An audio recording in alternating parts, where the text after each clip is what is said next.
Oh.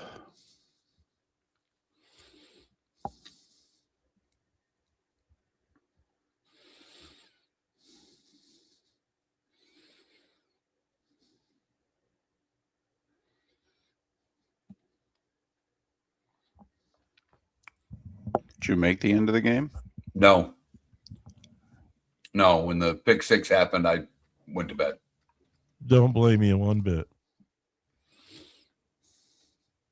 I woke up and the onside kick was about to happen. I'm like, I still don't care.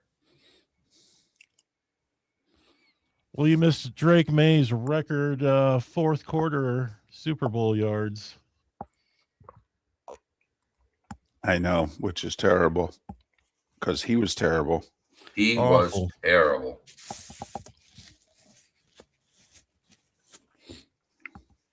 Thanks, Jimmy. Empire. Wouldn't know where to find turning point if you put a gun to my head.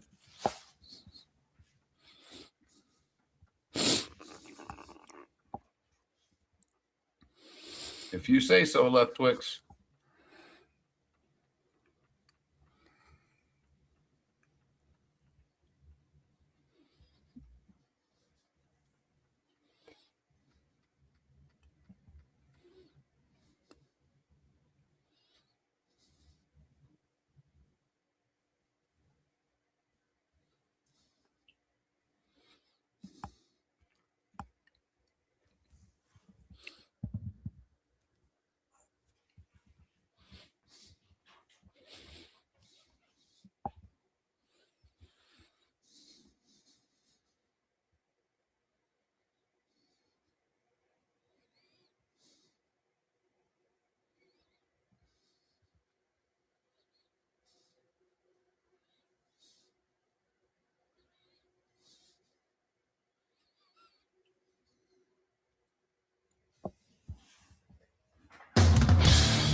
You're listening to Miller and Moulton, coming at you from the Floormeister Studios. Floormeisters, keeping it real. And now, here's Mark Miller and David Moulton. Top of the morning to you on this Overreaction Monday. Final one for a long, long time. And believe it or not, Mark Miller is with us to start the show. How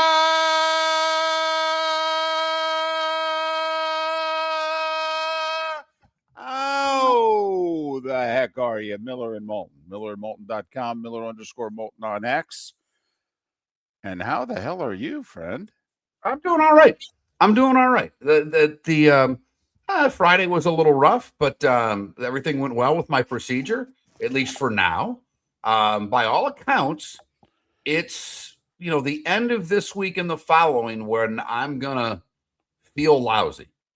So, felt a bit groggy over the weekend, got a lot of sleep, felt a lot better really by Saturday night, felt good yesterday. And, like I said, we'll do the show when we can. I've got a little chemo coming up here in about 2 hours.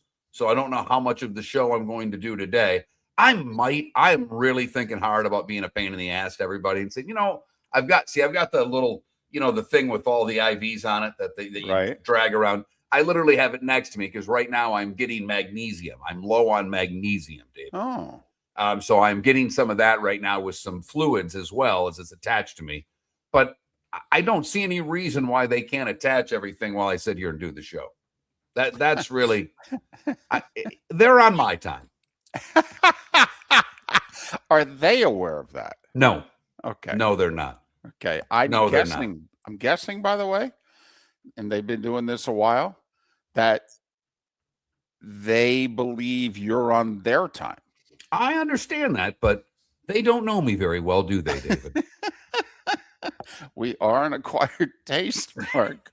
We definitely are that. Raj is sitting in with us this week. It was Rick last week. It'll be Raj this week. Okay, we're bothering these two men a week at a time, so we'll turn their life upside down for a week.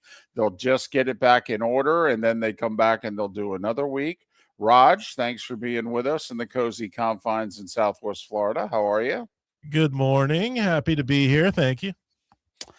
So, you and I thought Seattle should have been a little bigger favorite. We did. And We did. And well, they should have been a little bit bigger favorite because that defense was dominant last night.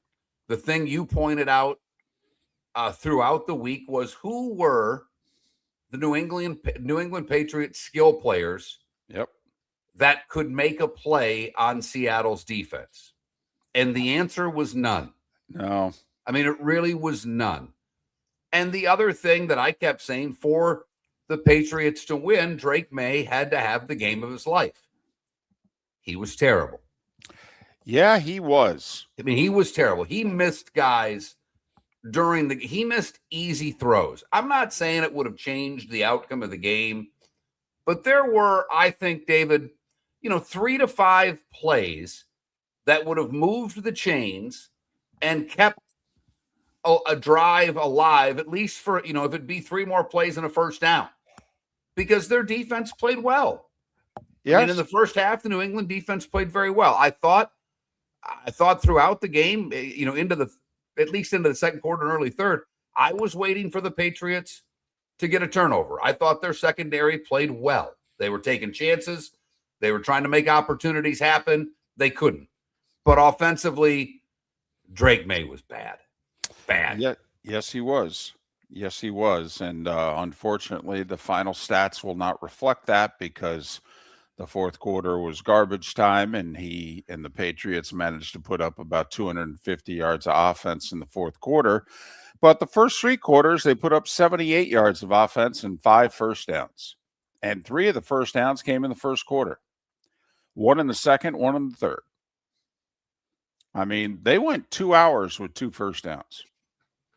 It was a tough watch, David. Yep, there's no question. It was even you who love defense, that was a tough watch. Yeah, because they couldn't block them. No.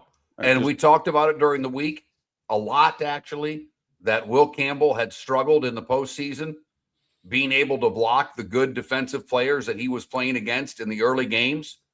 And he was no match for that Seattle front. No match whatsoever. They were in the backfield all day. Yeah, left guard wasn't that good either. No, he wasn't. And the left side, we knew it. It had been bad, and it proved to be bad again. So they went man-to-man on the left side of the line because they said our guys can whoop their guys, and the blitzes all came from the right. And Drake May didn't adjust until the fourth quarter. And even then, a couple times, he didn't see it coming and ended up throwing a pick 6 because of it. But Seattle was dominant. Game was never in doubt. Never in doubt. I mean, even at 3-0 and 6-0 and 9-0. I mean, New England wasn't getting first downs. How could you think at some point New England? Here was the only thing I was holding on to, Mark. It looked an awful lot like the first half against Denver. Right. New England had 51 yards offense in the first half of the Super Bowl. I think they had like 48 yards of offense in the first half against Denver. And so I'm sitting there thinking, well, is Sam Darnold going to implode the way Denver imploded? And is Mike McDonald going to make stupid decisions like Sean Payton? And he didn't. I mean, there were a couple times they threw the ball in the second half that I might not have thrown the ball. But the only chance, I don't know about only chance, the chances that the Patriots defense had, they missed opportunities to sack Darnold. Yes. He avoided sacks, I believe, 3 times. That is a little part of the game that added to why Seattle won. Why in the first half, when the game was still in question, that the Seahawks did the little things that the Patriots were unable to. Drake May never saw the rush. He kept getting sacked. Sam Darnold was able to see the rush, avoid the rush, And whether it was throw an incomplete pass, make a completion, do something little, he did enough in the game. I'll be very curious if you're Vrabel and the Patriots and you do self-scouting of the postseason, not just of the Super Bowl, of the postseason. I believe they officially changed the last sack and fumble to an interception. So I believe Seattle only ended up with, quote, 6 sacks instead of 7, I thought. But, Mark, that's 21 sacks that the Patriots gave up in the playoffs. 5, 5, 5, and 6. 21 sacks. Also, they forced 8 turnovers in the playoffs, and their plus-minus was even. So they were giving up 5+ sacks a game, and they were committing 2 turnovers a game. And yet they went to the Super Bowl. I'm telling you, this is one of the great ham and egg football performances by a team we've ever seen to get to the Super Bowl, considering how, well, quite frankly, only pretty good to good that they were. Well, you look throughout the playoffs, and the quarterback play against them was worse than Drake May. Right. And you wanted to give New England as much credit as possible. Yet at the same time, okay, they played the backup in Denver. CJ Stroud was a mess. My goodness. I mean, there's a poll question right there. CJ Stroud against the Patriots or Drake May against Seattle? Who was worse? It's a great question. I mean, that actually is an excellent question. That is very depressing and very awful, but it is a very accurate question, David. I mean, when the best quarterback performance they faced in the playoffs was, well, I mean, I'll give Sam Darnold the nod, but, you know, you could argue getting there, it was Justin Herbert. Yeah, I mean, Sam Darnold did nothing in the first half throwing the football. No. 2 passes to the tight end, basically, in the entire first half. Well, and, you know, yeah, handed it off to Kenneth Walker. One nice screen to Kenneth Walker. That was it. No, they didn't get anything going. Little Cooper Kupp in the second half when JSN was out injured. It's funny how the old guy still can get open, still make catches even with Gonzalez on him. Well, I think, you know, as you said, the self-scouting, there's a lot of it for New England. I mean, the Seattle Seahawks had a great year. They were good all year long. They were in arguably the best division in football, winning that division, having to get through the Rams, you know, and the Niners. So you have to give them their due as a really good football team, because they were. But when you look at New England, they got to get better in a lot of places because they weren't close. Their offensive line's not good enough. Their skill players aren't good enough. And yesterday, their quarterback wasn't close. I mean, the Patriots got whipped so badly. I don't know about you. I mean, you got people contacting you about other things right now. But, I mean, I had Jags and Bills and Broncos fans reaching out to me going, this is making me sick. Okay. We blew this opportunity to get to the game. Seriously? Golly. So, dominant performance by the Seattle defense, which isn't very sexy, but they forced 3 turnovers from Drake May. Jason Myers kicked 5 field goals. Mark, you talked it up all week. All week. You said, you know, everybody's going to bet the quarterbacks. You should bet Kenneth Walker for MVP. Yeah, I said that. I told people to do that. And you know what my dumbass didn't do? Bet Kenneth Walker to win the MVP. Now, I didn't make a bet on the game, to be honest with you. So I didn't lose any money by any means. But I am sitting there watching the first half going, why? Why do you say something all week and not throw down a couple of shekels on the former Spartan to win the MVP? Because he was very good. Yes, he was. And for one game, they fed him the rock. I don't think he had 20 or more carries all season. 27 carries, 5 yards a carry, 135 yards. Kenneth Walker, your Super Bowl MVP, also had 2 catches for 26 yards. And I loved the graphic at one point. I think it was like late third quarter. Kenneth Walker, 126 yards. Rest of team, 126 yards. And he gets the MVP, because the game ended up being a blowout at the end. There's the coach of the year made a critical mistake late. We'll get into it. Does he understand the math involved as to when you go for two? Miller and Moulton. Your roof is your home's first line of defense. At Pelican Roofing of Florida, Ronnie, John, and their team bring years of experience to protect what matters most, your family and your business. From residential repairs to large-scale commercial roofing, we deliver honest work, fair pricing, and quality you can trust. An upgrade on your roof can lower your insurance costs. Don't wait for a leak to turn into a disaster. Call the experts at Pelican Roofing today. 1-866-9-PELICAN. That's 1-866-9-PELICAN. Online at pelicanroofingcompany.com. CCC 1332512. Let's talk the big differences between Floor Meisters and the big box store that sells flooring. Floor Meisters is family owned. They do flooring, not doors, nuts and bolts, weed killer. They specialize in it. They know it. Floor Meisters backs their installer. So if there's ever an issue, good chance the boss, TJ, will come out and make it right. Floor Meisters prices beat the box stores every day of the week. When you think flooring, think Floor Meisters in Naples. FloorMeisters.com. Real people, real prices, real quality selection. The Floor Meisters, just keeping it real. Honey, you want to come out?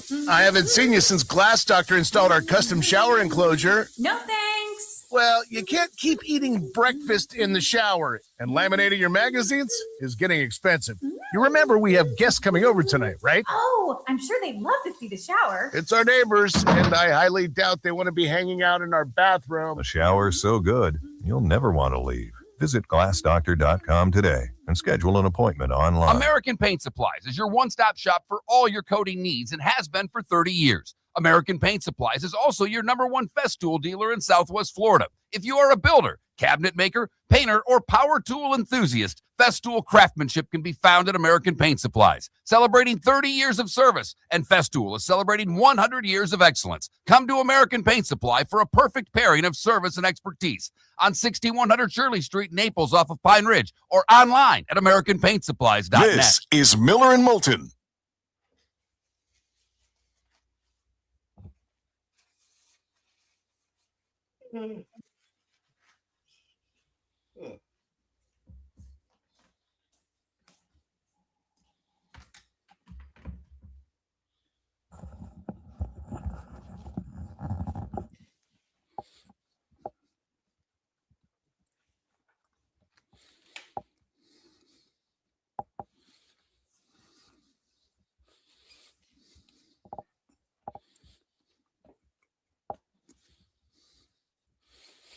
You tired?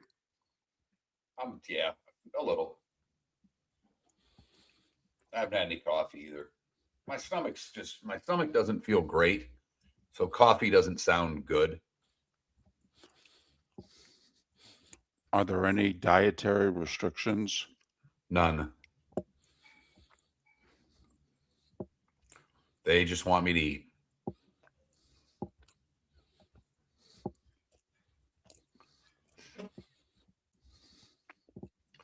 So I had the all young nurse crew last week.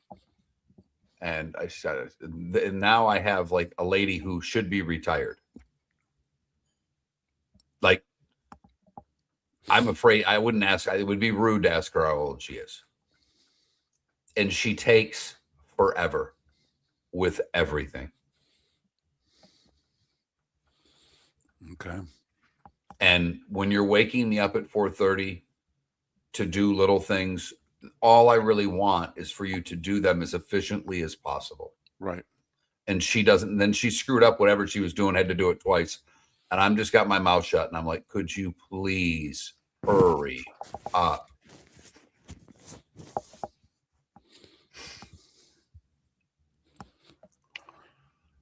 Yeah, when I had my kidney removed for cancer, it seemed like the first few days they came in every 2 hours. And I said to him, I go, how am I going to get sleep if you're waking me up at midnight, 2, 4, and 6? I go, we can't miss one of these. We can't. I mean, come on. It's ridiculous. Yeah, they're every 4 hours. So okay. It is what it is. Yep.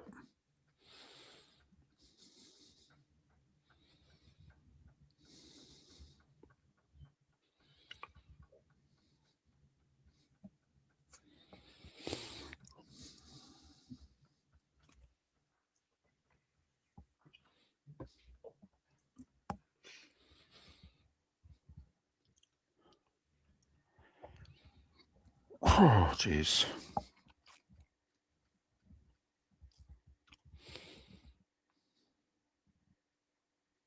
Oh, here they are.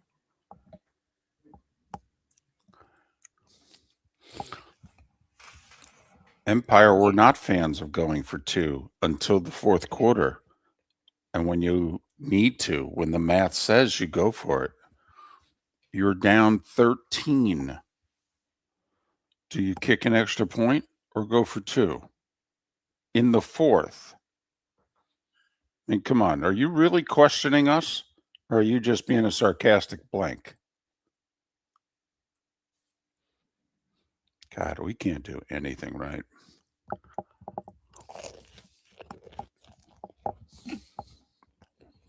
We suck.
You're listening to Miller and Moulton. And now, here's Mark Miller and David Moulton. 21 minutes past the hour on this Overreaction Monday after the Seattle Seahawks dominated the New England Patriots to win their second Super Bowl. The bet was the Seahawks laying the points. The bet was the under. And the bet was Kenneth Walker, some good value, winning the MVP. All right. Halftime. Let's go. All right. I've been waiting for you to let me do this. First off, we've said this for a long time on this show. Halftime is not for us. It's not. Would I have made that choice for halftime? Of course not. I would have chosen Metallica. They got their start in San Francisco. They're an American band with great history, a lot of success, but the Super Bowl chose a long time ago to not really look at the city that they do the game for the halftime. If you remember right, the Rolling Stones did the halftime in, wait for it, Detroit. Right. Okay? That's the first thing. Secondly, I watched the whole thing.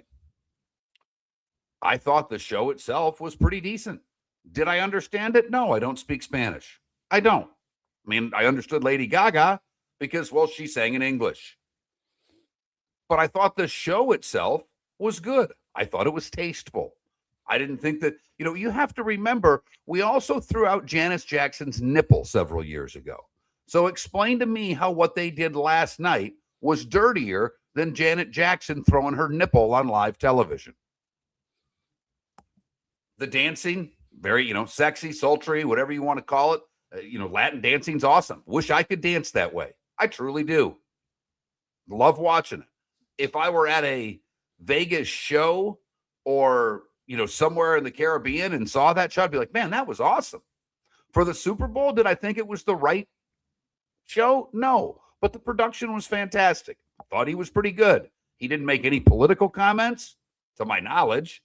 He didn't wear a dress, which had everybody freaked out. He did a handful of songs. They all seemed to be pretty good. The last one I didn't like. The last one didn't have the same vibe as everything leading up to it. Thought it was a little boring. So I'm fine with it. Get over yourselves. You want to go watch Kid Rock sing about sleeping with young girls? Then turn on the other channel and watch it. I'll put Kid Rock's lyrics up, and you can take I'll take Bad Bunny's lyrics. You can take Kid Rock's lyrics, okay? For the record, I love Kid Rock. I've seen him twice. But don't tell me that's appropriate for American families. Get over yourselves. The halftime's not for you. Could they have done better? Sure. Was it worth all the hubbub that has been made for months now since this was chosen? No. All right, I think I'm done. I am a little surprised, and I watched the whole thing because I wanted to be able to comment having seen the whole thing. I mean, musically, like the beat was entertaining. But obviously, I don't speak Spanish. I didn't know what he was saying. I am a little surprised that they didn't put on screen what he was singing in English. And I'm very serious about this. Okay. There's 125 million people watching halftime. Okay. I'm guessing 80% of the audience that was watching at halftime, English is their primary language. Why would you do a performance in which over 80% of your audience can't understand what the performance is? Now, I'm reading now after the fact. Apparently, the whole performance was about love and unity. And then great. I really wished you had put the lyrics in English on the screen. I mean, did you at any point in time go, wow, this would be amazing if I knew what he was saying? I did, but what I was thinking during it, David, is that I enjoyed Kendrick Lamar doing halftime. I think Kendrick Lamar is an incredibly talented hip-hop artist. Incredibly talented. Kendrick Lamar goes so fast that I don't have a clue what Kendrick Lamar is saying, and he speaks English. Okay? So I didn't, I just kind of took it as a 15-minute or 18-minute or whatever the hell it was musical number. And I did get a laugh because I saw some people that I know on social media post it was the best halftime ever. Shut up. For the love of God, you don't speak Spanish. You didn't know what he was saying. You're doing it because you want to make your stand. So quiet. Yeah, tough to beat Prince. Thank you. We'll start with Prince singing Purple Rain in the rain. Okay. That one's going to be a tough one. It really is. It just, maybe there will be a performance one day. And I do think Bruno Mars was exceptional the two times he did it. But, just Purple Rain in the rain. I don't know. We start there.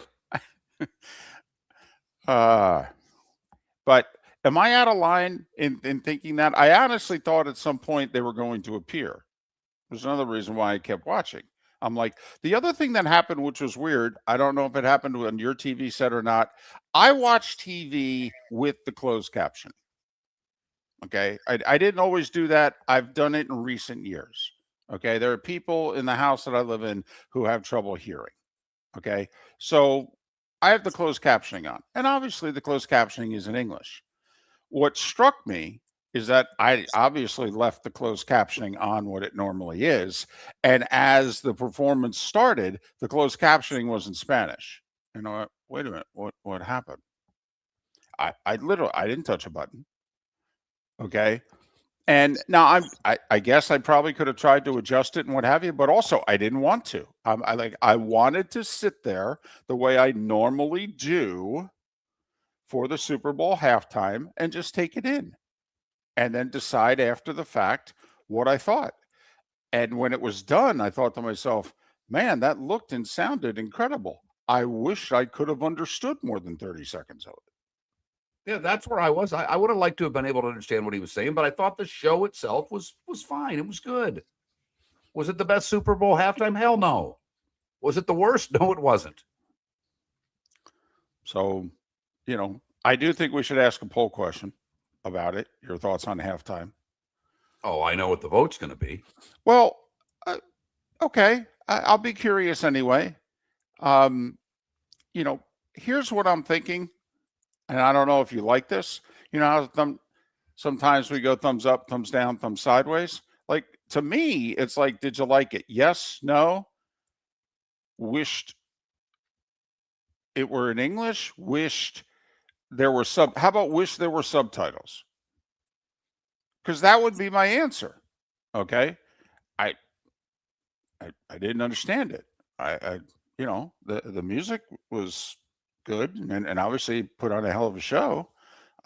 But Lady Gaga, Ricky Martin, okay. Needless to say, my wife was happy about Ricky Martin. She doesn't care that he's gay. He just looks amazing. So that's all. I mean, that's kind of what I'm thinking. Yay, nay. Wish there were subtitles. Fair enough. I don't know if I'm, in this day and age, maybe I'm out of line for saying that, but I don't know. I would think that that's a very human reaction. If you're an English speaking person and then a show that's normally in English is in Spanish and you go, well, it looked good. It looked entertaining. I don't know what they said. I wish I did. And that was where my wife was. She watched it. My wife and daughter watched it. My daughter knew one song, the song that Lady Gaga did with him. She's like, I knew that one. Right. So, but she's, my wife said the same thing. Wish I would have been able to understand it. She didn't have a problem with any of it. Right. Just would have liked to known what the hell was going on. And I am surprised that they didn't. Because I actually thought that would have been interesting. He performs in Spanish. Let him perform in Spanish. Just provide the majority of the audience the English subtitles. That's all. I'm shocked, actually, that they didn't. We got 125 million people watching. 100 aren't going to understand what he's saying. Is this really the goal? Or don't we want everybody to understand what he's saying? Miller and Moulton. Your roof is your home's first line of defense. At Pelican Roofing of Florida, Ronnie, John, and their team bring years of experience to protect what matters most, your family and your business. From residential repairs to large-scale commercial roofing, we deliver honest work, fair pricing, and quality you can trust. An upgrade on your roof can lower your insurance costs. Don't wait for a leak to turn into a disaster. Call the experts at Pelican Roofing today. 1-866-9-PELICAN. That's 1-866-9-PELICAN. Online at pelicanroofingcompany.com. CCC 1332512. Let's talk the big differences between Floor Meisters and the big box store that sells flooring. Floor Meisters is family owned. They do flooring, not doors, nuts and bolts, or weed killer. They specialize in it. They know it. Floor Meisters backs their installer. So if there's ever an issue, good chance the boss, TJ, will come out and make it right. Floor Meisters prices beat the box stores every day of the week. When you think flooring, think Floor Meisters in Naples. Floormeisters.com. Real people, real prices, real quality selection. The Floor Meisters, just keeping it real. Mark Miller for Sleep Treatment Direct. They are helping me with sleep apnea. And by helping me, I mean curing me. No more CPAP machine. No more snoring. No more tossing. No more waking up exhausted. Their expert team got me the right treatment, fast and hassle-free. If you want to feel energized and get rid of your snoring, call Sleep Treatment Direct today. 444-1741. That's 239-444-1741. Sleep Treatment Direct. Sleep safe and American Paint Supplies is your one-stop shop for all your coating needs and has been for 30 years. American Paint Supplies is also your #1 Festool dealer in Southwest Florida. If you are a builder, cabinet maker, painter, or power tool enthusiast, Festool craftsmanship can be found at American Paint Supplies. Celebrating 30 years of service, and Festool is celebrating 100 years of excellence. Come to American Paint Supply for a perfect pairing of service and expertise on 6100 Shirley Street, Naples, off of Pine Ridge, or online at AmericanPaintSupplies.net. This is Miller and Moulton.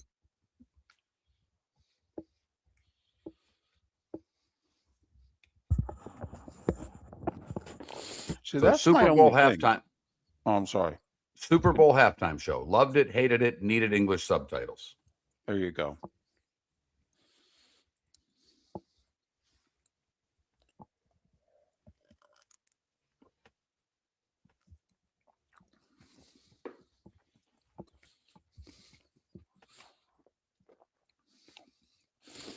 Yeah, see, and Empire and Paula, the Catholic Church did everything in Latin. And then in the early 70s, even Rome said, in America, when they don't speak Latin, you should probably do the masses in English.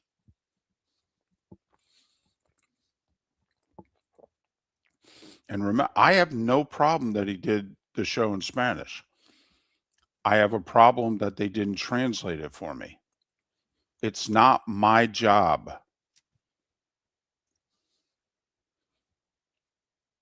to understand the show.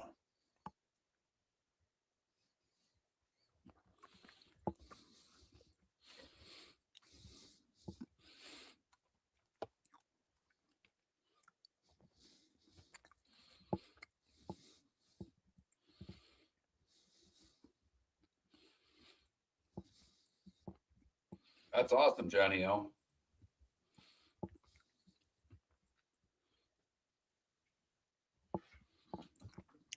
By the way, gang, you were all saying I did not have surgery, just for the record.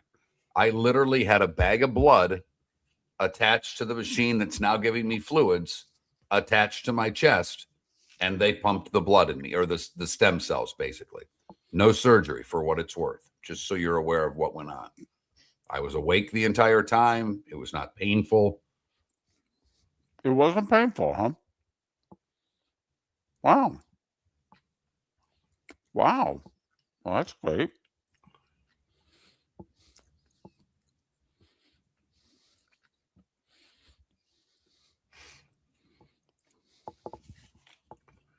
And we lost to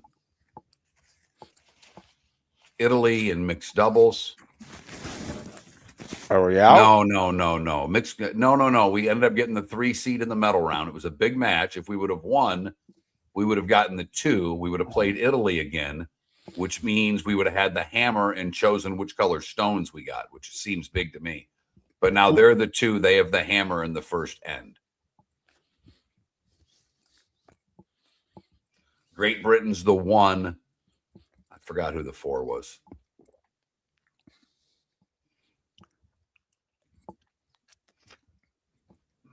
It was taped if it was on, Javier. Curling's been 4:30, 8:30 in the morning.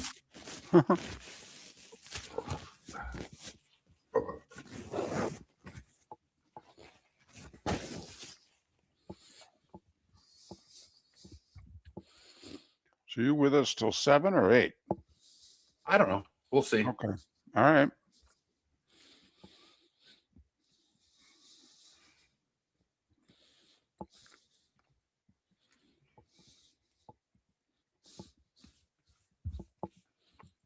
She started my fluids, so I don't know what. I thought they were starting at 7, so I'm getting pumped full of fluids right now.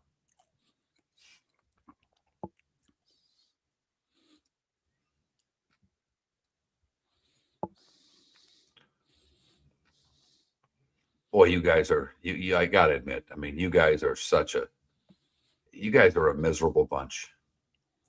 Guy makes a last second shot. There was 0.4 seconds. No one knew that there was 0.4 seconds.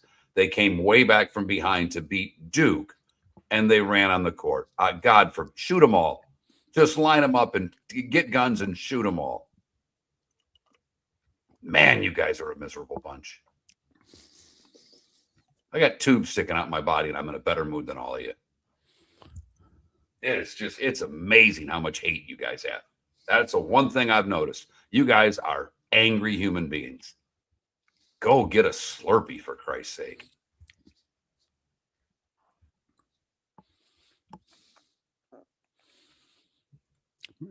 Empire, it doesn't, I could spend 5 years overseas in Latin culture. It doesn't matter.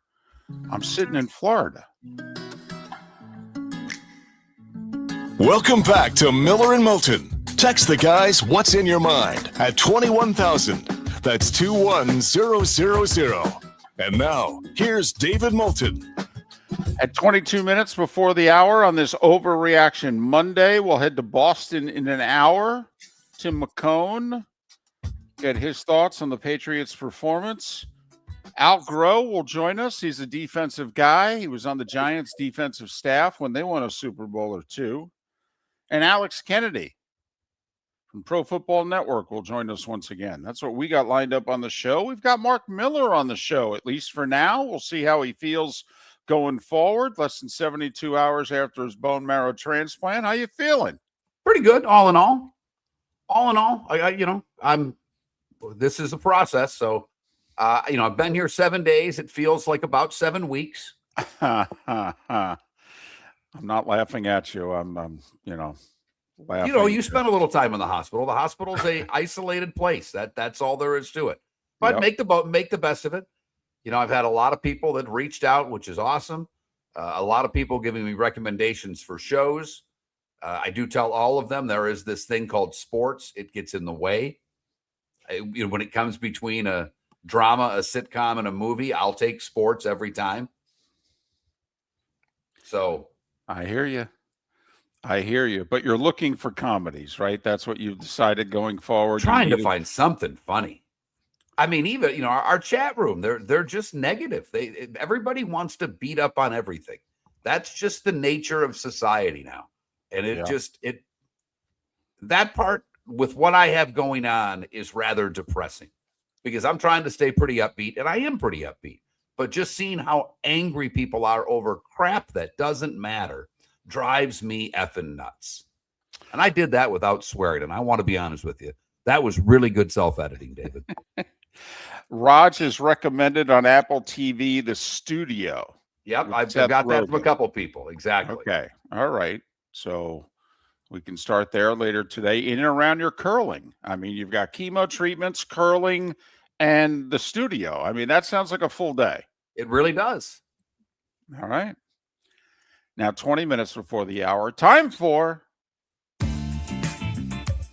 The Starting Five. 5 big stories you need to know. Here is The Starting Five.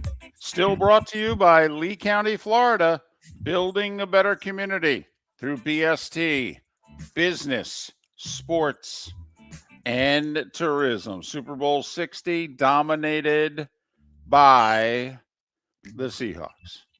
A 29-13 win over the Patriots. It's Seattle's second ever Super Bowl win.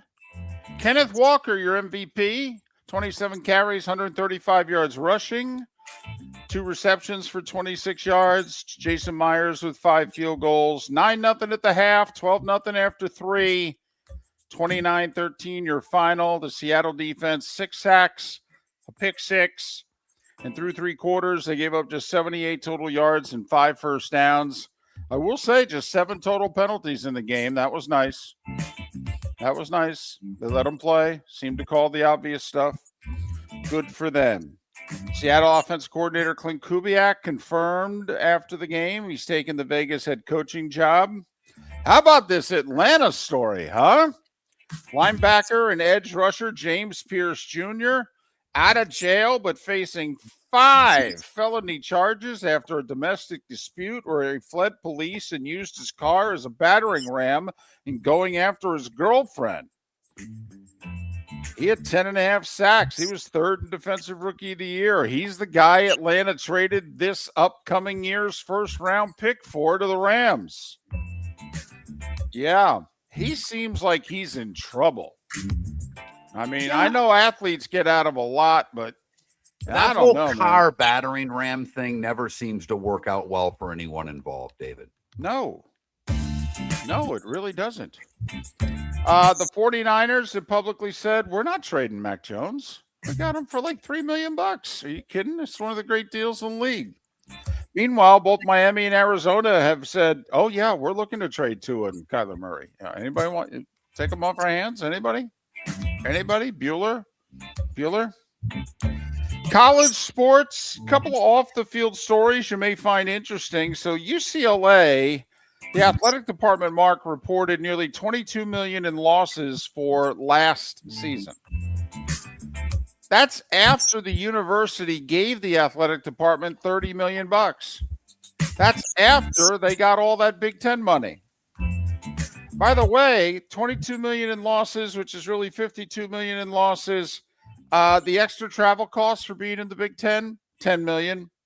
The money they have to give Cal for leaving them at the altar and having to go to the ACC, $10 million.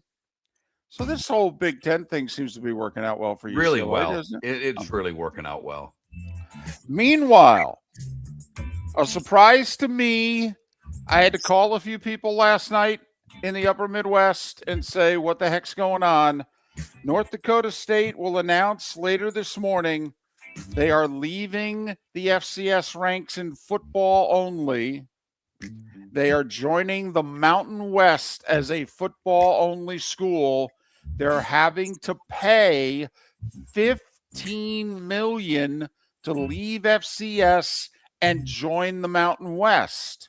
Is this what their fans want, David? Yes, is what I was told. So here's the deal. They've won all those FCS titles. Remember this year, they were the undefeated number one team in the country. Huge upset at home. I think it was Illinois State. Yeah, Mark, there were only 10,000 people at the 18,600 seat Fargo Dome.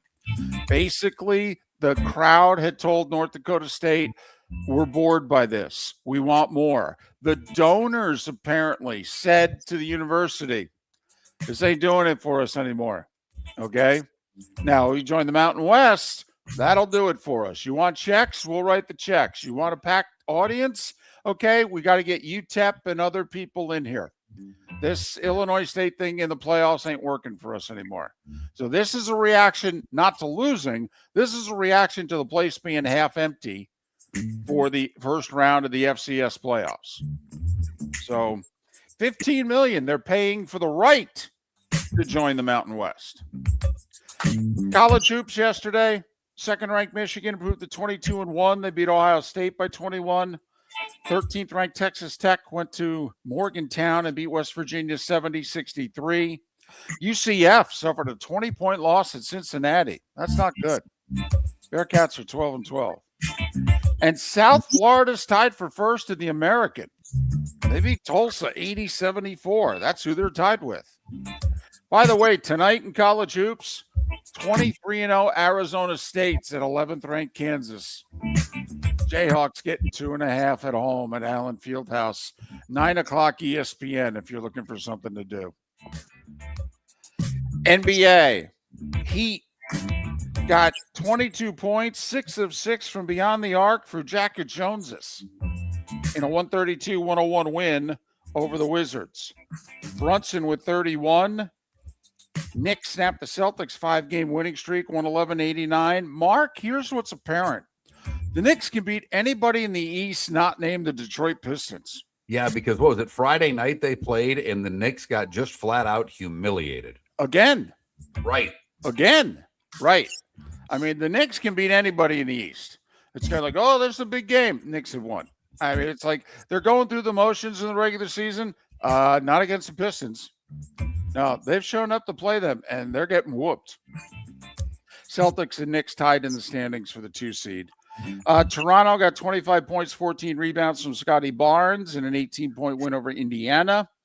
Kawhi with 41 in the Clippers' 19-point win in Minnesota. T-Wolves have lost 3 of 4. Olympics, the U.S. won their first 2 medals yesterday. They were both gold. Breezy Johnson won the downhill by 4/100ths of a second. Obviously, Lindsey Vonn crashed, broken left leg, had to have emergency surgery yesterday. She's in a hospital in stable condition. Wonder if we'll ever see the 41-year-old on the slopes again. Wonder if we should. I don't think so. We shouldn't, and I don't think we will. And the U.S. won the figure skating team competition. It came down to the final skater, the quad god, Ilya Malinin. He hit 5 quads, Mark. The U.S. won their second gold. We're the 3 seed in mixed doubles curling, right? Yes. Yeah, we lost in the final end to Italy today, but we are in the medal round. We are the 3 seed. We will take on the home Italians in the first round of the medal round. By the way, the Italians are crushing it in the medals. They've won 6 bronze. They've got 9 total medals. They've got a big lead in the medal count. Golf, Chris Goddard up. Shot a final round 64, caught Hideki Matsuyama. Then Hideki put it in the drink in the playoff. Got her up won the Waste Management, otherwise known as the Phoenix Open. 5 players finished one shot back, including Scotty Scheffler, who spotted the field 2 shots on the first day. Yep, shot a 2 over 73 and nearly made the playoff. Patrick Reed won again on the DP World Tour. He won the Qatar Masters by 2. He's played 3 events this year. He's yet to be beaten in regulation. He's got a win, a key second in a playoff, and a win. He's pretty much already clinched his tour card for next year via those 3 events on the World Tour. LIV in Riyadh, Elvis Smiley with a one-shot win over John Rahm. Paul Goldschmidt, the 38-year-old, back with the Yankees. He signed a 1-year deal. He's going to be the right-hand hitting platoon at first, along with Ben Rice. And Mark, I'll say this, NBC getting back in the baseball game. They've hired Clayton Kershaw, Anthony Rizzo, and Joey Votto to be their studio analysts. 3 guys who have all retired within the last 12 months. A very fresh approach, along with the old guy, Bob Costas, hosting it. So there you have it. And at 11 minutes before the hour, that was the starting 5, brought to you by Lee County, Florida. Building a better community through BST, business, sports, and tourism. So there. I watched that golf yesterday. Matsuyama couldn't hit a fairway. Played, just had a horrible day off the tee, still managing to make birdies, and then thins an iron out of the bunker. A pretty routine shot for these guys. Right. And he thins it into the face of the bunker in bogeys 18. Hadn't made a bogey on the backside all week. Yep. And on the 72nd hole, needed a par and couldn't get one. Not that pressure affects even the best. Not even a Masters champion. Nope. Crazy. Yeah. It was a good tournament, though. It was. It was a good tournament if you stuck with that and didn't watch the pregame, which is what I did. Okay, now not to the finish, though. Okay, I did not watch the playoff. I switched as well. Yep. Sorry, it's 6 o'clock. I got to go to the Super Bowl here. I got to see. First off, we had the time. The anthem went under. The anthem went under. By a lot. Yeah. What did they say officially? It was either 151 or 155. 155 is what I thought, but regardless, it was under. What? Because it was 159.5. It was bet down to 157.5 in some places, but the anthem went under. By the way, just curious, because everybody hated the halftime show. I get it. Are you okay with the anthem singer looked like he was dressed to go to Chili's for lunch, performing in jeans? I know this guy would have liked to have seen the anthem singer maybe dress a little more appropriately to sing our national anthem. But that could just be the old guy that would prefer people dress a little nicer. Maybe. Gotcha. I love when you give us, anywhere from 13 seconds to 3 minutes of Eastwood on the porch. Okay, I do. Well, we get it in the Twitch chat room, so, you should be allowed to dish it out too. Yeah, you know me. I like a guy in a shirt and a tie, David. I'm very well aware of that, Mark. Experienced that one for radio. Never mind if it was, for public consumption. Right. You're a shirt and tie guy for radio. Exactly. I've always wondered here in the last few years, a lot of men doing the open collar. Okay. They don't wear the ties anymore. They just do the open collar and the jacket. And I've always wondered, is Mark okay with this? Or is Mark going, where the hell's the tie? By the way, it was my favorite part of the halftime performance. The guys in the maroon type suits with the blue shirts. I'd love to be able to rock that. I can't. I would love to be able to rock that. That looks so good. And I've got no chance. I do not have the swag to be able to pull an outfit like that off. Nor do I have the dance moves. Because you got to be able to swing the hips. If you're going to wear something like that, you got to be able to move a little bit. And I don't feel like I'm adequate in that department. I'd give it a shot. But I'm okay. I'm okay with the open throat. I think it looks, if done right, it looks very good. Okay. There are certain times you still need to put a shirt and tie on, but the open throat, I get it. I get it. Miller and Moulton. We'll see how long Mark stays with us next hour. Get ready, Southwest Florida. The Southwest Florida Ag Expo is back. Now's the time to save big with the Mega Pass. Your all-in-one ticket to the fun, one low price. Get your one-day admission and unlimited midway rides. Mega Passes available online through February 26th at swflagexpo.com. Don't wait. Grab yours. Get ready for roots, rides, and real fun. Lee County, building a better community through business, sports, and tourism. At the Diamond District, we've built our inventory since day one. We never pass on beautiful jewelry. For years, we've chosen exceptional diamonds and fine jewelry. And when you buy with love for 2 decades, your vault fills with extraordinary jewelry. That's why we're emptying the vault now through Valentine's Day. Enjoy rare pricing on jewelry chosen to celebrate love, connection, and commitment. Will you be mine? Starts with diamonds from the Diamond District. Hablamos Español. Visit Jason and Todd at the Diamond District. The Cape Coral Police Department is growing, and they want you to be a part of it. They're hiring new officers. Starting pay is between $74,000 and $90,000, depending on your experience. And with a $10,000 hiring bonus, you could be making $100,000. Enjoy paid holidays, off-duty details, plenty of OT opportunities. They're also hiring dispatchers and professional staff. So go to capecops.com. capecops.com. Be brave, be best. Be Cape. Mark Miller for Sleep Treatment Direct. They are helping me with sleep apnea. And by helping me, I mean curing me. No more CPAP machine. No more snoring. No more tossing. No more waking up exhausted. Their expert team got me the right treatment, fast and hassle-free. If you want to feel energized and get rid of your snoring, call Sleep Treatment Direct today. 444-1741. That's 239-444-1741. Sleep Treatment Direct. Sleep safe and sound. Think we only fix windows? Think again. Your local Glass Doctor Home and Business does so much more to upgrade your home. We custom build stunning shower and bath enclosures, install sleek glass doors and windows, and can bring fresh life to foggy or cracked panes. Need a glass tabletop or a statement mirror? Yep, we do that too. If it's glass and it's in your home, we're the team to call. Call the Glass Doctor, we fix your pains. Oh, yeah. Hey, football fans, Jimmy the Beef Guy here. This is coming up fast. Wait, did you just beat me? You mean I can't say soup?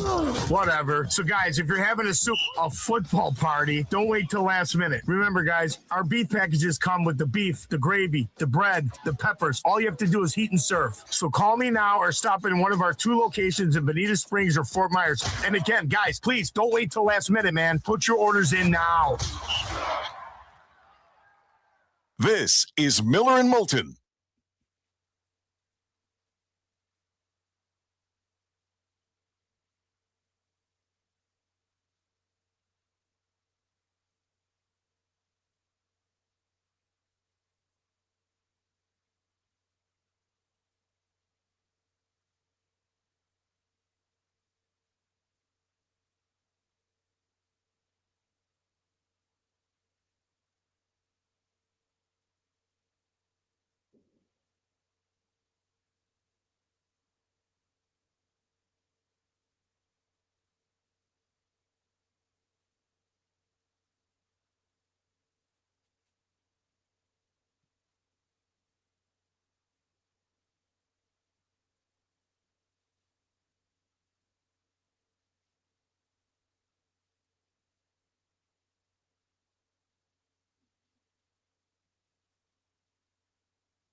No needles.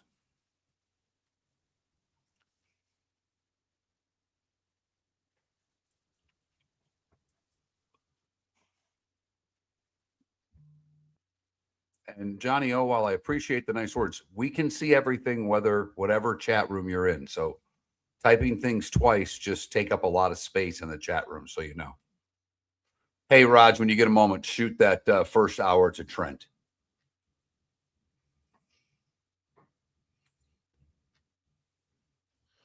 I can't do it from in here because of how my login is set up. I'll have to go over to my office. Oh, you can't. Wow. They don't have you set up on that. All right. Not the correct way. I'll double check. All right.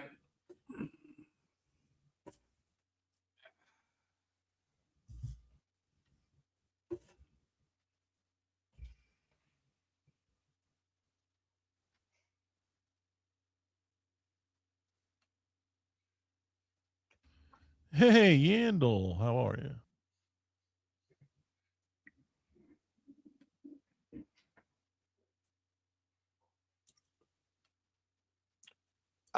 Not until like at least 2 years, Johnny. I can send an anonymous letter, but at 2 years, there's a way they can put us in touch.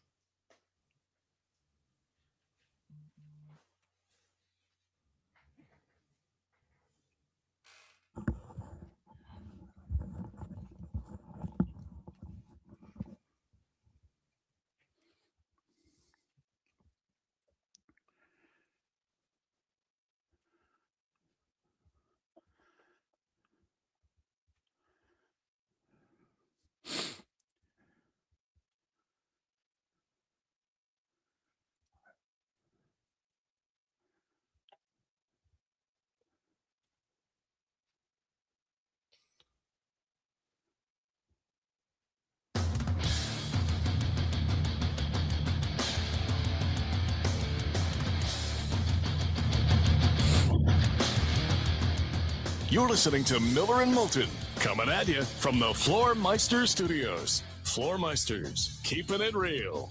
And now, here's Mark Miller and David Moulton.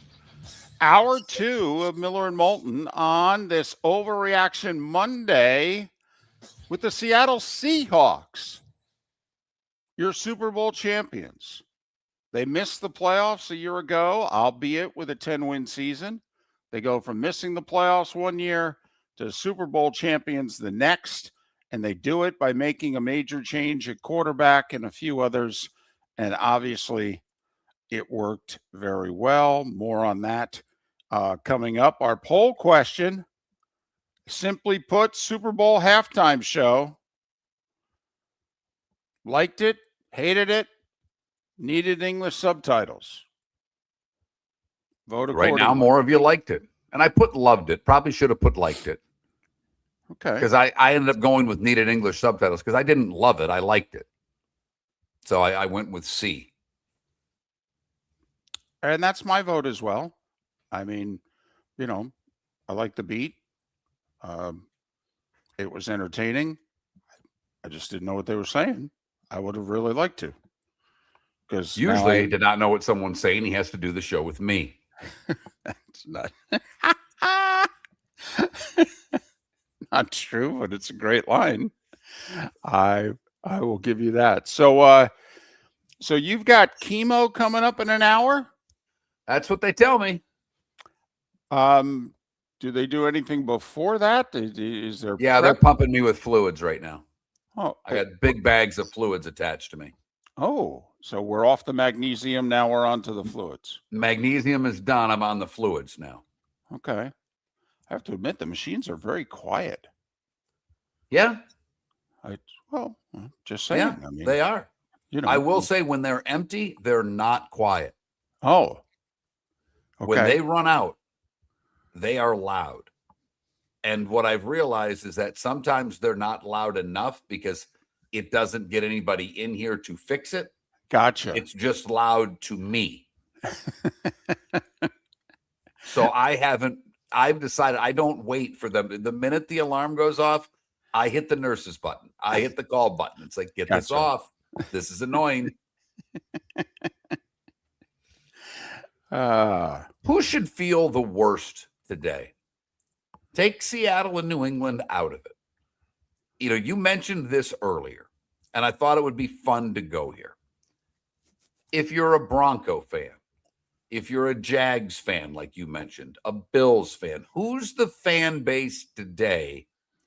Because really, the Rams got beat. I mean, they played, other than they don't muff the kick, maybe something different happens in that game. So Rams fan could be a little upset today. Because obviously, we said it after the championship game. One game looked like the varsity, the other game looked like the JV. Right. Yep. Yeah, we thought Seattle won the Super Bowl when they beat the Rams. And I think the Rams certainly felt that way. I think it's Buffalo. I think it goes back to Buffalo.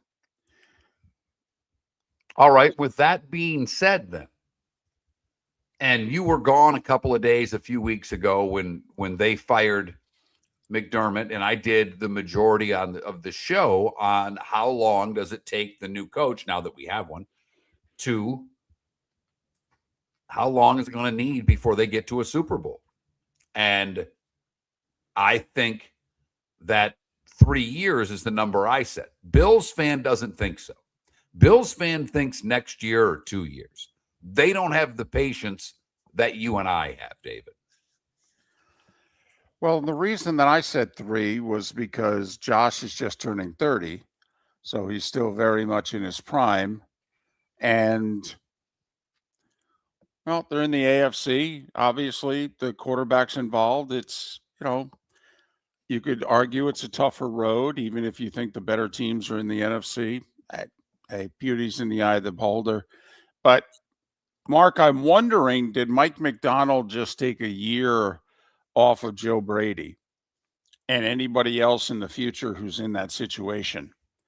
Because remember, Seattle, and we talked about this. We talked about it when they did it. We talked about it all last year. We talked about it all offseason heading into this year. Seattle was trying to do the toughest thing we believe in sports, which is go from pretty good / good to great. We think that's the toughest adjustment. It's much easier to bottom out and go from the bottom than it is to go from not even the middle, above the middle. Well, they got rid of Pete Carroll. Pete Carroll's last 3 years, Mark, he had 3 straight winning seasons, made the playoffs twice. Obviously, we know what he had done before that. And they said,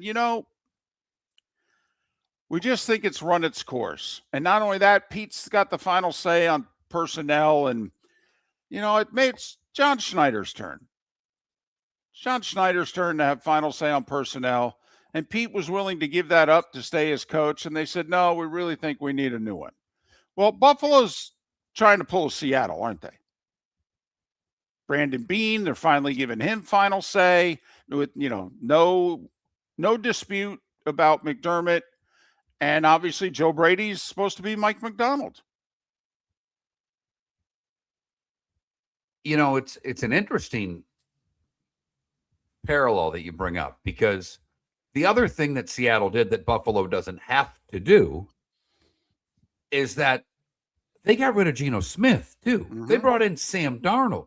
Right. But because they brought in, what did they pay Darnold, David? I don't have it in front of me, and I apologize. I believe it's the same money that they were trying to get Geno Smith for that Geno signed with Vegas. I think they're both making 35. Right. So and I know that seems like a lot to everybody, but it's not.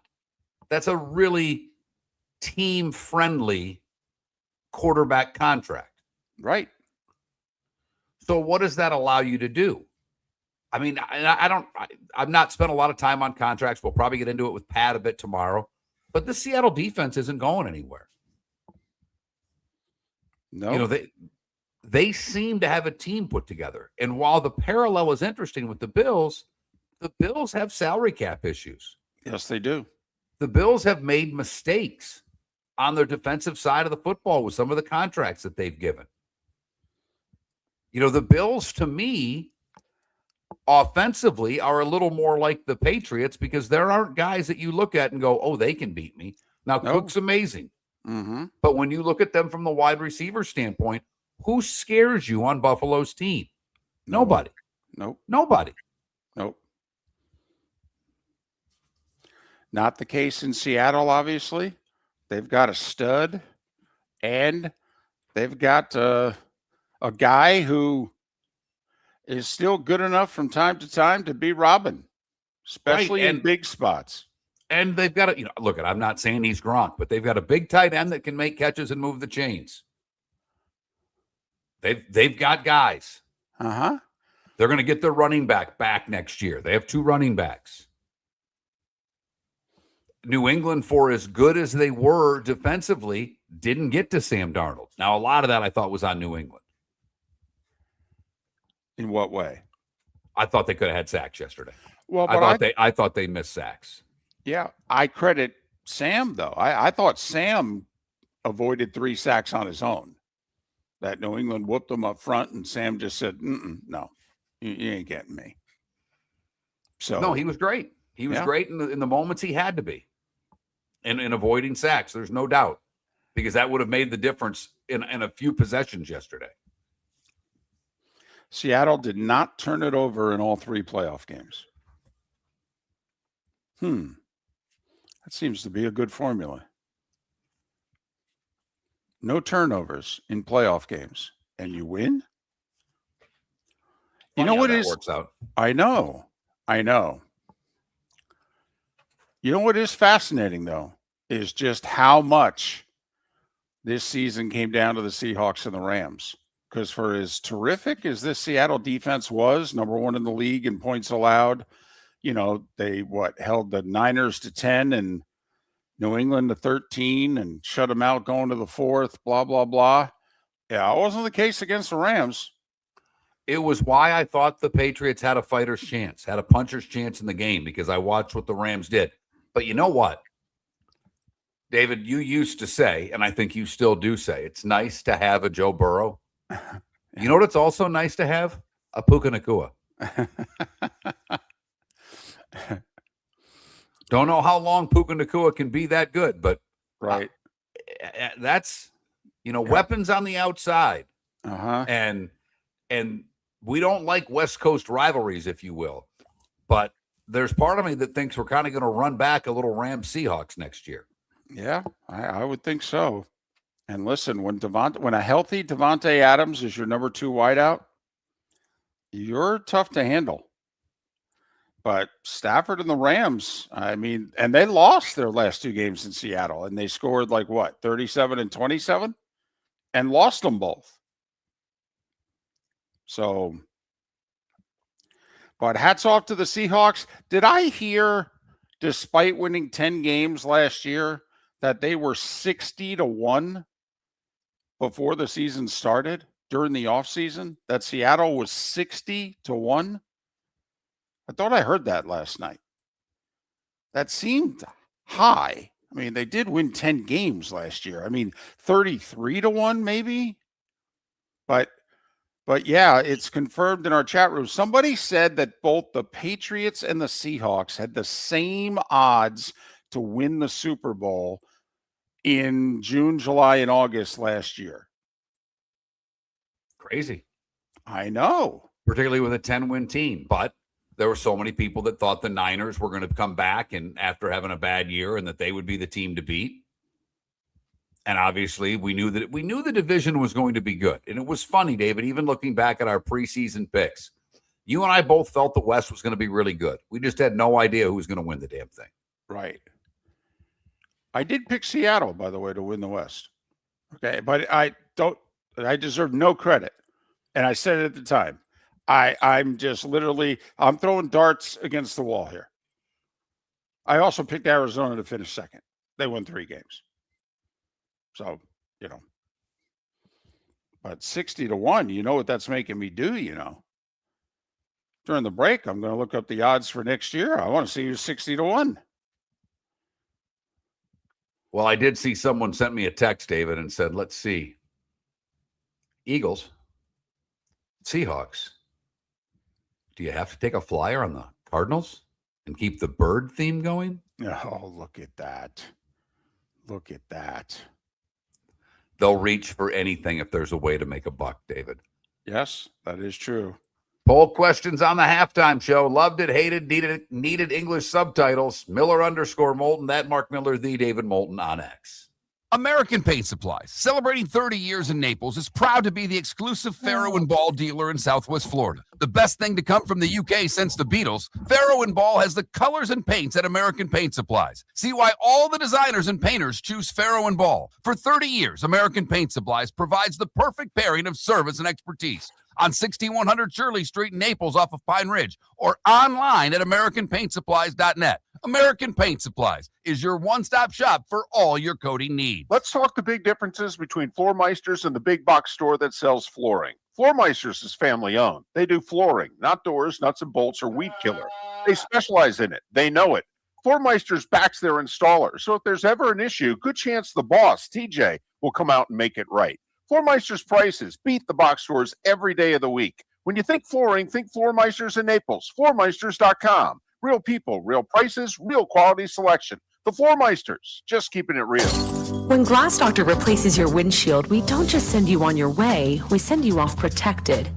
Your local Glass Doctor includes the industry's only 12-month windshield protection plan at no extra cost. That means unlimited chip repairs and even a one-time replacement if needed. High-quality service backed by real peace of mind, right here in your neighborhood. Glass Doctor, Glass Doctor. Call the Glass Doctor, we fix your pains. Oh, yeah. Exclusions apply. See your local Glass Doctor for details. Your roof is your home's first line of defense. At Pelican Roofing of Florida, Ronnie, John, and their team bring years of experience to protect what matters most, your family and your business. From residential repairs to large-scale commercial roofing, we deliver honest work, fair pricing, and quality you can trust. An upgrade on your roof can lower your insurance costs. Don't wait for a leak to turn into a disaster. Call the experts at Pelican Roofing today. 1-866-9-PELICAN. That's 1-866-9-PELICAN. Online at PelicanRoofingCompany.com. CCC 1332512. This is Miller and Moulton.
I should want an egg for some breakfast, please.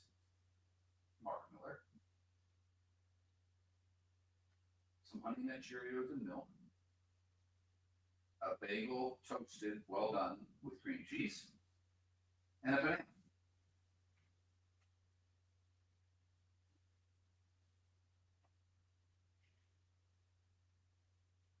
Perfect. Thank you. Bye.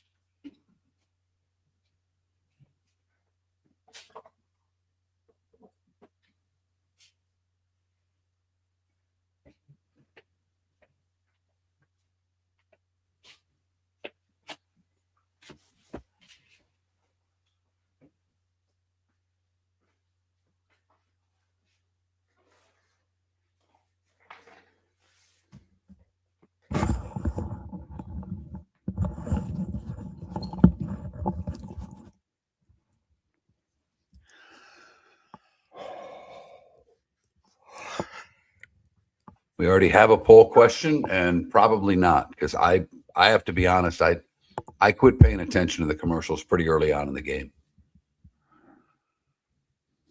It's not the old days. My wife was really bothered by all of the artists who gave up their songs to be used in the ads, including her guy Bon Jovi. She was, Whitney, Bon Jovi. Obviously, it's the Whitney estate, but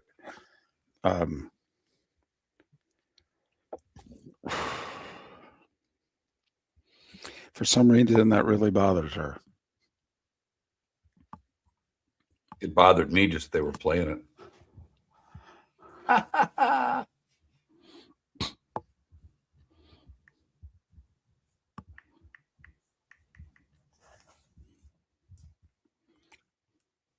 I've got Super Bowl odds in front of me, David, for Super Bowl 61. Okay.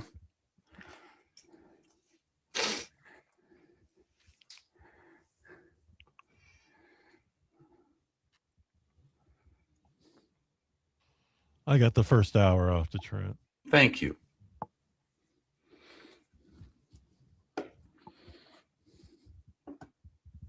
Thanks, Raj. No problem. Is Bon Jovi one of those guys that sold his catalog already for like hundreds of millions? No, but he sold the rights. He allowed the one company to use his song in an ad yesterday that he was in. I think it was Allstate. State Farm, but yeah. Oh, gotcha. Yeah, I was just wondering. I know like Queen songs and Floyd songs are all up for grab now because they sold their catalogs. Did you see some of the Billy Strings clips from over the weekend, past few days? No, but I heard he did some great covers for Bobby. Yeah. Me and my uncle, that's just really solid. I'll definitely listen to that. You're listening to Miller and Moulton. And now, here's Mark Miller and David Moulton. 21 minutes past the hour. Tim McKone will join us next hour from Boston. Did he and they think that yesterday's beatdown was even possible? Miller and Moulton, millerandmoulton.com, Miller_Moulton on X. Mark's still with us, even though he's receiving chemo at the top of the hour. I have a feeling he'll be leaving us then, but right now they're injecting him with pills and other medication, and yet he's going along with the show. Nowhere else to go. I mean, I've really got nowhere else to be right now. I understand that. And I know that it's driving you nuts. I know that. So listen, I'm glad that we can be a vehicle for you. Absolutely. I mean, David, what do? We work. Yes. At the crux of Miller and Moulton, we show up and we do the show. Somewhat successful, not always great, but we do the damn show. So both the Seahawks and Patriots were 60-1 apparently before the season started to win the Super Bowl. Obviously, odds are going to change. You've got free agent losses and additions. You're going to have the draft. You may have a major injury or two in the preseason. Okay. We have 4 teams right now, David, 4 that are currently listed at 60-1. Okay.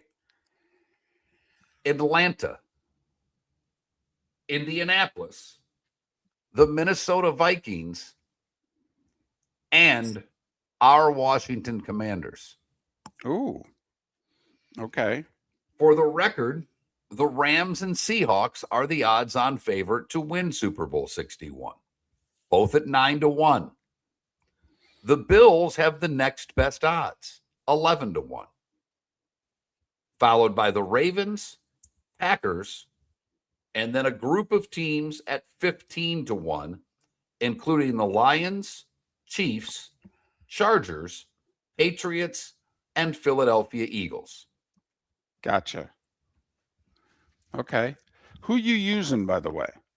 Hard Rock. Gotcha. That's the app I have on the phone. Right. Well, just asking because obviously everybody's got this. It depends on what you're using, and other places may have slightly different odds. Like DraftKings odds are different on some of those teams. Some are subtle, some are not. You know, like DraftKings has the Steelers at 60-1. 75-1 here. Okay.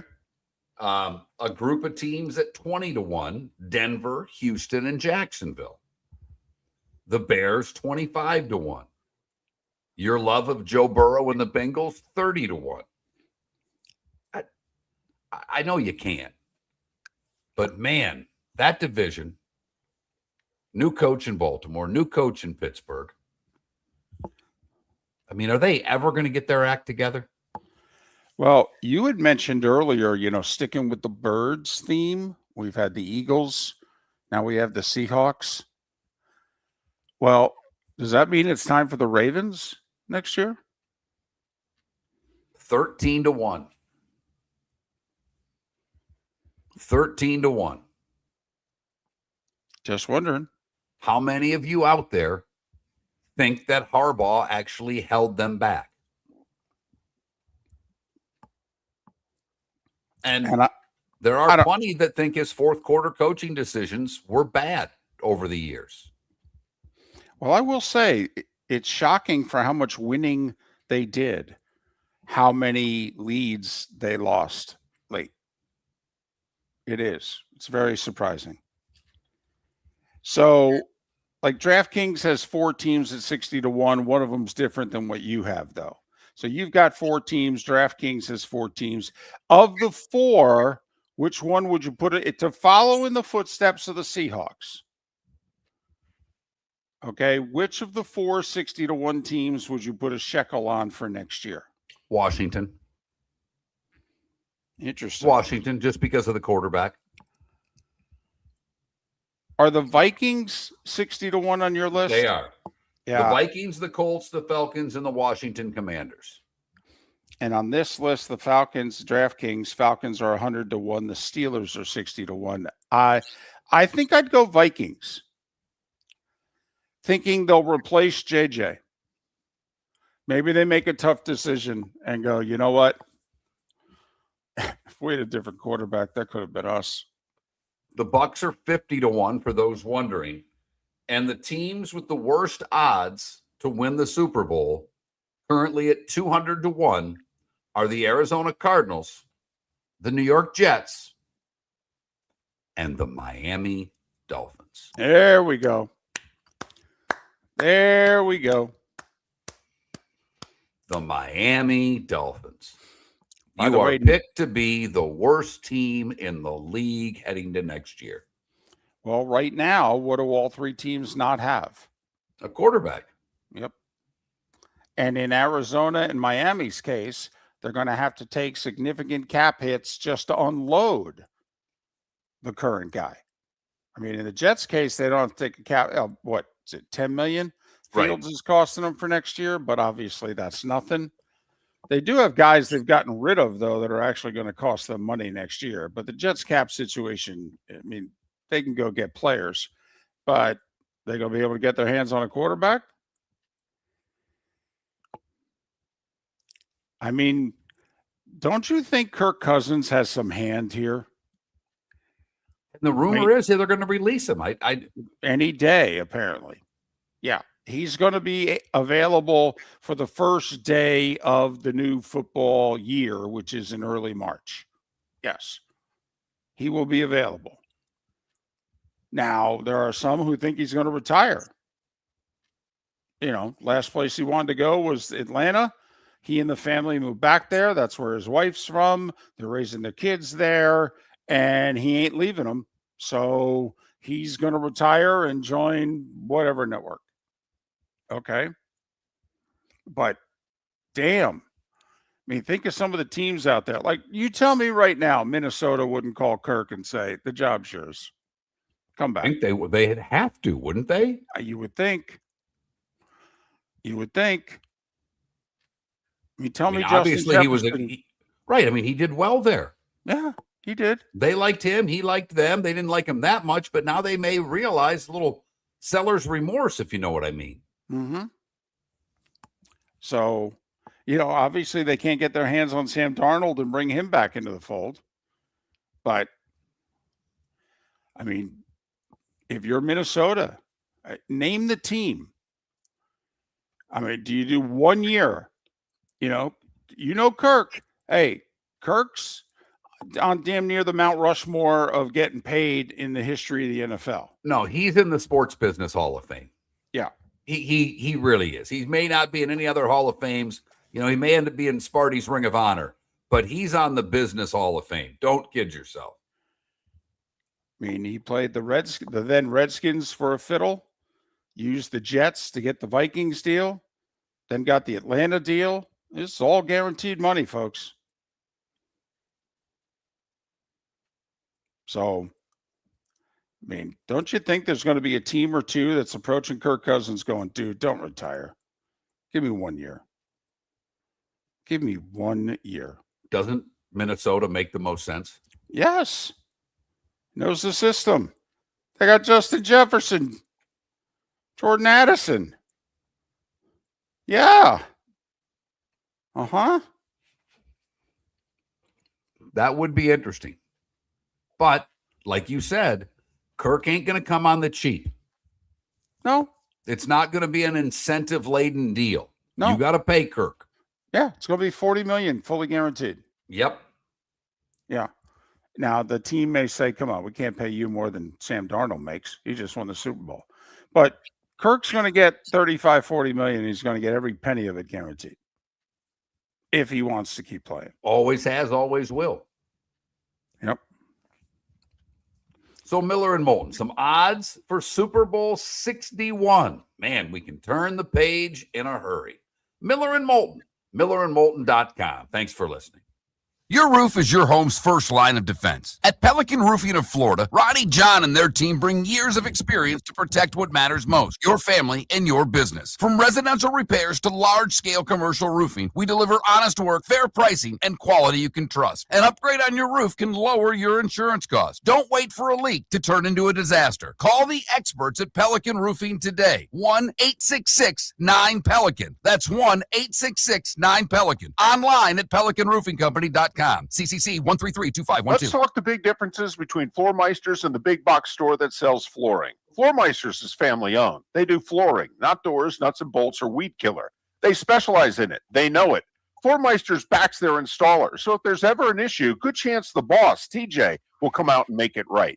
Floor Meisters prices beat the box stores every day of the week. When you think flooring, think Floor Meisters in Naples. Floormeisters.com. Real people, real prices, real quality selection. The Floor Meisters, just keeping it real. American Paint Supplies, celebrating 30 years in Naples, is proud to be the exclusive Farrow & Ball dealer in Southwest Florida. The best thing to come from the UK since the Beatles, Farrow & Ball has the colors and paints at American Paint Supplies. See why all the designers and painters choose Farrow & Ball. For 30 years, American Paint Supplies provides the perfect pairing of service and expertise on 6100 Shirley Street in Naples off of Pine Ridge or online at AmericanPaintSupplies.net. American Paint Supplies is your one-stop shop for all your coating needs. Get ready, Southwest Florida. The Southwest Florida Ag Expo is back. Now's the time to save big with the Mega Pass. Your all-in-one ticket to the fun, one low price. Get your one-day admission and unlimited midway rides. Mega Passes available online through February 26th at swflagexpo.com. Don't wait. Grab yours. Get ready for roots, rides, and real fun. Lee County, building a better community through business, sports, and tourism. This is Miller and Moulton.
DC, it was tough, but I will say Miller and Moulton thought they should have kept Sam. That you don't get rid of a quarterback that wins 14 games. Oh, jeez, I feel terrible.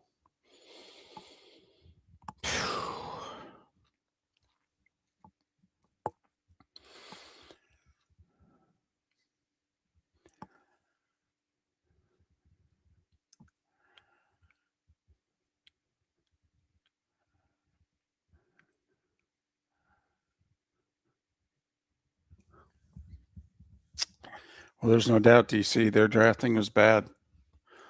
That first draft was epically bad. And then he trades with Green Bay.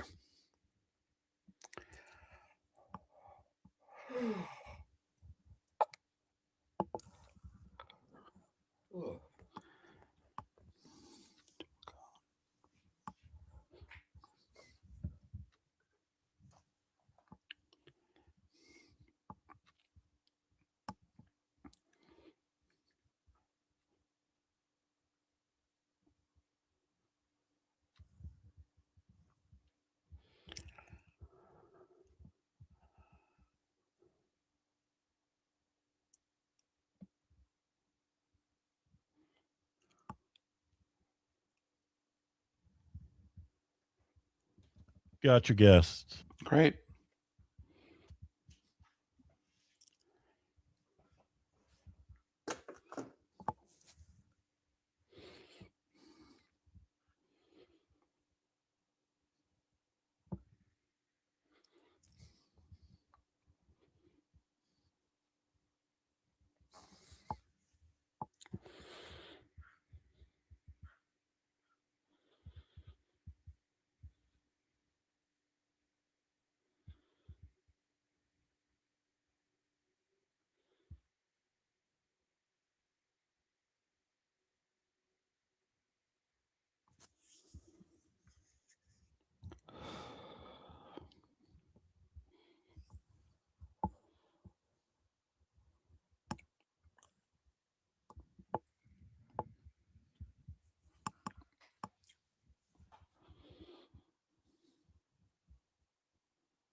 Welcome back to Miller and Moulton. Text the guys what's in your mind at 21,000.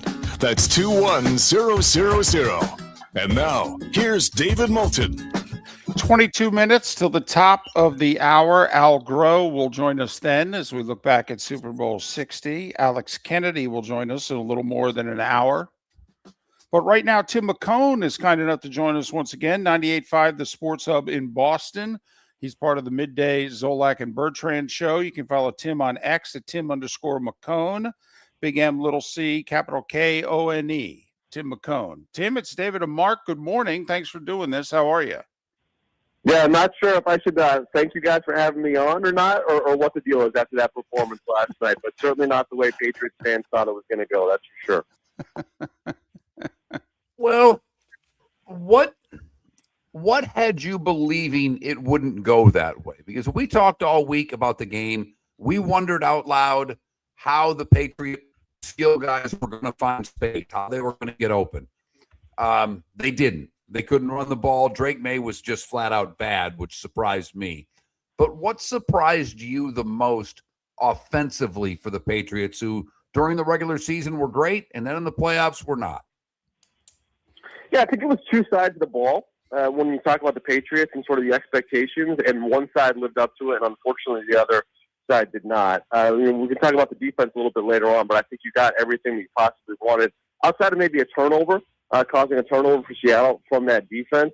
So they showed up. I think what surprised me the most was Josh McDaniels in that offense just not having an answer or a counterpunch to what Seattle was doing during that game. You know, we saw throughout the Brady years, time and time again, Josh McDaniels and those guys maybe not having success early on in the game, but being able to figure something out to sort of unlock something maybe in the second half.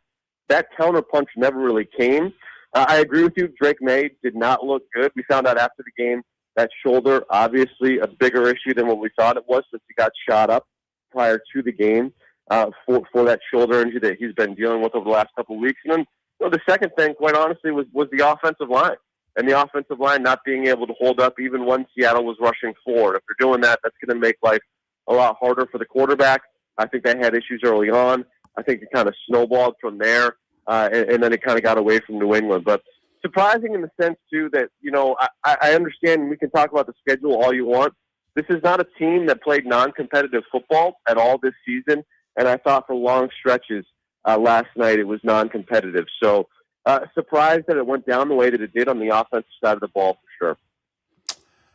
Curious as to what you think the post-mortem is going to be, because I would like to look at the playoffs as a whole, not just the first three quarters last night. They gave up 21 sacks in 4 playoff games. Doesn't that tell you that the current group is either A, not good enough, or B, certain guys are out of position? And whether it's you take the 2 guys on the left and move them to the right, whether Will Campbell is a guard, not a tackle, whatever. I mean, that to me is most concerning going forward. 21 sacks in 4 games. I know. I think you nailed it. I think you nailed it when you talk about sort of the questions moving forward. Look, it's one that we had coming into the season as well. You look at Will Campbell's measurables, and it's not a prototypical left tackle just from the arm length alone. He held up and he was solid. Now, he has been dealing, in fairness, with an injury that landed him on IR late in the season. But you're absolutely right. When you sort of look at the overall totality of the postseason, I think there's going to be a lot of people that wonder if that left side of the line, 2 rookies in Jared Wilson and Will Campbell, gets slid down a little bit. So you have Wilson, who played center in college, maybe playing center, and maybe you move Will Campbell, the number 4 overall pick, which, look, ideally, your number 4 overall pick is going to beat that left tackle. It was a weird draft last year, not a prototypical draft, so I think he went a little bit higher than he would in a normal draft. But do you slide him down to guard as well and go out and try to find that left tackle? I think that's going to be one of the huge questions that you have going into this offseason, and I think it's a real possibility because, like you said, it wasn't just last night, time and time again. And look, when you talk about the defenses that New England went up against in this postseason, it was a murderer's row. Chargers, Texans, Broncos, Seattle. All those defenses, really, really good. At the end of the day, though, most of the time, guys, when you're in the postseason, you're going to be playing some good defenses. And if you get to this time of the year, you need an offensive line that's going to hold up. They did not in this playoff run. And so, yeah, I would expect some changes on the offensive line, and I think you nailed it. I think it starts on that left side because even though they're rookies, they just, quite frankly, were not good enough. Tim, what about the skilled guys? Because the one thing that you really have to compliment Vrabel and staff for was the free agent signings. I mean, they did an amazing job of the players that they went out and got. They had relationships with a lot of them. Coaches knew them. So they brought in guys and were able to sustain or establish a culture on the fly, which needs to be complimented because that's not easy to do. Every team tries it. Not many teams are able to do it. But last night, when there was time for May, there was very little separation. Do they need to, from a free agent standpoint, or would you rather do it in the draft? Do they need to get faster? Do they need to get some guys that can be playmakers for Drake May? Because largely, if it's not Drake's legs, there wasn't a lot there. I think you nailed it. You look at the offensive side of the ball going into the season, and a lot of people out there said, you're relying on a Stephon Diggs to be your number 1 receiver who's coming off an ACL and is now in his 30s. And, yes, he was productive throughout this season, and he did have some big games and big moments, no question about that, but it's also not your prototypical number 1 receiver. Your tight ends are now in their 30s. You look at some of the other skill position players, Kayshon Boutte, nice emergence. Is he a prototypical number 1 receiver or a prototypical even number 2 receiver? I would say no. I think, one of the things that was really special about this team during the regular season was the fact that they didn't necessarily have that go-to guy that defenses could take away because Drake May did such a good job of sort of spreading the ball around. But again, as you get further and further into the postseason, to have that security blanket of a guy that hey, huge spot here, huge third down. I know my guy's going to get open and I can get him the ball. They didn't have that, and that I think also added to some of the issues that they had offensively. So when you combine the offensive line, when you combine the lack of skill position players, when you combine Drake May certainly not playing his best, but also dealing with an injury, I think, as well in those last two games. And I'm not trying to excuse away his play because, again, I don't think it was good enough in those last two games. You combine all three of those, I think that really shows you why they struggled so much last night. Tim McKone, 98.5, the Sports Hub in Boston. He's part of the midday show, Zolak and Bertrand. Follow Tim on X, Tim_McKone, Tim_ Big M, little C, capital K, O-N-E. How do you think New England's going to take this? Okay. A, they're used to winning Super Bowls, not losing them. B, I mean, all those Brady Super Bowls were close games. You know, obviously the one against Atlanta wasn't until it was. I mean, I'm just curious. It's been, you know, the Patriots team that got beat by the Packers 30 years ago was far more competitive in that game than this one was. I'm just curious how you think New England will take this. So I'm going to tell you, my co-host Zoe is going to be very, very thankful that you said that about the '96 team that he was on right there. He's going to that's going to mean a lot that they were very competitive against the Packers. No, look, I think the difference between this team and those Patriots teams outside of 2001, and certainly you can put '96 to the side as well. Well, when you talk about the Patriots during the Brady-Belichick era, there was a certain expectation that was on those teams, especially in the later years in the second half of that dynasty. The expectation was Super Bowl or bust. This year, the expectation coming into the season, I think, was 8 or 9 wins for a lot of fans across New England. I don't want to say it felt like it was house money, but it was a team that just felt like they were ahead of schedule for sure. Now, when you get to the Super Bowl, obviously, and I think a lot of people in New England thought that they had a real shot at knocking off Seattle because you're going up against Sam Darnold, you're going up against the quarterback that saw ghosts against New England during his time at the Jets, right? So I don't think maybe a lot of people in New England took Seattle as seriously as they probably should have looking at that game. But I also think the expectations coming into this season for New England were a lot different. So I don't think people are going to take this the same way that they would a Belichick and Brady Super Bowl loss. I think it's going to be a little different. Now, has the confidence of the foundation of this team been shaken a little bit in terms of the building blocks moving forward? I think that's a legitimate conversation. But certainly this was a fun ride, I think, for a lot of Patriots fans, just because it really did come out of nowhere in a way that some of those other Patriots teams you're talking about didn't. It was just a bad day at the office, wasn't it? I mean, even Vrabel, who's the best part of the team, you know, to not go for 2 at 19-6 is asinine. I mean, weren't you looking at the TV going, who the hell's our coach right now? It can't be Vrabel. Is he in the John? Is he talking to a player? What are we doing? Look, I think the most interesting thing about last night was the fact that the coaching staff got out coached the way that they did. I thought that was the one clear advantage they've had. You mentioned game situations. I don't think there was a team better in the regular season than New England. Vrabel was on top of it the whole year. Felt like everything he did when you talk about sort of decision-making in game broke the way of New England, and it just felt like it was a guy that had command in a way that not a lot of head coaches do. I thought he outcoached Jim Harbaugh during this run. I thought he outcoached Sean Payton during this run, and I'm with you. I think that not going for 2 there was such a glaring mistake. I thought Josh McDaniels not having some answers to the test for Drake May during that game, and look, I understand that there's only so much an offensive coordinator can do when your offensive line is getting whipped the way that the offensive line for New England was. But getting out-coached the way that New England was last night, I think was surprising and certainly not something I had on my bingo card. I thought that was one of the clear advantages that New England had, and I thought it was one of the things that was going to keep them in this game. Didn't break that way, and the fact that it didn't break that way, I think also shows you, like you mentioned, just how non-competitive it felt like that game was from start to finish. You know, the other interesting thing when you talk about this New England team was there was a team that was used to playing out in front pretty much all year. They never really got control of this game, guys, and they were playing from behind, and it just felt like they never really got control of the rope throughout this that whole 60 minutes, and it just showed. And again, not surprised necessarily that they lost. surprised at how non-competitive that performance was. Tim, I'll leave you with this. I mean, I thought Seattle was going to win. I thought Seattle was clearly the better team. I thought the spread was going to be 6.5 plus.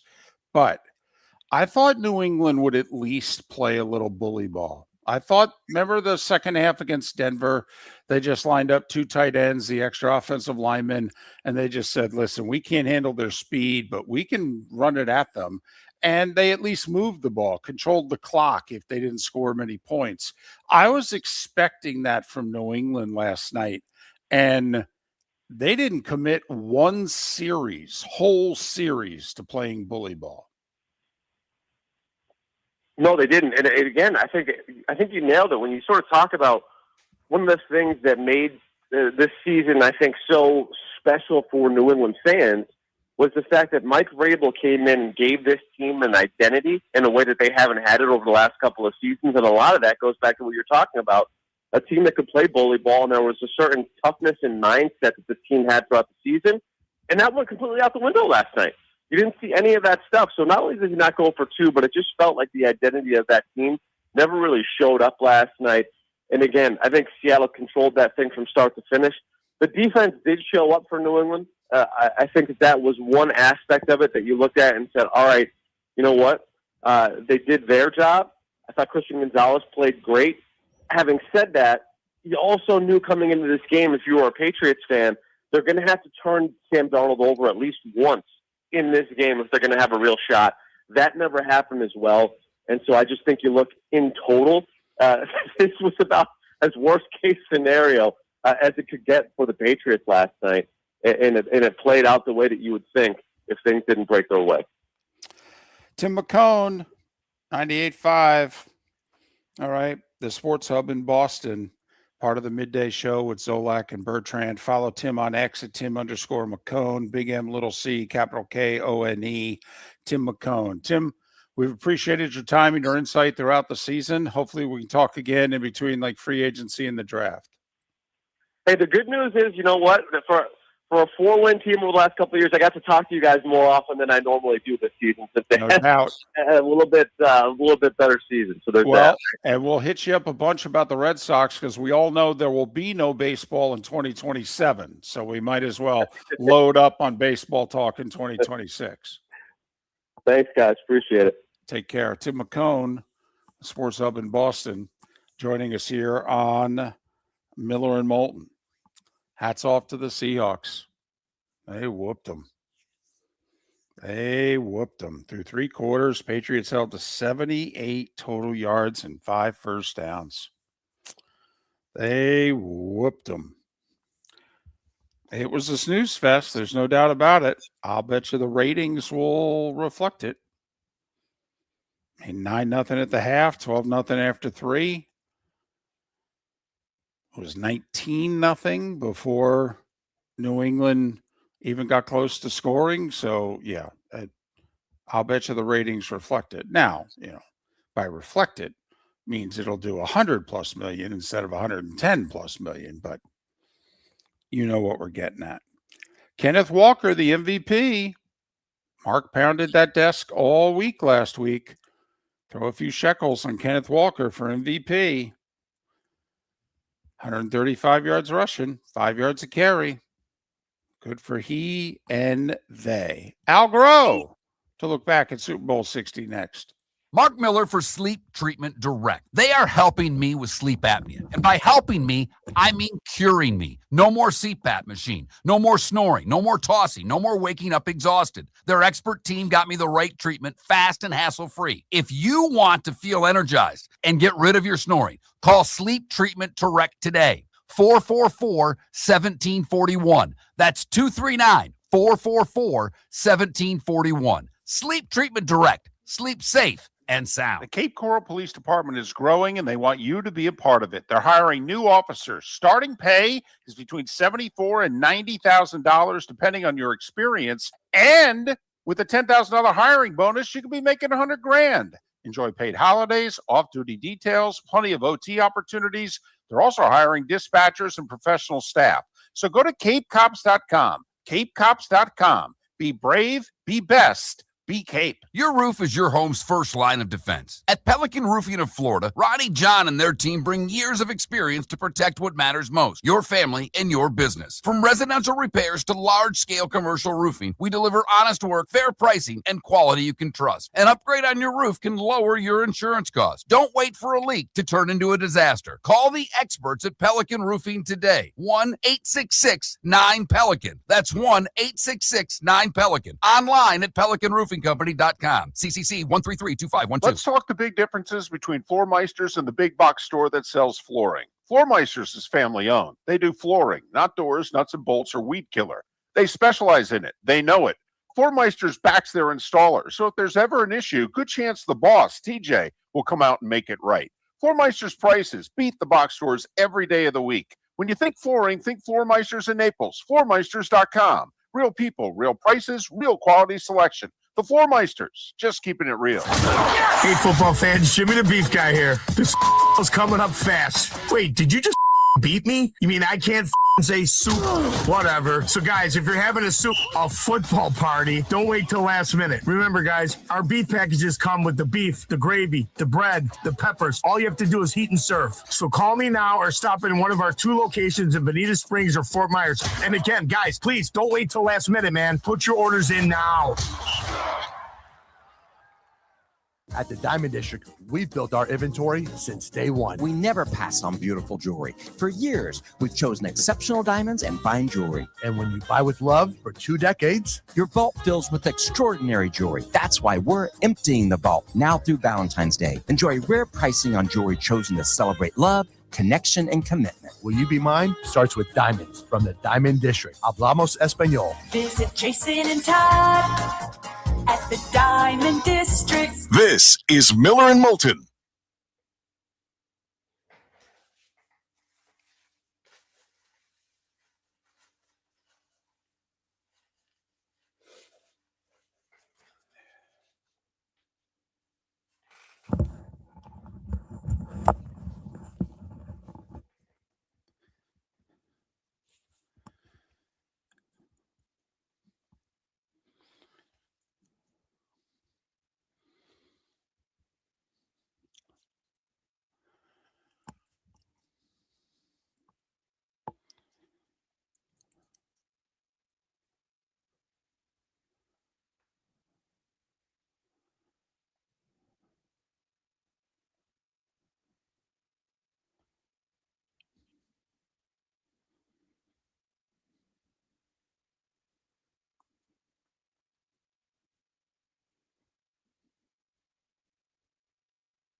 Got Al.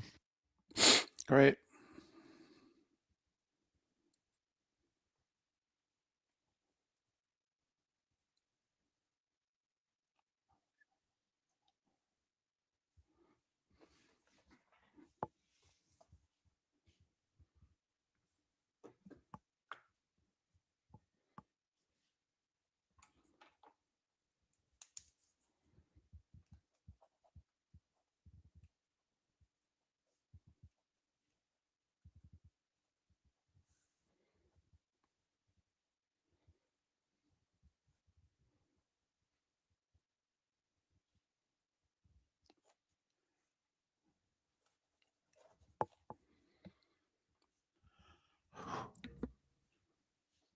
I'm back. Oh, wow. Are you hooked up? Not yet. She hooked me up to something. Okay. Some free, I don't know, David. There's a lot of things we're hooked up to these days. Al Groh's son, Matt, is the director of player personnel for the Patriots. Okay. Al has a ring with the Giants. The one son, Mike, has a ring with the Eagles. And Matt was trying to get a ring last night.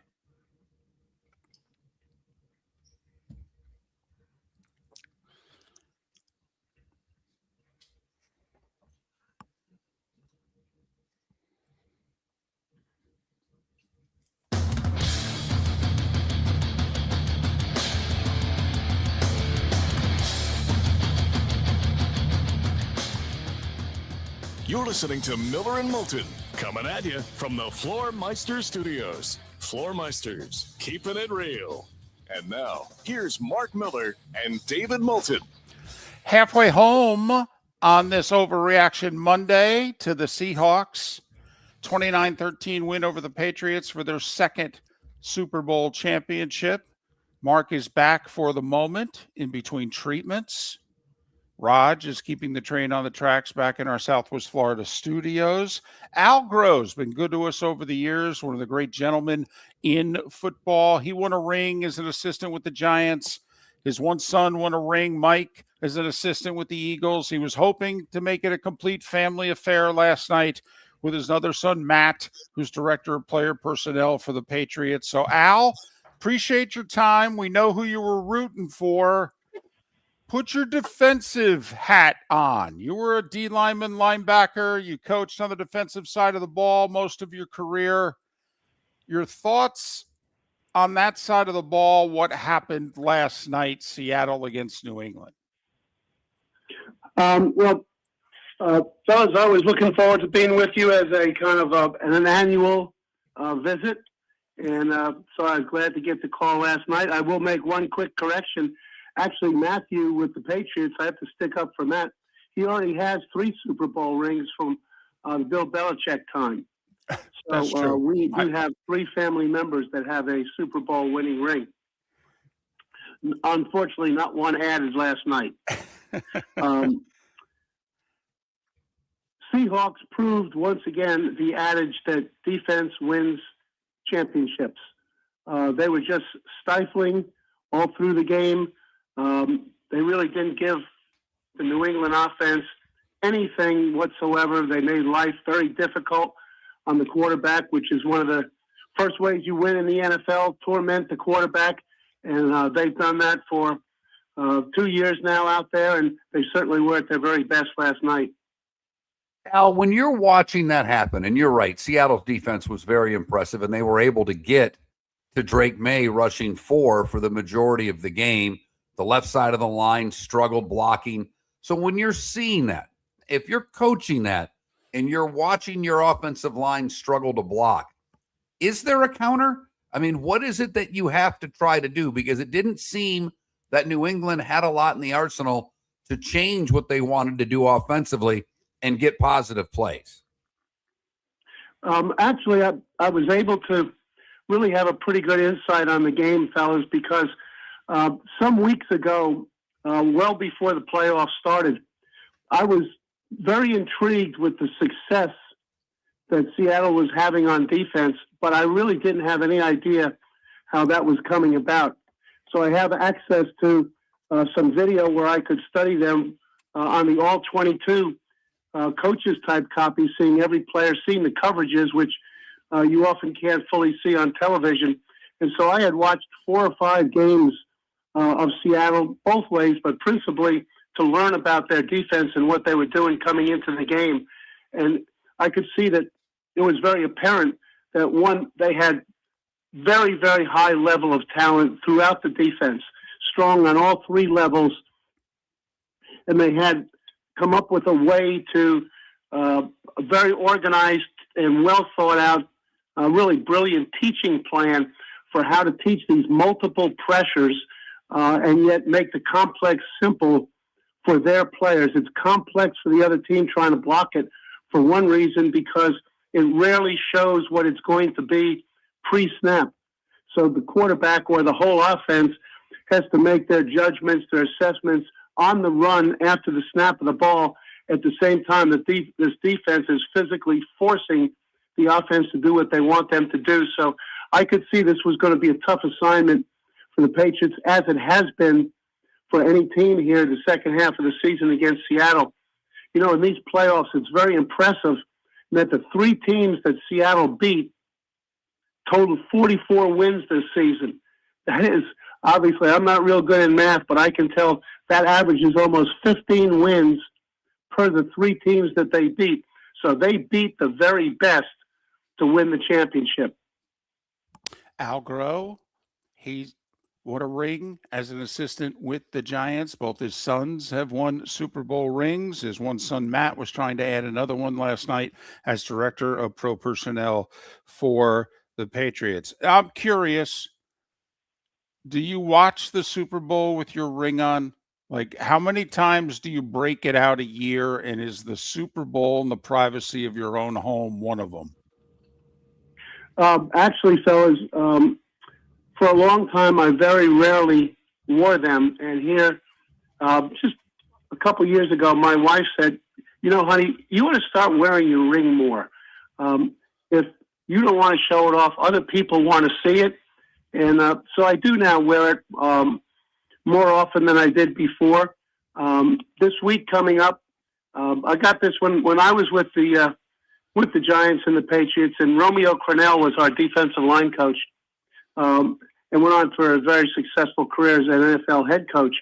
But the week before, during the playoffs, Romeo would break out all his previous playoff memorabilia, put it on his desk, wear it to practice and whatnot to kind of emphasize to the players the time of the year that we were in. So here these days, the week before the Super Bowl, if I have a Super Bowl sweatshirt or Super Bowl hat or whatnot, I break them out that week just for the fun of it, as much for myself to remember what those teams were able to accomplish. So, but no, last night I did not. I just kind of sat and concentrated on the game and was ready to go from the time I got up. It was game day yesterday morning, so I had that feeling once again. You know, it seemed that there were opportunities in the first half for New England defensively. I thought they had a great scheme. I'm curious what you thought about their defense. Their corners seemed to be taking some chances, trying to get turnovers. I thought they had maybe 3 sacks that Darnold got away from. And I don't know if that would have changed the outcome of the game, but it looked like New England was very close to making the big play defensively, Al. I think you've well defined how things went throughout the game.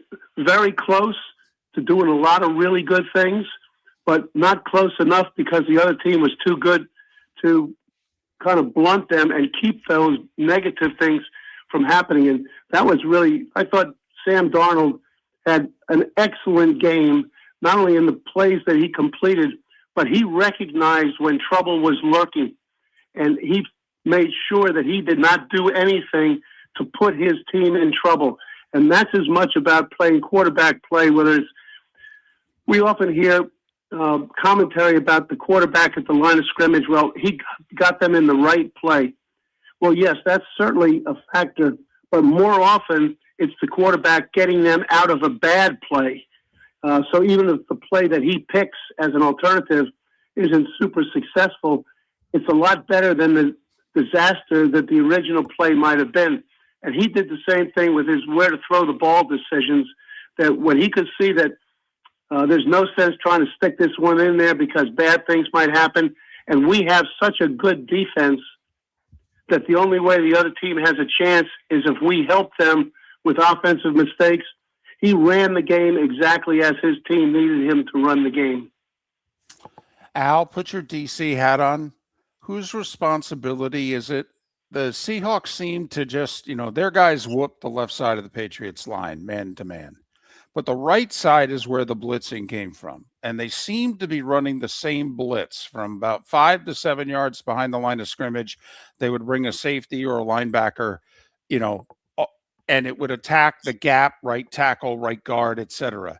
Whose responsibility is it to pick that up? Is that the lineman's responsibility to see it coming? Is that Drake May's responsibility pre-snap to anticipate it? Well, you hit it exactly. You hit the bullseye on that, because the way this Seahawks defense is constructed, they give very little hint to the offense before the snap of the ball. So, yes, you would like the quarterback is usually charged with changing the protection as he needs to block what appears to be the oncoming pressure. But because they give very little hint of that, and in fact, besides giving very little hint of what's coming, they often make it look like the pressure is coming from the other side. And so if the pressure is switched from one side to the other, they're blocking individuals who are not going to come. They're dropping out into the coverage, and then the pressure comes after the snap of the ball when they overload the undermanned side of the protection. And that's what they did on the 2 times that they brought Witherspoon running from 5 or 6 yards deep, where he often lines up in coverage, to then take a running start into the overloaded side of the protection where he came. And that's why he came free through that inside gap. Fatigue becomes a part of any team, and we talked about it earlier in our show, Al. They had, the Patriots had 5 first downs through 3 quarters. When you're not moving the ball, just how much more taxing is that on your defense? They were on the field the whole game, and sooner or later, big plays are inevitable, aren't they? Yeah, they certainly were, and the time of possession was significant. And, this game, fellas, from a personal standpoint, reminded me so much of our 1996 Patriots team. There were a lot of similarities there. The Patriots this year obviously won 4 games the year before. Mike Vrabel did a fantastic head coaching job. He's not a specialist, offensive or defensive specialist. He's the head coach of the whole team, and everybody knows that he is. He did a fantastic job with that. Patriots won 4 games last year. They were in the Super Bowl this year. They just played a stronger team. In 1996, we were in the Super Bowl after winning 6 games the year before. We played Green Bay in the Super Bowl. We lost 35-21, and they were better than we were. It wasn't that we played a bad game. Patriots weren't so much. Sure, it looked that way yesterday, that maybe they played a bad game. They were just overwhelmed by a stronger team, as we were in the 1997 Super Bowl against Green Bay in New Orleans. Al, as always, we appreciate your time and your insight. We hope you and the family are doing well and everyone's healthy. And hopefully we can talk down the road. Well, I appreciate it, fellas. I look forward to speaking with you all the time. And, I'm just not a very fancy guy. I'm just a football guy. And so I was disappointed that the Patriots lost, but I did admire and respect the team that the Seahawks have built. And Mark, good luck to you on your rehab. I hope your situation is not as serious as if you had been hit by the Seattle defense last night. I'll keep you posted, Al. Thanks so much. Really appreciate it. Thanks, fellas. Happy New Year. And to you as well, Al Groh. And we call him because he's a football guy. That's why we that's what we love. That's a breakdown. That's a guy who's telling us the whys. And we think you want to sometimes not hear the big things, the whys. He gives us to it on Miller and Moulton. Think we only fix windows? Think again. Your local Glass Doctor Home and Business does so much more to upgrade your home. We custom build stunning shower and bath enclosures, install sleek glass doors and windows, and can bring fresh life to foggy or cracked panes. Need a glass tabletop or a statement mirror? Yep, we do that too. If it's glass and it's in your home, we're the team to call. Call the Glass Doctor, we fix your pains. Oh, yeah. Your roof is your home's first line of defense. At Pelican Roofing of Florida, Ronnie, John, and their team bring years of experience to protect what matters most, your family and your business. From residential repairs to large-scale commercial roofing, we deliver honest work, fair pricing, and quality you can trust. An upgrade on your roof can lower your insurance costs. Don't wait for a leak to turn into a disaster. Call the experts at Pelican Roofing today. 1-866-9-PELICAN. That's 1-866-9-PELICAN. Online at pelicanroofingcompany.com. CCC 1332512. Let's talk the big differences between Floor Meisters and the big box store that sells flooring. Floor Meisters is family owned. They do flooring, not doors, nuts and bolts, or weed killer. They specialize in it. They know it. Floor Meisters backs their installers. So if there's ever an issue, good chance the boss, TJ, will come out and make it right. Floor Meisters prices beat the box stores every day of the week. When you think flooring, think Floor Meisters in Naples. Floormeisters.com. Real people, real prices, real quality selection. The Floor Meisters, just keeping it real. American Paint Supplies, for nearly 30 years, is your one-stop shop for all your coating needs. If you are a designer, a contractor, a professional painter, or a weekend warrior, American Paint Supplies is the place where experts go to get expert solutions. At 6100 Shirley Street in Naples off of Pine Ridge, American Paint Supplies delivers the best solutions with the best products with the best support. Meet Gene and his team today at American Paint Supplies. Call 239-566-2700. That's 566-2700 or online at AmericanPaintSupplies.net. This is Miller and Moulton.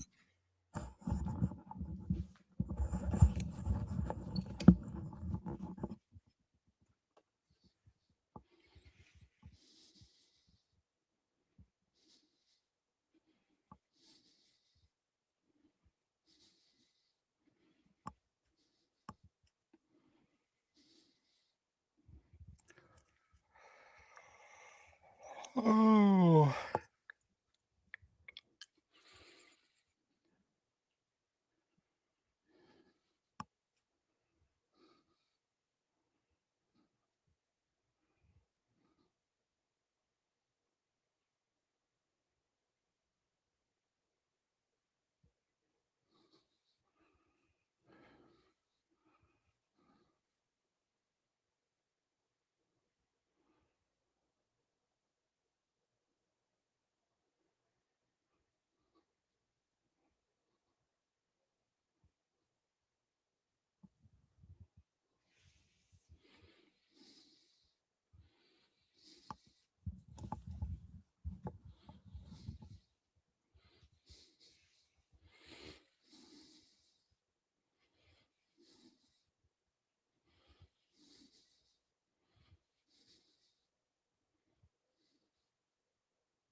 Romo, it ain't close. Collinsworth, I think Collinsworth's good. Do I think he's great? No. But Collinsworth's really solid.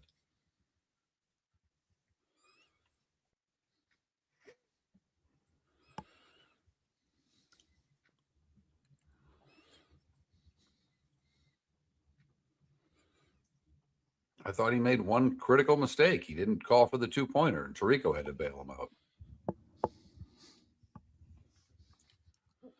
But to your point, throughout the game, he's given opinions on what he thinks they need to do. That's his job, right? It is to me. But he's not liked, though.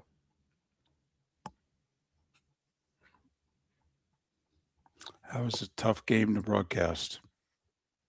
Right. I mean,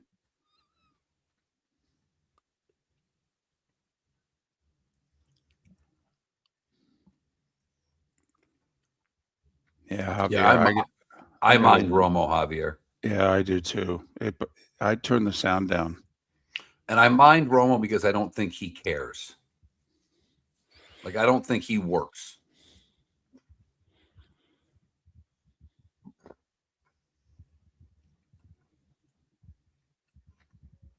He had 1 year where he was just away from the game and he knew play calls. And after that, he's just gotten consistently worse. He doesn't work at it.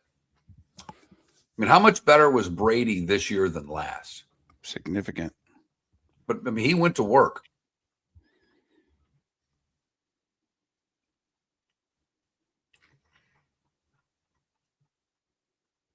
But of the three you mentioned, Gary's the only one that's an analyst. You got to compare analyst to analyst.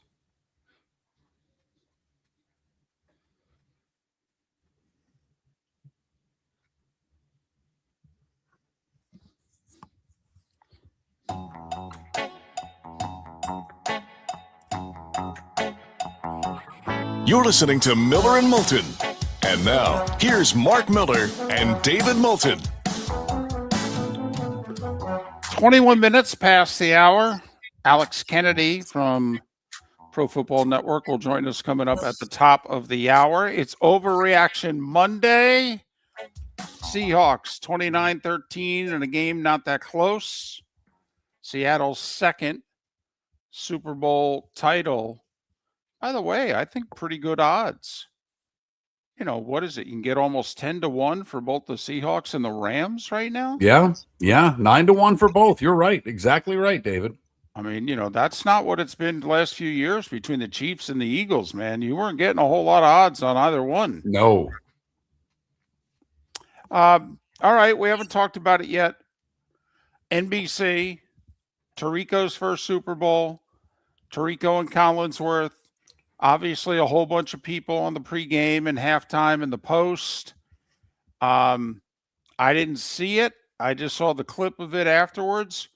Rodney Harrison looking Tony Dungy dead in the eye and said, "You guys screwed up." Ooh.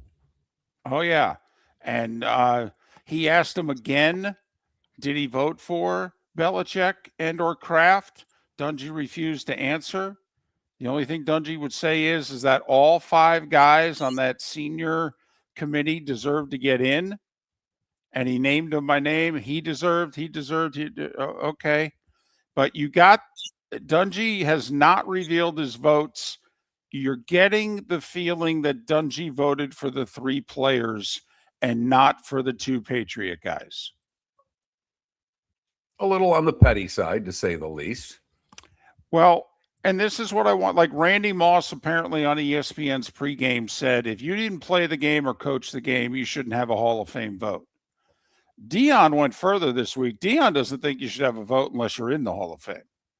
Hey, whatever you guys decide, fine with me. Okay, honestly, do I think the baseball writers should have been the only ones determining who gets into the Baseball Hall of Fame? No, I think you and I both thought that that's been ridiculous. There had to be others that should have been voting. Well, and the sports have evolved, particularly in baseball. We didn't have, the fact that a Vince Scully wasn't voting for the Hall of Fame seemed laughable to us. Correct. He's particularly when we go to interleague play, and he's actually going to see every team. So, Javier says Dungy doesn't know anybody. His explanation, it's an anonymous vote. And normally I would agree. But when you don't elect the guy who's second all-time in wins and first all-time in Super Bowls, then I think with all due respect that, the rules to you don't apply. You're not protected anymore. You guys need to, Dungy blamed it on the rules. Dungy said they changed the rules a couple years ago. He said if these five guys were on the ballot, 3 years ago. He goes, Belichick and Kraft would have gotten in. So Dungy's blaming the rules change.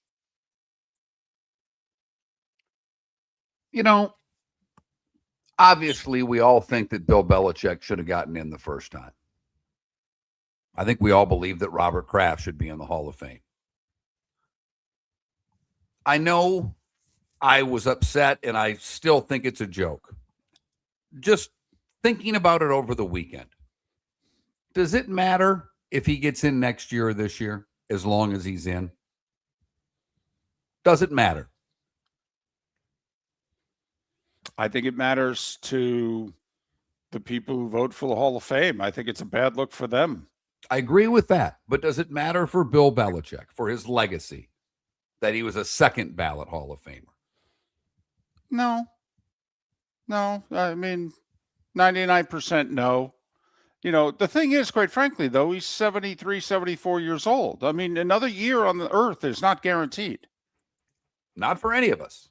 Right. So, yes, I that part, I agree with you wholeheartedly, David. But as long as he's alive next year and gets in, does it really matter that it was a second-year ballot or a first-year ballot? Not to get technical, for him, no. But now he's a logjam. He's now a roadblock for somebody next year because of their stupid voting process. Well, that's a different argument, and you're right, because it's not just that way for the senior committee members.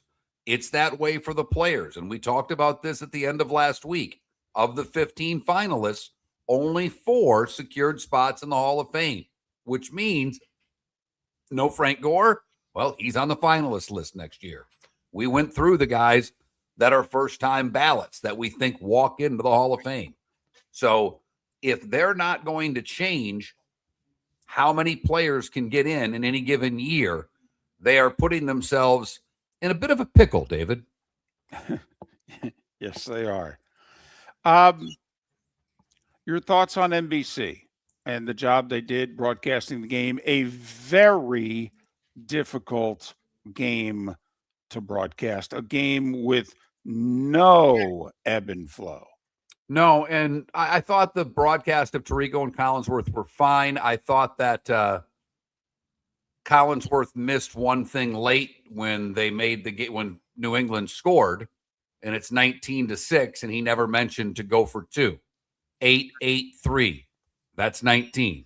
He's got to call that out there. That it's a little thing. You've kind of pushed me along with that, but as I'm watching the game and I'm not hearing Collinsworth say as the ball goes in the end zone, all right, you got to go for 2 here because you can get there with two touchdowns and a field goal. That was a miss. Tirico bailed them out. He brought it up before they kicked the extra point, which he kind of said incredulously, don't they have to go for 2 here? Yeah, it should have been right when the touchdown was scored to me, but that's neither here nor there. Right. The one thing that I thought, and I usually don't talk about this a lot because it doesn't matter to me, but the 2 gals that were the sideline reporters, thank goodness they had Vrabel and McDonald. They asked good questions, and both of these coaches give actual legitimate answers about what they're being asked. They didn't give coach speak. They talked about what, Vrabel talked about what he needed to fix, what had gone wrong. I appreciate that. That's a tough interview. They don't want to do that. And the fact that they had 2 guys who are willing to give a little bit helps the game a lot to me. I appreciate them interviewing JSN and Drake May live at like 6:30. 6:25 maybe. It was painfully obvious that both players had their quote unquote game faces on and they had their cliches ready. I mean, they gave nothing. Okay, but I appreciate the effort by NBC, and I'm glad they were able to get the cooperation pregame. So all you could do is ask the questions and hope you get some kind of an answer. Players don't want to give it? Okay, back to you, Mike. Tirico joked about Drake May and how serious his face was. And, they showed it in the pregame. They never showed the Malcolm Butler during the game, did they? No. Saw it pregame. Also, one mention of Drake May's wife. Middle school sweethearts. Tirico went down the road for a few seconds, and that was it. He didn't play well. There was no story with Drake May. I got it.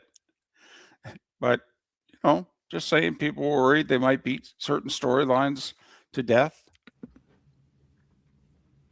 I don't know. I thought NBC, I thought the pictures were good. I mean, those close-ups, did the ball touch the ground or not on a couple of the catches, I thought were excellent. It was, because we thought the first time it didn't hit the ground, and then the other angle clearly showed that it did hit the ground, because it meant a couple more plays, a couple of shots at the end zone. It was a crucial point in the game. The game was still in the balance, right? And they did an excellent job. It was 6-0 at the time. So, yeah. Miller and Moulton. You can give us your thoughts in the Twitch and YouTube chat rooms, your thoughts on Tirico and Collinsworth and the broadcast. And make sure you answer our poll question. Your thoughts on the halftime show, Miller and Moulton. Your roof is your home's first line of defense. At Pelican Roofing of Florida, Ronnie, John, and their team bring years of experience to protect what matters most, your family and your business. From residential repairs to large-scale commercial roofing, we deliver honest work, fair pricing, and quality you can trust. An upgrade on your roof can lower your insurance costs. Don't wait for a leak to turn into a disaster. Call the experts at Pelican Roofing today. 1-866-9-PELICAN. That's 1-866-9-PELICAN. Online at PelicanRoofingCompany.com. CCC 1332512. American Paint Supplies, for nearly 30 years, is your one-stop shop for all your coating needs. If you are a designer, a contractor, a professional painter, or a weekend warrior, American Paint Supplies is the place where experts go to get expert solutions. At 6100 Shirley Street in Naples off of Pine Ridge, American Paint Supplies delivers the best solutions with the best products with the best support. Meet Gene and his team today at American Paint Supplies. Call 239-566-2700. That's 566-2700, or online at AmericanPaintSupplies.net. Let's talk the big differences between Floor Meisters and the big box store that sells flooring. Floor Meisters is family owned. They do flooring, not doors, nuts and bolts, or weed killer. They specialize in it. They know it. Floor Meisters backs their installer, so if there's ever an issue, good chance the boss, TJ, will come out and make it right. Floor Meisters prices beat the box stores every day of the week. When you think flooring, think Floor Meisters in Naples. FloorMeisters.com. Real people, real prices, real quality selection. The Floor Meisters, just keeping it real. Mark Miller for Sleep Treatment Direct. They are helping me with sleep apnea. And by helping me, I mean curing me. No more CPAP machine. No more snoring. No more tossing. No more waking up exhausted. Their expert team got me the right treatment, fast and hassle-free. If you want to feel energized and get rid of your snoring, call Sleep Treatment Direct today. 444-1741. That's 239-444-1741. Sleep Treatment Direct. Sleep safe and sound. This is Miller and Moulton.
Michael, help me out here. It was my understanding that if she withdrew, that nobody would replace her. That we already had 4 downhill skiers in.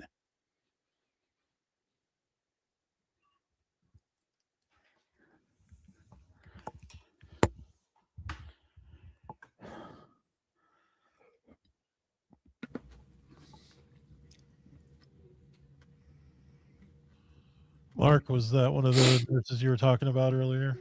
New crew. This is the morning crew. Okay.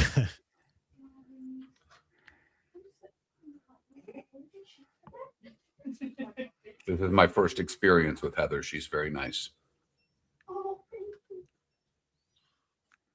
They have a lot of nurses on this floor. Good to know. They shouldn't be getting burned out then. No. For the record, Heather had no problem with the Bad Bunny. She doesn't get what everybody's so uptight about. She thought the game was a little boring. She truly doesn't understand what everybody's so uptight about. She doesn't think it's worth getting uptight over. Well, now that's a different story, but okay, I agree. More pills for me? Potassium, acyclovir, and ursodiol. Let's do it. The potassium varies day to day based on your levels, okay, my friend? No problem. All right. I'll see you in an hour. Okay. Okay, bud? All right. Okay. Thanks. You're welcome.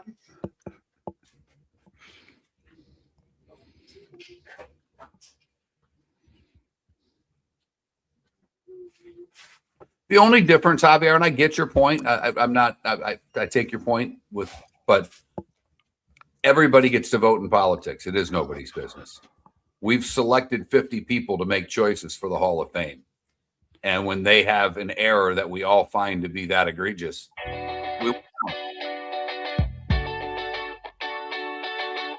You're listening to Miller and Moulton. And now, here's Mark Miller and David Moulton. 22 minutes till the top of the hour. Miller and Moulton, millerandmoulton.com, Miller_Moulton on X. It's an overreaction Monday. Our poll question, Super Bowl halftime show. Loved it, hated it, needed English subtitles. Right now, 42% of you loved it. 30% of you hated it. 28% of you said it needed subtitles. Vote accordingly. One comment on the Pelican Roofing of Florida text line, which, by the way, is 21,000. That's the number. If you've never texted the show, you need to text the keyword Miller to 21,000. And I did find this kind of funny. He just said, so you guys really would have liked subtitles for Spanish and Puerto Rican slang. Yeah, I would have. Yeah. See, we have no problem with what the words are. I don't know. I did not see anything. And look, and I could be completely wrong. I don't speak Spanish. I didn't read nor hear anything that there was much said that was inappropriate, if you will. Because if it was, I think it would have been out there. That's just me, given the climate that we're in. So I didn't have a problem with it at all. I thought it was a good show. It's never going to make my top 10, 20 Super Bowl halftimes. But I thought from a theatrical standpoint, they did a good job. And a good beat. The last song didn't have the same pizzazz to me that the rest of the show did. I thought it ended on a downer. I don't know if that was on purpose. Once again, I don't know what they were saying. Right. I've tried to read. I think he was singing, I don't know, God Bless America or America the Beautiful or something at one point. I don't know. I do think it was on them. And by them, I mean NBC, Jay-Z, the halftime, the NFL, what have you. I think it's on them to have provided a translation in English so that the majority of your audience could understand what was being performed. I do. I absolutely do. And I'm very surprised that there were not English subtitles put on the screen I mean, we do it in local newscasts when somebody's difficult to understand. Okay. We do it in the 1 hour dramas when they interview someone whose native language is not English. Okay. I was very surprised. I have no problem with the performance in Spanish. I really don't at all. But I do have a problem with the fact that sitting on my couch, I couldn't understand a word of it. To me, that seems preposterous. Why would you do the performance if 80+% of your audience can't understand it? Now, I have a bigger problem with the $160 hamburger they were serving. Supposedly what? They made 200 of them that they were serving. It was like what, 3 or 4 burgers and just a whole bunch of sour cream? What was it? No, it was not sour cream. It was a cheeseburger with braised bone-in beef shank, a roasted mirepoix demi-glace, and blue cheese fondue on a baked brioche bun. I am a big fan of blue cheese. I don't like blue cheese on my burger. So that I had a problem with. A bone sticking out of a hamburger. There's nothing wrong with some beef marrow. It's a wonderful, wonderful thing. I don't want a bone sticking out of my hamburger. A hamburger is an item you grab with your hands and eat. You should not be dodging a bone while eating a hamburger. So let's just assume, because I'm guessing this was served in like a few of the private suites. I did see a guy on the concourse buying one, David. Wow. I don't know if there was just a certain area. I saw a quick interview with the guy. I saw it on social, and he had it, and he said, it's enough for 4. My son and I are going to try, because they asked. It was funny. We were going back and forth about this last night, and it's like, do you bring it back to the seat? And the guy was like, I'm going to try to get one of those tables over there. And I think that's the key move with that burger. You got to do that in the concourse. You can't be bringing that to the seat. That's going to agree with you. That's going to end badly. There's just no way that's going to end well. Yeah. Also, it's going to be messy. I think it's going to force you to eat it faster than you should. Right. You need to sit down somewhere and enjoy this sucker. Let's just assume you and I are loaded. Okay. And by loaded, we don't mean on drugs and alcohol. We mean cash.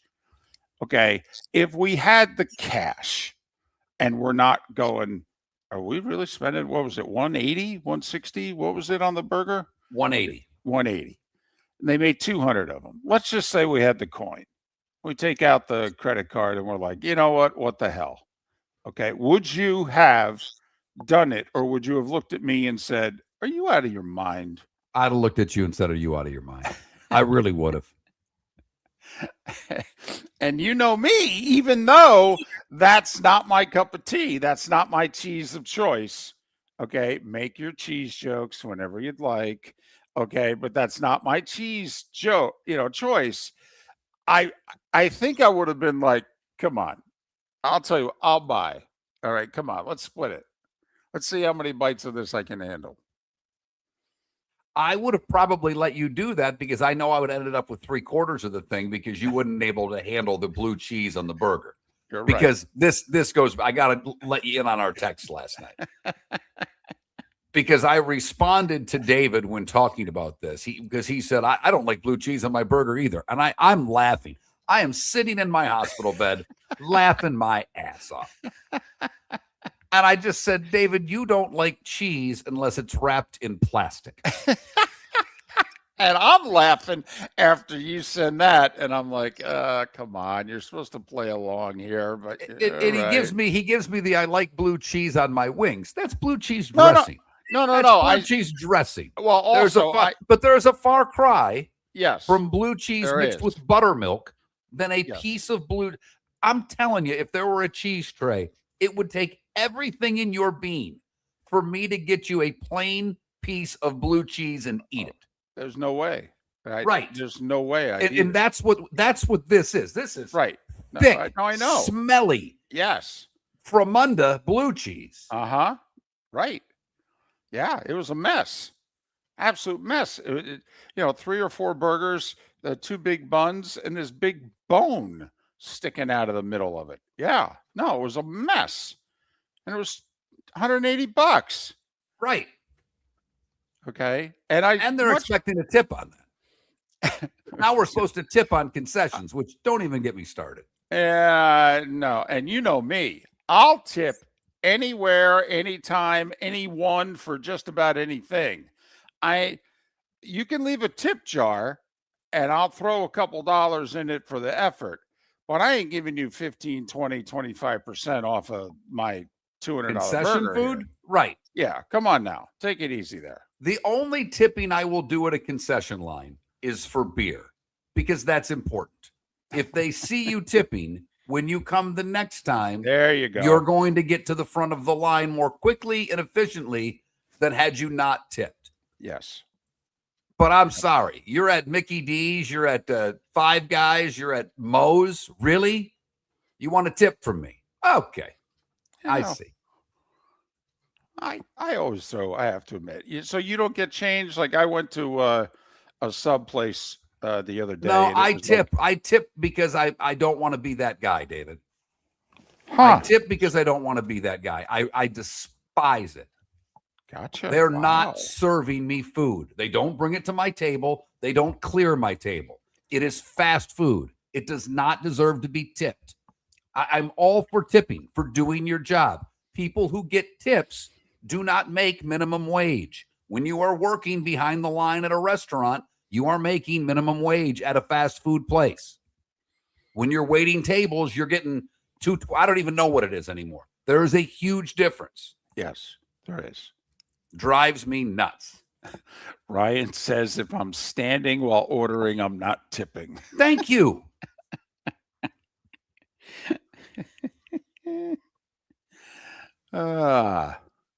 Pizza delivery guy, you get a tip. Go to the pizza place, pick up the pizza. I don't feel as if I should have to tip you. You handed me a box. Fair enough. Now, it doesn't mean I don't do it because I'm guilted, because there's a little bowl there with money in it. You don't want people looking around going, oh, look, that guy didn't tip.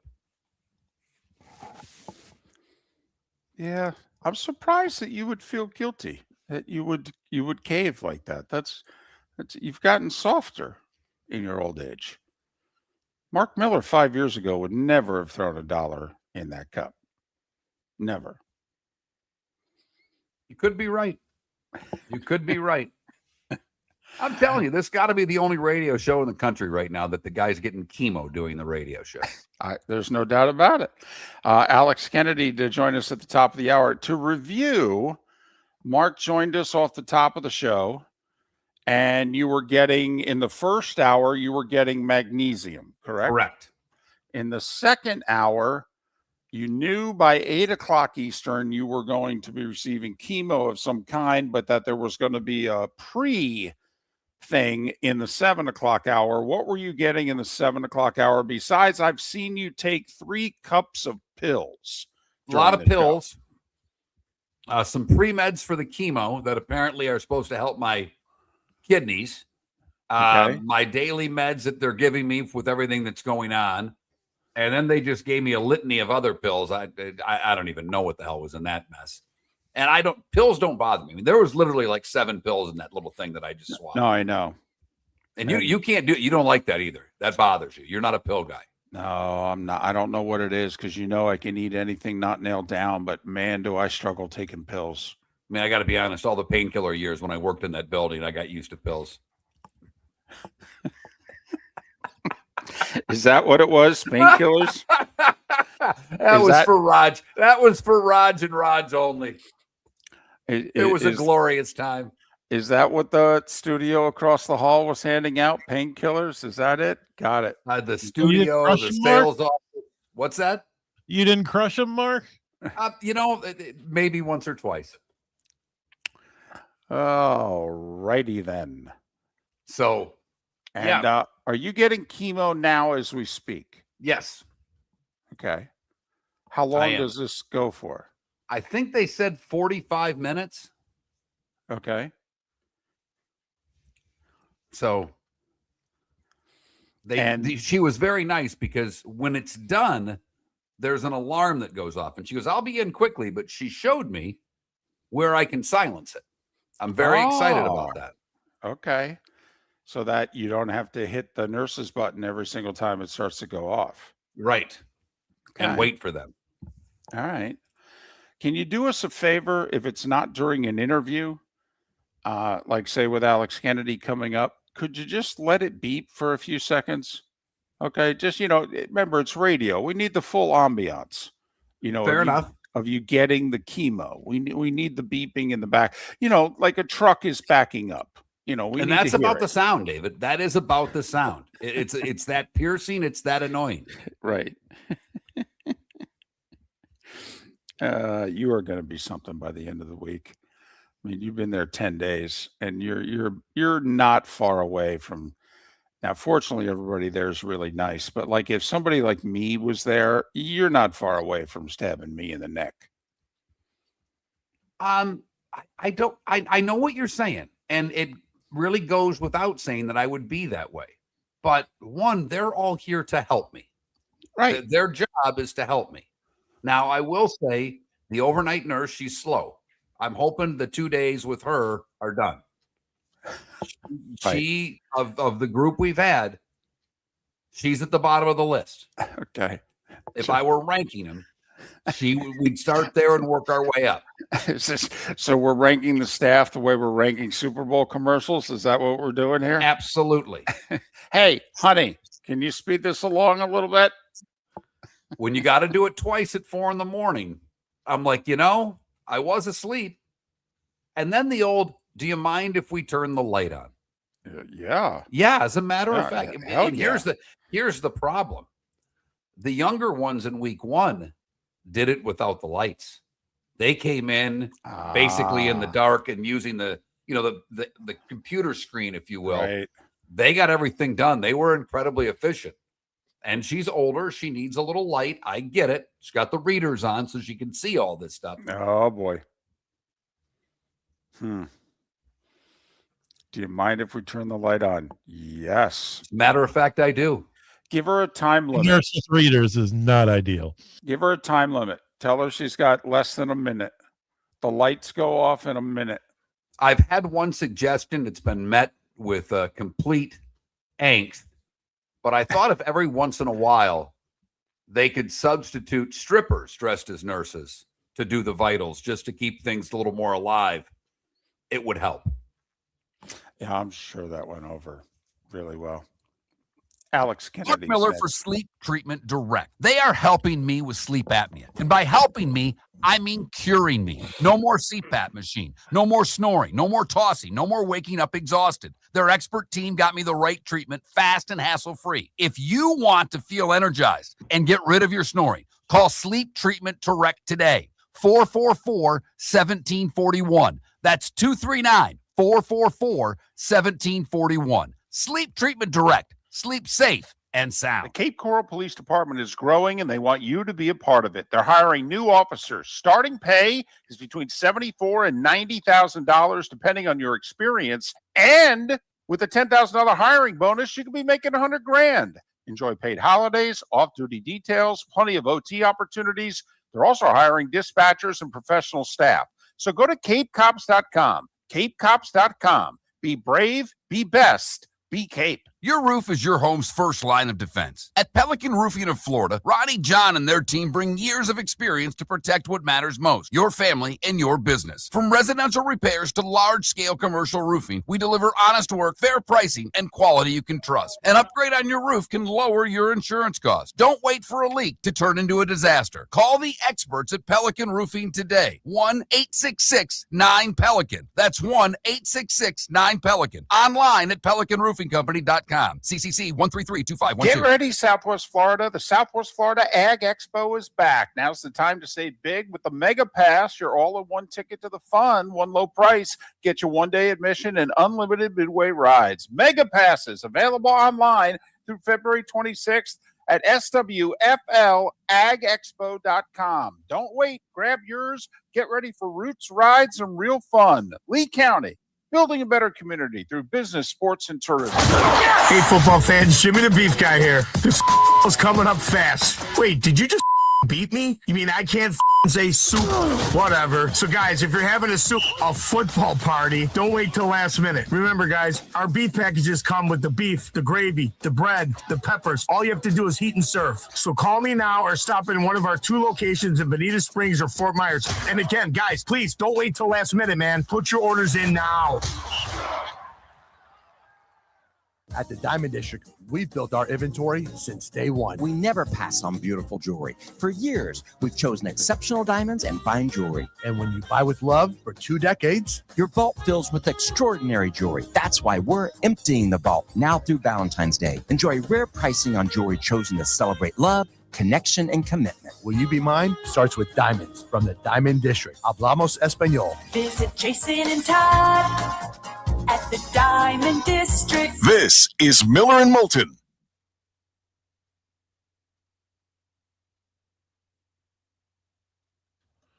Gotta say, Mark, it freaked me out when you started messing with the network computer a little bit. I know, I'm pretty sure I know what you were looking at, but it's just like, whoa, what just happened? I know. I really messed with Rick last week when I was doing it.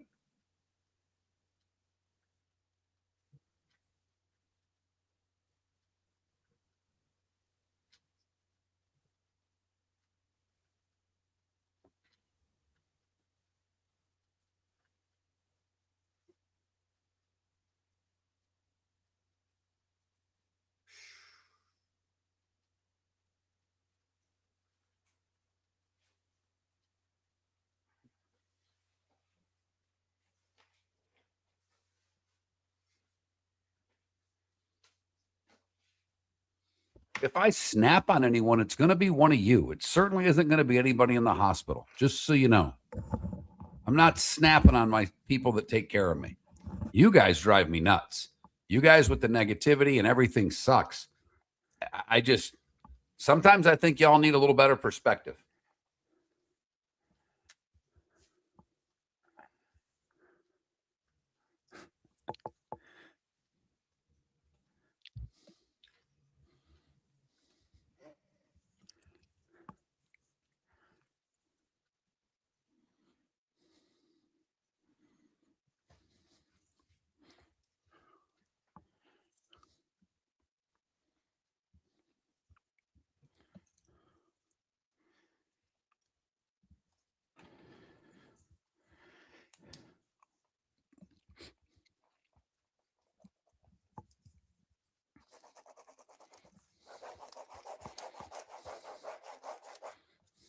What the hell?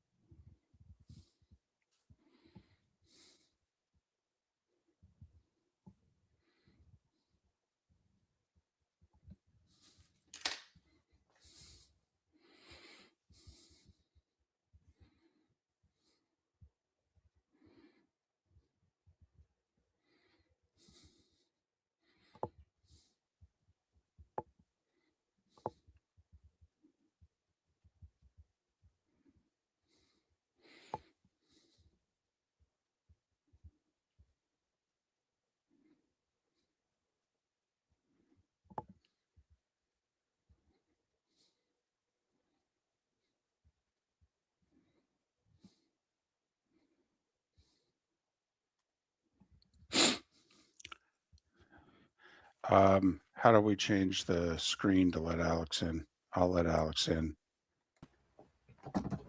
Do I have time to grab headphones real quick, or am I good without them? You've got a minute or so. Absolutely, you're fine. Yeah. I'm good without them now? Or I should go get them? Yeah. It's up to you. If you think you're good, you sound fine to us. If you want headsets, go grab them. Okay, no, I sound okay then. I'll stick with it. Yeah. How's it going, guys? Good. How you doing? Good. Can't complain. Bit of a one-sided game last night. A bit. Yeah.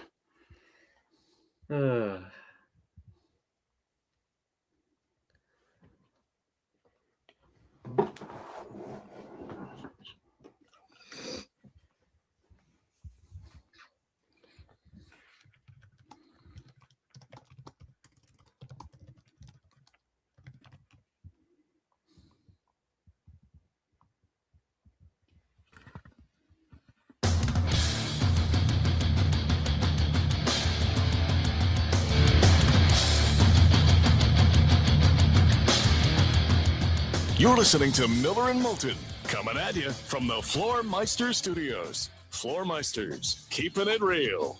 And now, here's Mark Miller and David Moulton. It is the final hour of Miller and Moulton. The Diamond District bonus hour is underway. Mark, amazingly, has been with us for most of the show after getting his bone marrow transplant Friday afternoon, and he's receiving chemo treatment as we speak. So the round of applause can't be loud enough or long enough for Mark. We're doing him a service, apparently, because he's bored out of his mind and going stir crazy. So obviously, since his name's on the show, he can join us whenever he'd like. I still want a paycheck. I figure if I don't work, there's a chance I don't get one. Not true. Not true at all. It'd be the only time in the history of Miller and Moulton where someone cannot work and still get paid. Alex Kennedy is kind enough to join us. What was PFN is now PFSN, Pro Football Sports Network. Alex is in charge of both NBA and NFL content for PFSN. You can follow Alex on X at Alex Kennedy NBA. Alex, thanks for joining us once again. You joined us last week. Your thoughts, we'll just throw it in underhanded. Any angle you want to take, a betting angle, an analytics angle, just a enjoying it, sitting at home angle. Your thoughts on Super Bowl 60?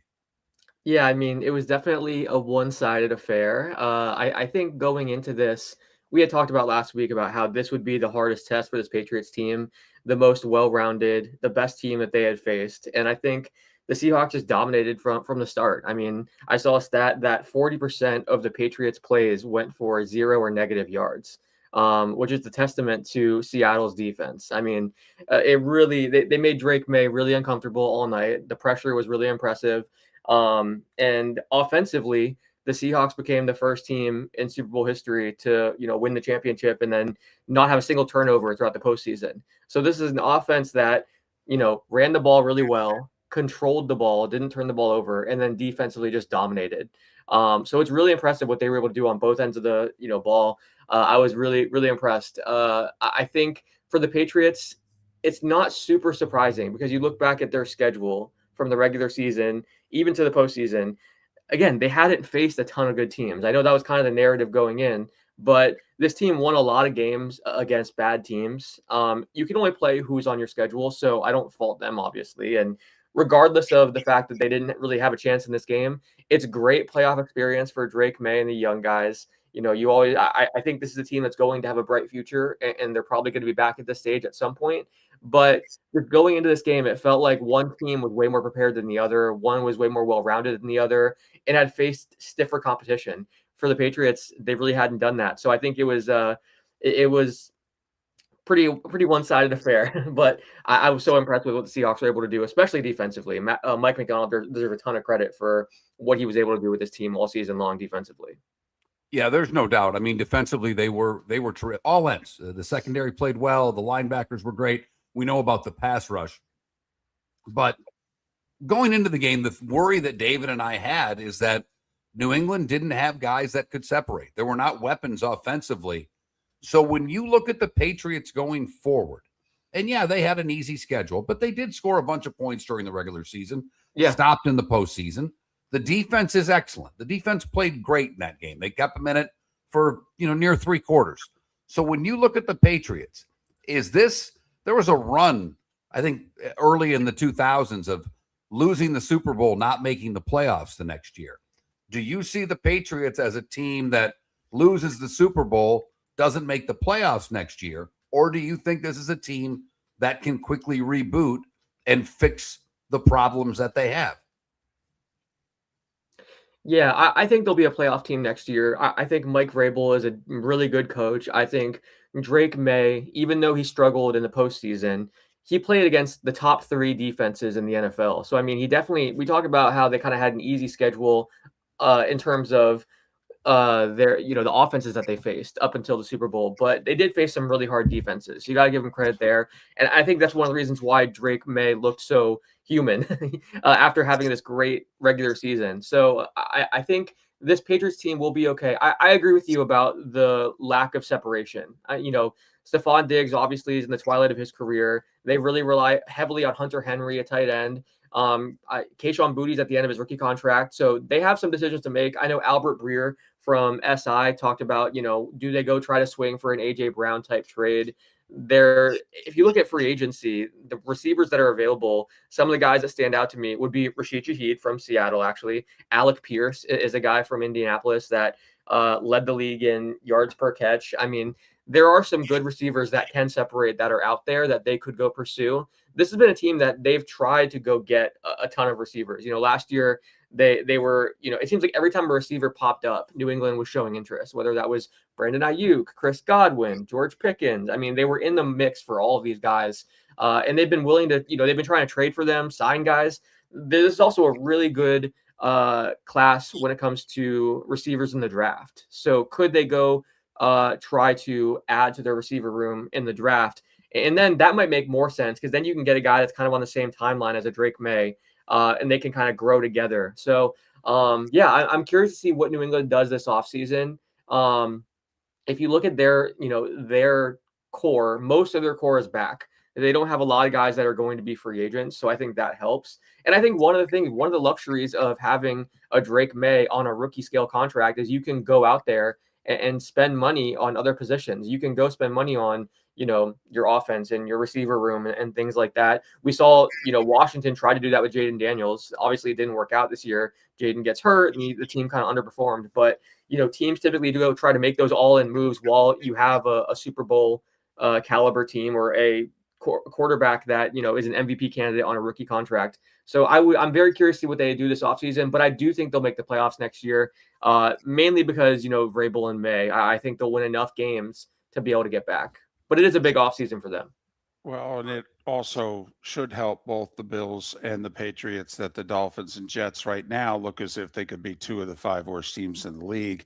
In theory, if they split against each other, they'd both post 5-1 division records. That goes a long way to getting you in the playoffs. Alex Kennedy, PFSN, joining us here on Miller and Moulton. What about the Seahawks? I mean, this has been a multi-year process. Trust me, I'm a Giants fan. I took note of Leonard Williams and Julian Love walking as captains to the center of the field for the coin toss. I mean, obviously, first year for Sam. I mean, a lot of these guys they've brought onto the roster. They didn't draft. They've brought onto the roster in the last 2 years. How are the Seahawks made up going forward? Yeah, I mean, you got to start by talking about Kenneth Walker. I mean, he obviously a Super Bowl MVP, was incredible all night long. It felt like he kept breaking these long runs and played really well. He's a free agent. So that's going to be, I think, the biggest name that we're kind of paying attention to this offseason. Can they re-sign Kenneth Walker? He just had the best postseason imaginable. I mean, talk about a guy who just made himself a lot of money in the past few weeks. It's really impressive what he was able to do. I think whenever Zach Charbonnet went down, there was that fear of what's going to happen to Seattle's rushing attack. They're missing one piece of that 1-2 punch. Walker just stepped up and they didn't miss a beat. So he's 25 years old, coming off a Super Bowl MVP. I mean, if you're his agent, you're kind of salivating right now. So I think Walker's going to have a huge payday. The question is, does Seattle think, okay, we could just go forward with Charbonnet and maybe add one more running back, or do they spend the money it takes to, bring back Walker? Obviously, running back contracts don't get as crazy as other positions, but I mean, the guy has a ton of leverage right now. So he's the big one. Other than that, you look at Rashid Shaheed, as I mentioned, they traded for him midseason. Not only was he great for them as a returner, but he also stretched the field and was a really nice weapon for them as a receiver. Reek Woolen is a free agent. Kobe Bryant, the safety. They have a number of pieces on that defense that are free agents. So it is going to be an interesting offseason for them too. And then not to mention Clint Kubiak, who we talked about last time I was here, their offensive coordinator, who again, last night schemed up a really nice touchdown, wide open touchdown for AJ Barner. He's been kind of their secret weapon. He's really maximized Sam Darnold. He's really gotten the most out of this offense. This defense has always been great. I mean, we've seen that the last few years. This was the first year where the offense was also a top 10 offense, and it made them really tough to beat because they were so well-rounded. Kubiak is going to become the Raiders head coach. I think that, Kubiak is going to be a really, really good head coach, if I had to guess. But they need to go hire an offensive coordinator now or promote one from within. So I think that makes this offseason very interesting for Seattle as well. Yeah, I think you hit the nail on the head there, Alex, because Sam Darnold was really good last year. But when it came to big-time games, he reverted back to a guy that we knew. This year in the postseason, he had moxie. He didn't make turnovers. He made smart plays. He avoided sacks. He didn't throw the ball in traffic. So to me, all of the things you said, all important. But the offensive coordinator is everything for who Sam Darnold gets, isn't it?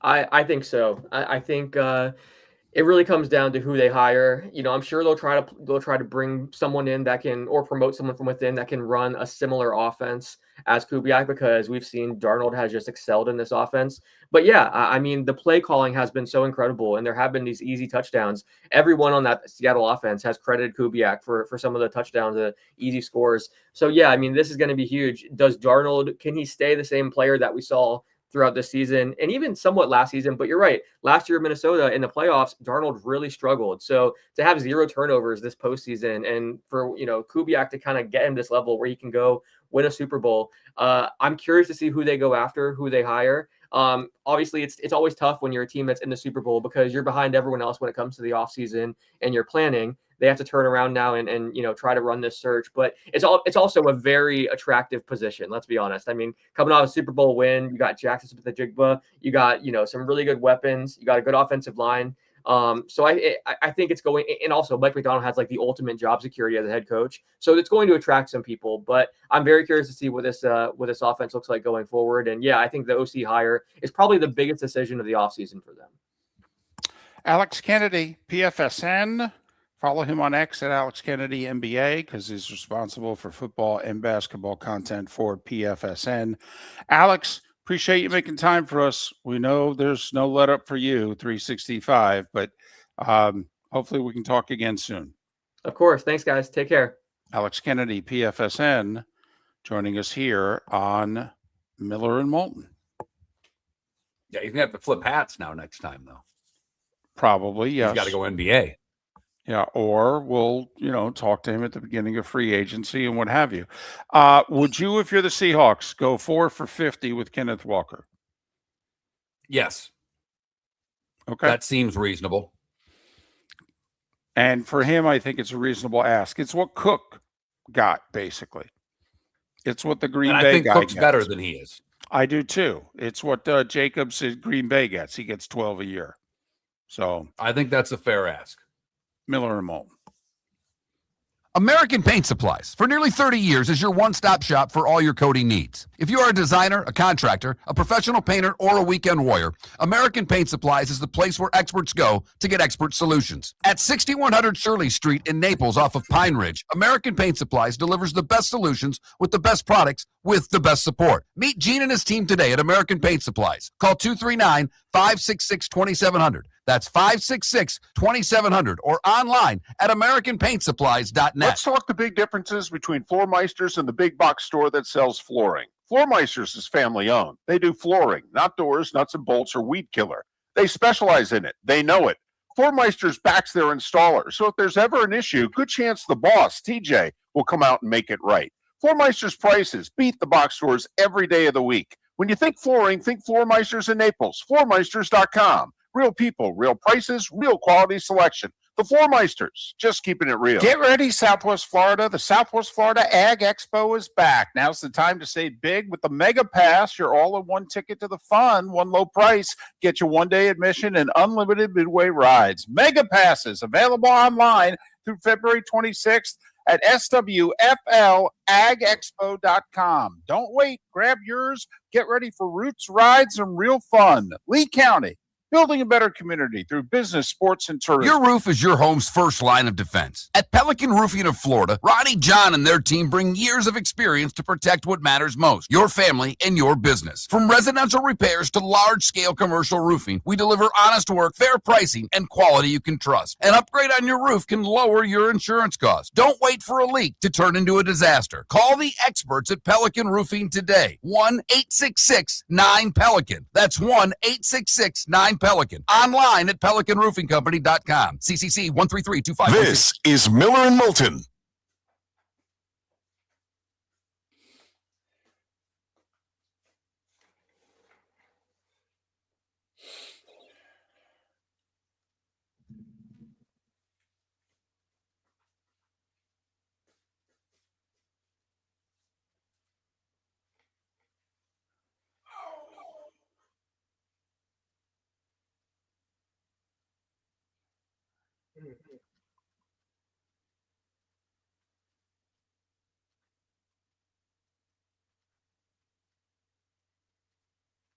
Oops. Huh.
David? Yes. Yeah. I dropped the ball. What did we do second hour? I did not send Trent bullet points. Well, last segment was the interview with Tim, McKone.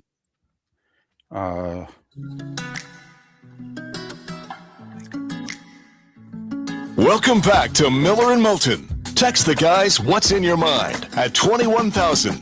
That's 21000. And now, here's David Moulton. 21 minutes past the hour, the Diamond District bonus hour, here on Miller and Moulton. MillerandMoulton.com, Miller_Moulton on X. Just one poll question today. Our Super Bowl halftime show. Loved it, hated it, needed English subtitles. A very divided vote. Loved it was in the lead most of the morning. Right now, hated it, leading by 4 points, 38-34. Needed English subtitles, 28%. That's pretty much been holding steady, the subtitles. It's been between like 28 and 30%. And then the other 70+% is being split right now almost evenly, but a slight edge to hated it. Vote accordingly. That Mark Miller, the David Moulton, Miller_Moulton on X. So that's our poll question. Not ducking the big topic, I'm guessing, on many a show today. And hell, it could last multiple days, particularly with certain networks. I have no doubt about it. So there you have it. There, I gave you some beeps. I don't know if you got those. Huh? I don't know if you caught those beeps. Raj, did you hear the beats?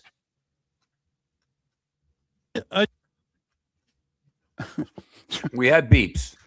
Huh? I didn't hear the beeps. I had to plug in the battery pack because I don't have this thing plugged in, so it reminded me to plug it in. Okay. Battery was dying. That's Gotcha. not good because we need the battery. Yes. To give me the chemo. Right. You should be close to done with the chemo, right? I don't know, David. There are so many bags attached to this thing. there are literally like 4 or 5 bags attached to this. I have no idea. Sitting on my headsets, I can't hear. There's a lot of crap hooked to me right now. What are you, Madden? Okay, in the open of the Super Bowl 16, we told that story before. That's how the spare headset came into being. That Summerall and Madden, they did their first Super Bowl in Detroit, and Madden sat on his headset and broke it. No big deal. And because of that, we now have a backup headset in the booth. That's right. John Madden responsible for many things. He was a trendsetter, including the backup headset. So Summerall gave him his, and Summerall did the game, at least the first series of the game, into a stick microphone while they went and found another headset. So there you go. A little behind the scenes. Miller and Moulton. Right now, Bills or Patriots, who would you take next year to win the AFC East? Bills. Interesting. Bills. How much of a hangover do you think this has? I don't know about hangover. David, I think this was a bizarre year for the Patriots. It was like week 3, week 4 that you and I looked at the schedule and went, they're going to be favored in damn near every game they play the rest of the way. They were like 2-2, 3-2, something like that. They went to Buffalo and beat the Bills. And we came out the next day and said, okay, let's play the schedule game. Tell me when they're a betting underdog again. And we went all the way to the rematch against the Bills and said, well, this will be close. Exactly. So with that being said, they're not going to play that schedule next year. No. The division matchups are going to be different. They're going to play a first place schedule, not a last place schedule or a third place schedule or whatever they had last year.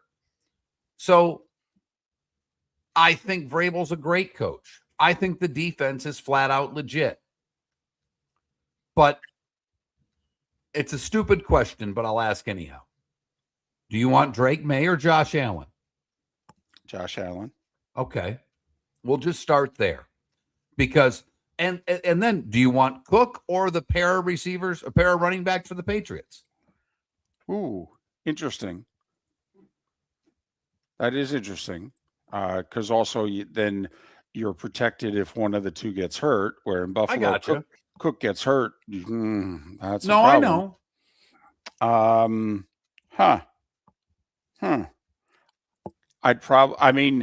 It's kind of like when Charbonnet got hurt.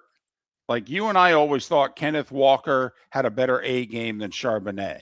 We get what Seattle was doing and the whole approach, but we thought, knock on wood, 3 games, really 2.5. Okay, if he stays healthy for 2.5 games, he'll be fine. Kenneth Walker's a good back. Good back. They'll be fine. Okay, but I'd probably take the duo over the course of a season, just protecting against injury. Okay. I'm very high on Trayvon myself. All right. Now, give me another skilled guy. Like, I'll take the tight ends in Buffalo. I think their offensive line's better in Buffalo. Now, the defense isn't close. The Patriots have a better defense. They do. Okay. I mean, Buffalo's got some work to do. And the fact that it's now a first-year coach doing this, that makes me nervous. But if you were to ask me to bet on the AFC champ next year, I'll give you New England. I'll give you David. Hell, I'll go nuts. I'll give you the field. I'll take Buffalo. Okay. For what it's worth, the AFC East, the 2 divisions they play are the NFC North and the AFC West. Huh. How about that? Yeah.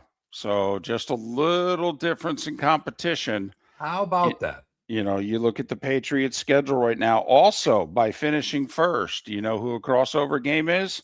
At Jacksonville. Oh, by the way, we will have a Super Bowl rematch next year. Okay. Apparently the Patriots are scheduled. Okay. Their crossover game is Seattle? At Seattle. So they're going to get, because they'll play they'll play all 3 first place teams in their conference. Correct. And then Seattle and the North in the NFC. And the West in the AFC. Right. So they get the rest of that division. They get the toughest division in the AFC. Yeah. They get Jacksonville. And by the way, it's I think it's at Jacksonville. And Pittsburgh. So that's they're home for the Steelers. They're at Jacksonville. Okay. And they're at Seattle. And they got the 4 games against the NFC North. The 2 road games, by the way, are Chicago and Detroit, for whatever that's worth. And then they got the 4 games against the AFC West. The 2 road games are Kansas City and the Chargers. So they host Denver. That'll be interesting. And the Raiders. So that is, look at, what was their record this year? 13-4? I think 14-3. 14-3? All right, just the schedule. If I told you they won 11, if I gave 11.5 as an over-under. Under. 10.5. Probably over. But yeah, right there. So a 1 seed seems tough. Oh, sure. And they were the 2 this year. were the 2 this year. I know. Right. Yep. And we talked about it. They got a good playoff draw. They did. Chargers didn't have an offensive line come the end of the season. All right. Houston, CJ Stroud. My goodness. That defense. By the way, if Seattle and Houston had played in the Super Bowl, we might have gone the whole game without a touchdown. I think we would have. By the way, can he be fixed? How broken is CJ Stroud? Right now, pretty broken. Because that's a team that can do damage in the playoffs. playoffs. My goodness. I mean, that defense is first class. They've got a couple of guys that can catch the ball. They need a quarterback. Yes, they do. Miller and Moulton. Good, bad, and ugly. What's on tap? Today was the day when. Coming up Your roof is your home's first line of defense. At Pelican Roofing of Florida, Ronnie, John, and their team bring years of experience to protect what matters most, your family and your business. From residential repairs to large-scale commercial roofing, we deliver honest work, fair pricing, and quality you can trust. An upgrade on your roof can lower your insurance costs. Don't wait for a leak to turn into a disaster. Call the experts at Pelican Roofing today. 1-866-9-PELICAN. That's 1-866-9-PELICAN. Online at PelicanRoofingCompany.com. CCC 1332512. Let's talk the big differences between Floor Meisters and the big box store that sells flooring. Floor Meisters is family owned. They do flooring, not doors, nuts and bolts, or weed killer. They specialize in it. They know it. Floor Meisters backs their installer, so if there's ever an issue, good chance the boss, TJ, will come out and make it right. Floor Meisters prices beat the box stores every day of the week. When you think flooring, think Floor Meisters in Naples. FloorMeisters.com. Real people, real prices, real quality selection. The Floor Meisters, just keeping it real. American Paint Supplies is your one-stop shop for all your coating needs and has been for 30 years. American Paint Supplies is also your #1 Festool dealer in Southwest Florida. If you are a builder, cabinet maker, painter, or power tool enthusiast, Festool craftsmanship can be found at American Paint Supplies. Celebrating 30 years of service, and Festool is celebrating 100 years of excellence. Come to American Paint Supply for a perfect pairing of service and expertise on 6100 Shirley Street, Naples, off of Pine Ridge, or online at AmericanPaintSupplies.net. Mark Miller for Sleep Treatment Direct. They are helping me with sleep apnea, and by helping me, I mean curing me. No more CPAP machine, no more snoring, no more tossing, no more waking up exhausted. Their expert team got me the right treatment, fast and hassle-free. If you want to feel energized and get rid of your snoring, call Sleep Treatment Direct today.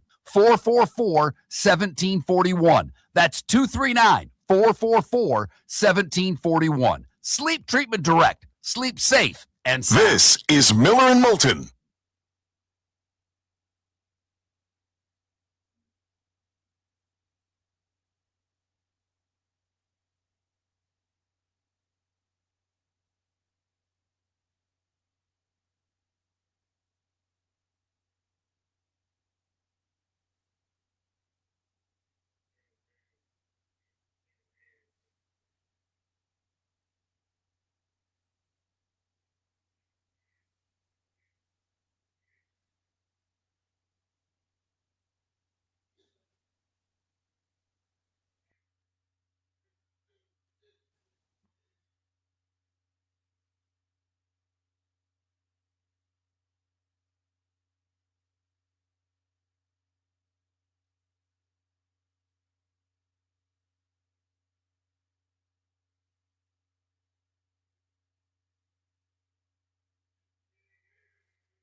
You need anything?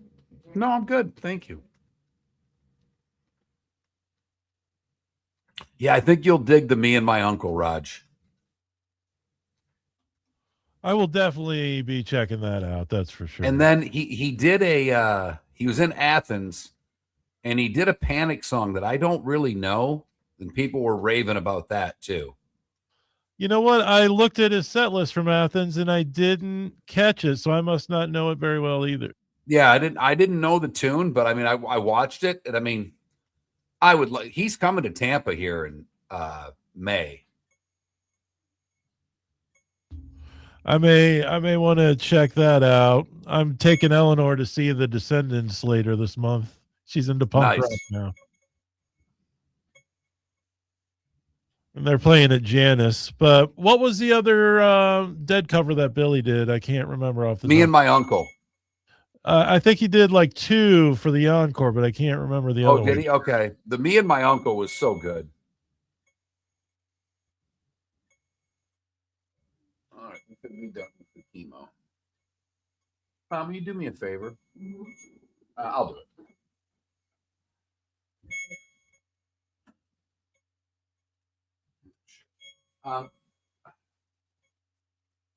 Plug this together. On my table, there's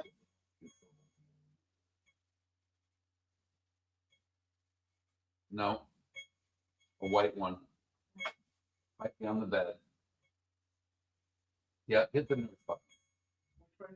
Yeah, right there.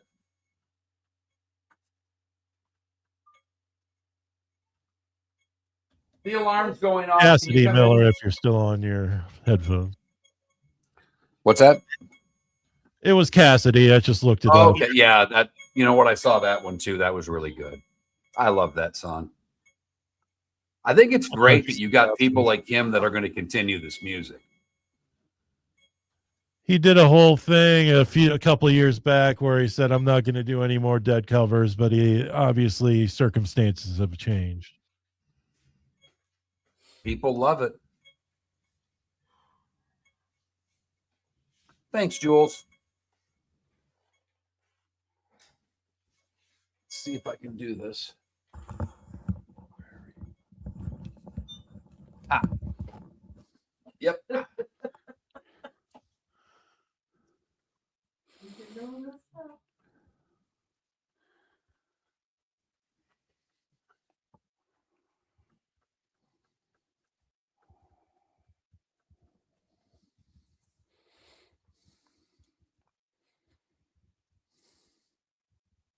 Yeah, I'm looking at the Athens set list now, and I still don't see a Panic song I recognize on it.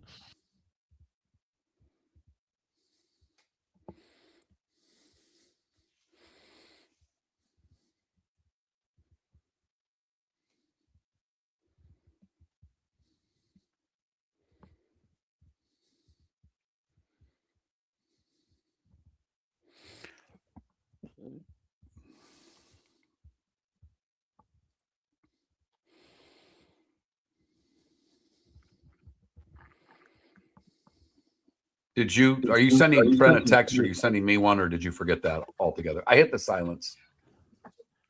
I'll just to recap of 7 and 8, David. Yeah. Thank you. Sorry. Welcome to the bonus hour, brought to you by Jason and Todd at the Diamond District. And now, here's Mark Miller and David Moulton. 22 minutes till we're done.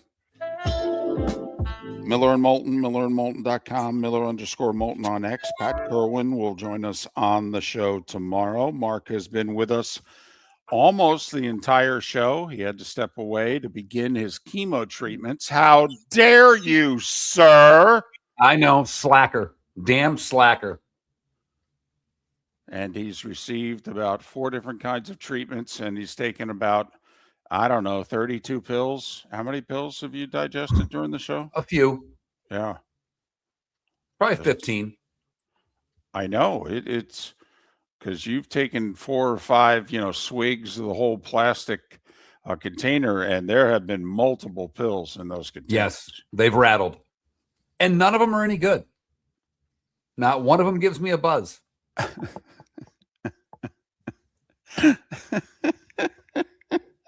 I'm sorry about that. I have to admit, with what you're going through, I think you deserve at least that.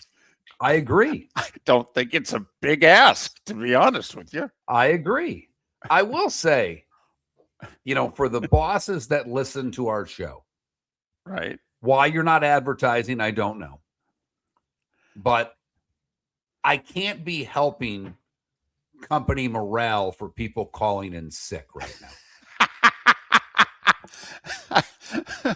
Well, there is no doubt.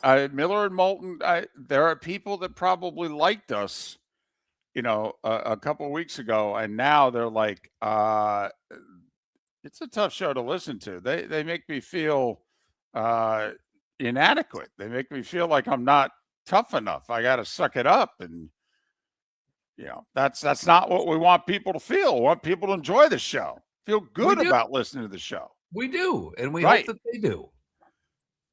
So, by the way, Aurora said that you're a handsome slacker. I like that. Yeah. In our YouTube chat room. Don't tell your wife. I won't. Okay. I won't either, I promise.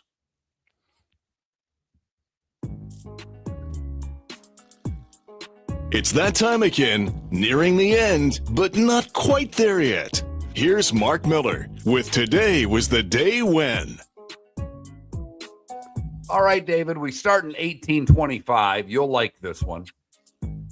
as no presidential candidate received a majority of electoral votes in the election of 1824, the House of Representatives votes to elect John Quincy Adams, who won fewer votes than Andrew Jackson, the popular election, as President of the United States. 1942, daylight savings wartime goes into effect in the U.S. 51, Satchel Paige signs with the St. Louis Browns at age 45. Today in 61, the Beatles had their first gig at Liverpool's Cavern Club. They would play 300 times there over the next 2 years.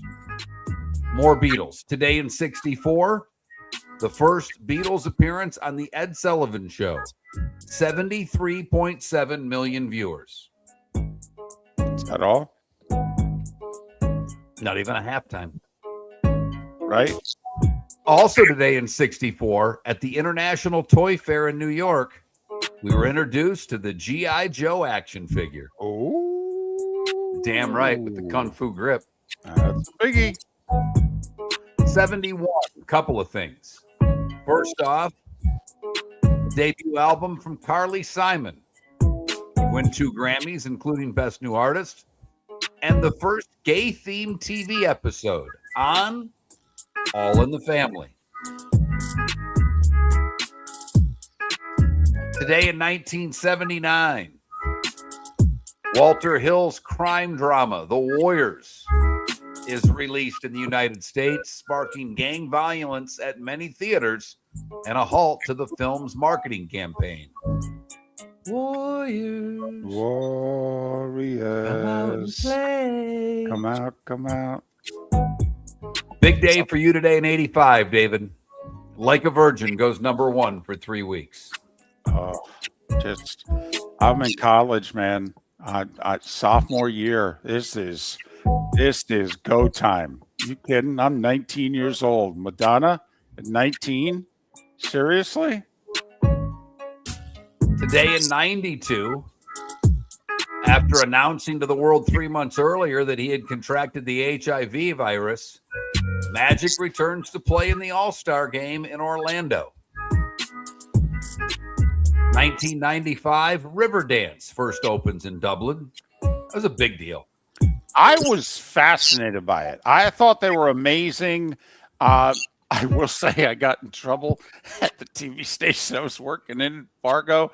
Every now and then, if it was a slow sports day and there was nothing going on, I'd throw 20 seconds of Riverdance in the sportscast, and then I'd go and transition to something else. I thought it was funny. I'm sorry. Today in 97, The Simpsons. In 97, by the way. The Simpsons became the longest-running animated series in cartoon history in 1997. Hello. Al Michaels joined Sunday Night Football with John Madden today in 2006. And BC. Yeah. And last year in New Orleans, the Eagles, 40-22 over Kansas City. Jalen Hurts, your MVP. Kendrick Lamar performed the halftime. Our 9th president, William Harry Harrison. Bill Veeck, for you, David, Roger Mudd, and Stompin' Tom Connors. Most of you don't know who that is. But if I were to play the hockey song, you might know what that was. He wrote it. Would have all celebrated birthdays today. Singer Carol. Oops, sorry. Go ahead. Roger Mudd with the ultimate gotcha question, which literally Ted Kennedy was going to be the Democratic nominee. He was. Carter was unpopular.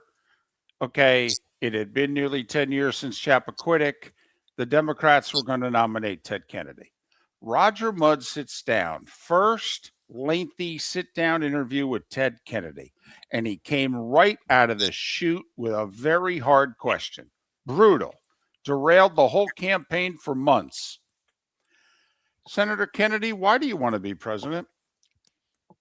And he couldn't answer it. Basically, that was it. That was it. I mean, he had some great speeches later on. He finished a close second to Carter, but that was it.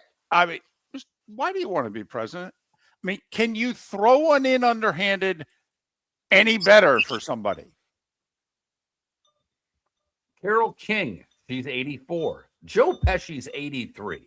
He looks 163. Mia Really? Farrow. Yeah. Okay. Mia Farrow's 81. Sandy Lyle won a couple of majors, the Masters and the British. He's 68. Knuckles Nyland, friend of the show. He's 68. By the way, if you go back and watch Masters highlights, Sandy Lyle's little dance when he holds that winning putt on the 72nd hole and Trump's dance on stage, I don't think they're much different. Okay, Sandy did it like 30 years earlier, but I don't think there's much difference. Now I got something to do this afternoon. Just John check it out. John Kruk is 65. Vlad Guerrero is 50. Saquon's 29, and Cooper DeJean is 23 years old today. His girlfriend's 42. I know. He's got game. Does he? Does he? Yeah. Yeah. Yeah. It's his mom. And she's a wrestling chick. You're a professional football player. Or she's got game. I think she has game. Okay. All right. All right. Hey, it's the off season. He's just killing some time. Young guy killing time. That I agree with. I mean, you got to deal with Nick Sirianni on a regular basis. You probably date somebody 20 years older too. And apparently it's a handful. Time to see life a little bit differently. Here's Mark Miller with the good, the bad, and the ugly. What you got, Mark? We go to Florida for the good, and what a good it is. Logan Hayes was driving to work near Stewart, and he saw a car in the pond. The vehicle was sinking. He did what most of us wouldn't. He jumped in the cold water, swam out to the vehicle, and pulled the woman to shore. Turns out the woman was pregnant. Martin County Fire Rescues arrived minutes later. She would give birth. Shortly thereafter, everybody's fine, and he obviously saved 2 lives. So what a job by him. For the bad, we go to Oklahoma City, where the Oklahoma City Police Department shared security camera footage about a porch fire. Video posted to Facebook shows a dog approach the front door of a home, pick up a package in its mouth, and fled the scene with the second dog. No word on what they stole. Finally, the ugly. We go to Missouri.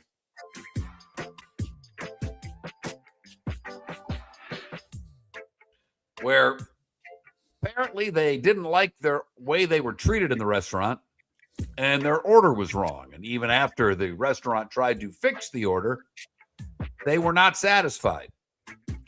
So, Alea Moorhead and another woman and her 9-year-old child went out to the car. Alea came back with her gun. She believed the restaurant staff were rude to her and her family when they arrived, so she did what any normal person would. She took out her 9mm Glock, threatened the server, and fired a shot in his direction. The 9-year-old was walking between the mother and the server at the time. The bullet struck a refrigerator. Fortunately, no one was injured. And that is the good, the bad, and the ugly on today, February the 9th. Brought to you by the Cape Coral Police Department, hiring new officers, great pay, overtime, plenty of jobs available. For all information, go to capecops.com. That's capecops.com. All right. What time's the curling? Is that coming up here soon? I don't know, because we're on the medal round of mixed doubles. I think we're starting the men's or women's. I'm a little off track. The Super Bowl threw me off, David. All right. Ski jumping, 1 o'clock. Medals at stake. Ooh, they're injecting their penises with stuff so they can jump farther. Yes, ladies and gentlemen. I'm not making that up. No, that is not made up. They are No. injecting their penises to jump farther. That is a fact. By the way, questions you've never heard asked at a press conference before. The head of these games had to answer 3 questions about men's packages and whether or not, something else is being done. The big ski jumping controversy. Women's 1,000-meter final late this morning. Our women's hockey team at around 2:30 is taking on Switzerland. By the way, Austin Matthews named the men's captain. Yeah. Is Mike Sullivan paying attention to the NHL at all? I mean, his team's out of it. He should have been. What the hell? I don't get that at all. With all the winning he's done in the postseason, give him the C. Exactly. I mean, you got a guy who's won cups. He's dirty, but they all love him. When you think leader of men, do you think Austin Matthews? No, I think bad mustache. All right, college hoop tonight. Does Arizona go down? They're undefeated. They're 23-0. They're at Allen Fieldhouse at 9 o'clock on ESPN against the Jayhawks, who are playing really well. 2.5-point favorite is Arizona, 23-0. I say they go down. All right. I say Kansas beats them. NBA, because there's no hockey. They're on their freeze. NBA tonight. And you got a whole bunch of games. The Peacock doubleheader, Milwaukee, Orlando, and then OKC and the Lakers. It's not bad. You're going to stay up for it. So Cavs are in Denver, by the way. So, Heat are hosting the Jazz. Oh, by the way. So there you go. About 10 games in the NBA tonight. So there you have it. Yeah. There you have it. That was a pretty good college basketball weekend. I know between the Super Bowl and the Olympics, but there was some good games. The Duke North Carolina game was terrific. Michigan State Illinois was terrific. Good college basketball weekend. Friday night at the Garden. The Garden sounded like the Garden for UConn and St. John's. Okay. The joint was jumping. Okay. So good night for the Big East. Miller and Moulton. Pat Kerwin on the show tomorrow. Mark, good luck the rest of the day. And even if it's just rested, do it well. I will. I can rest well, David, until tomorrow. Get ready, Southwest Florida. The Southwest Florida Ag Expo is back. Now's the time to stay big with the Mega Pass. Your all-in-one ticket to the fun, one low price. Get your one-day admission and unlimited midway rides. Mega Passes available online through February 26th at swflagexpo.com. Don't wait. Grab yours. Get ready for roots, rides, and real fun. Lee County, building a better community through business, sports, and tourism. When Glass Doctor replaces your windshield, we don't just send you on your way, we send you off protected. Your local Glass Doctor includes the industry's only 12-month windshield protection plan at no extra cost. That means unlimited chip repairs and even a one-time replacement if needed. High-quality service backed by real peace of mind, right here in your neighborhood. Glass Doctor, Glass Doctor. Call the Glass Doctor. Oh, yeah. Exclusions apply. See your local Glass Doctor for details. American Paint Supplies, for nearly 30 years, is your one-stop shop for all your coating needs. If you are a designer, a contractor, a professional painter, or a weekend warrior, American Paint Supplies is the place where experts go to get expert solutions. At 6100 Shirley Street in Naples off of Pine Ridge, American Paint Supplies delivers the best solutions with the best product with the best support. Meet Gene and his team today at American Paint Supplies. Call 239-566-2700. That's 566-2700 or online at AmericanPaintSupplies.net. Cape Coral Police Department is growing, and they want you to be a part of it. They're hiring new officers. Starting pay between $74,000 and $90,000, depending on your experience. And with a $10,000 hiring bonus, you could be making $100,000. Enjoy paid holidays, off-duty details, plenty of OT opportunities. They're also hiring dispatchers and professional staff. So go to CapeCops.com. CapeCops.com. Be brave, be best. Be Cape. Your roof is your home's first line of defense. At Pelican Roofing of Florida, Ronnie John and their team bring years of experience to protect what matters most, your family and your business. From residential repairs to large-scale commercial roofing, deliver honest work, fair pricing, and quality you can trust. An upgrade on your roof can lower your insurance costs. Don't wait for a leak to turn into a disaster. Call the experts at Pelican Roofing today. 1-866-9-PELICAN. That's 1-866-9-PELICAN. Online at PelicanRoofingCompany.com. CCC 1332512. At the Diamond District, we've built our inventory since day one. We never pass on beautiful jewelry. For years, we chose an exceptional diamond. And when you buy with love for 2 decades, Your vault fills with extraordinary jewelry. That's why we're emptying the vault now through Valentine's Day. Enjoy rare pricing on jewelry chosen to celebrate love. He has a lot of inappropriate songs. A lot of very sexual. starts with diamonds from the A lot of Diamond stuff District. that's Ramos Espanol. Visit Jason and Todd at very the sexual. Diamond District. This He wears is a Miller dress and a lot Moulton. on stage. Oh, does he? So that bothers people that he's cross-dressing. I mean, I would see, because I thought the one on the haircut was really cool. Like, I thought the show was good, but I despise the fact that we have to show in Spanish. oh, that doesn't bother me. We don't speak Spanish in this country. I know we don't. 127 million people watching. How many people could understand it? 20 million? I don't know where, you know, and I know. I mean, I would have never. I thought the show was entertaining. I know. If I was in Puerto Rico seeing a live show, I'd be like, "That's really cool." For the Super Bowl halftime, are you fucking kidding me? I don't understand. I mean, I understand why people get upset about everything, but Yeah. Did it back in the day. well, it doesn't. Mom, you're the other. If the right's against it, you're for it. Well, it's. No, you are. No, I'm not.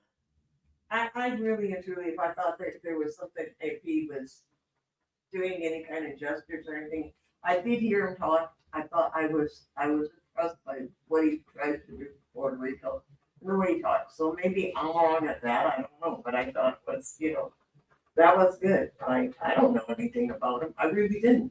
I only know that he got saw him on the Grammys. He got some awards. He seemed appropriate. Everybody, and I know it's Spanish, but it was good, like bopping around the house. I did, you know, and I thought that, right? I thought the way he did it with I thought it was fun. I thought it was real fun. But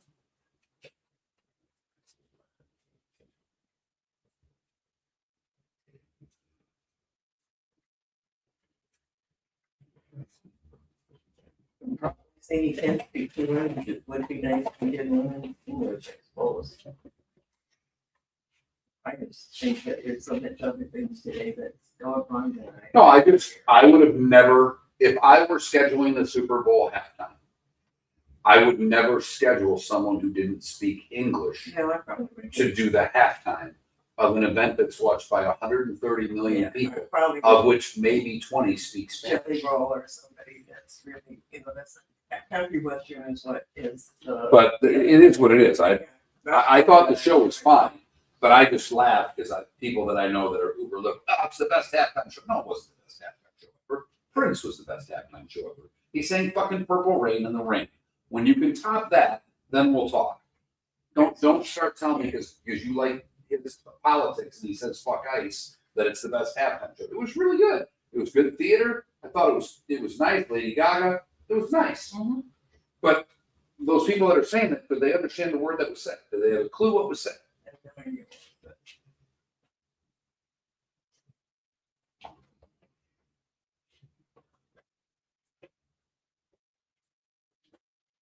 fact, they didn't watch that. Taking my makeup off.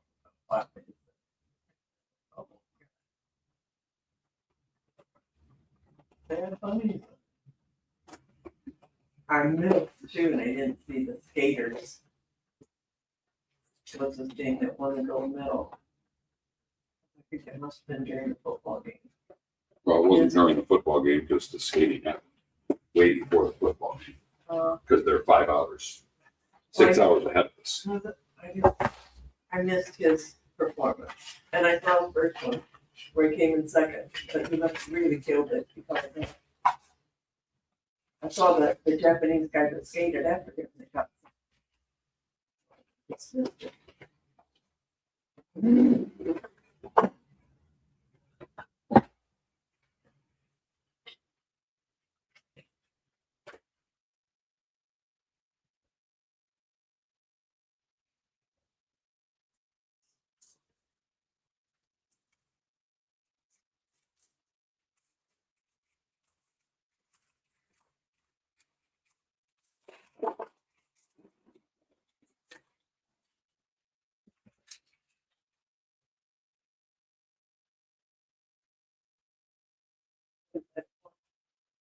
is a mobile hotspot so that I get good Wi-Fi in here.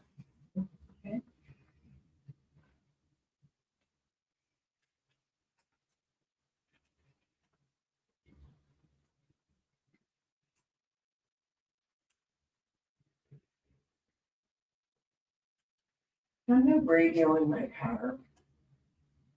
Even with Sirius, I can't get it. It just keeps floating in and out like I'm just getting that. On Sirius? Yep. So I don't even know, even though I'm only paying $6, it's hardly worth, you know, I put the comedy channel on, it just keeps bleeping in and out all the time. Is it a problem with when I take my car in, should I have them look at my connection to my radio, or is it just, I don't know? Yeah. Okay. Because it's just crazy, it's terrible.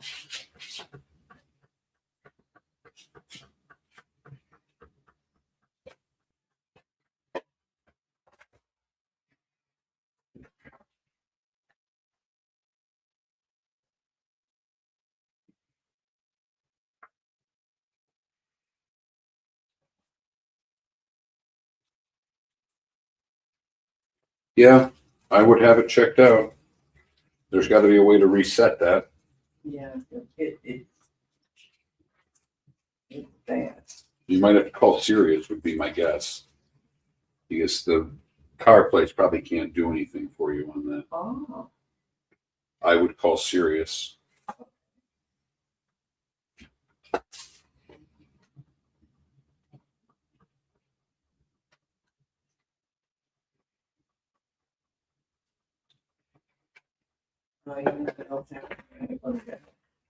You what? Yesterday, and my ceiling is leaking. Your ceiling is leaking? In the bathroom where the shower is.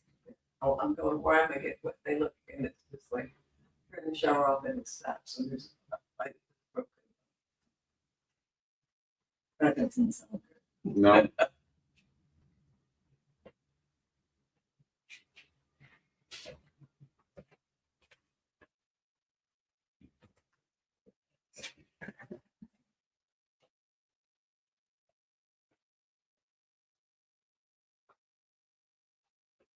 Yeah, that, what is that one, that's that, oh, that's all the, with the.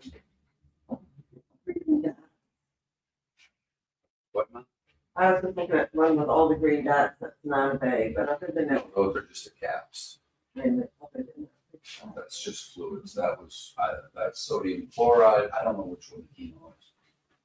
I got the chemo's done, so I know the chemo was there, she told me.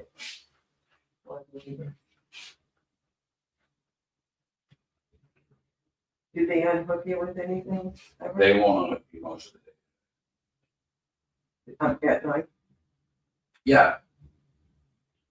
Yeah. Today though, I'll be hooked up for most of the day, for like 4 hours. Because they're pumping me full of fluids because they want me to pee out all this chemo. Chemo goes in, they want it out.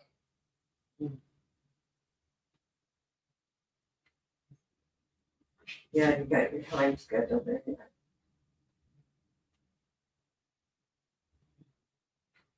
You need 100 milligrams. Of piss an hour? Yep.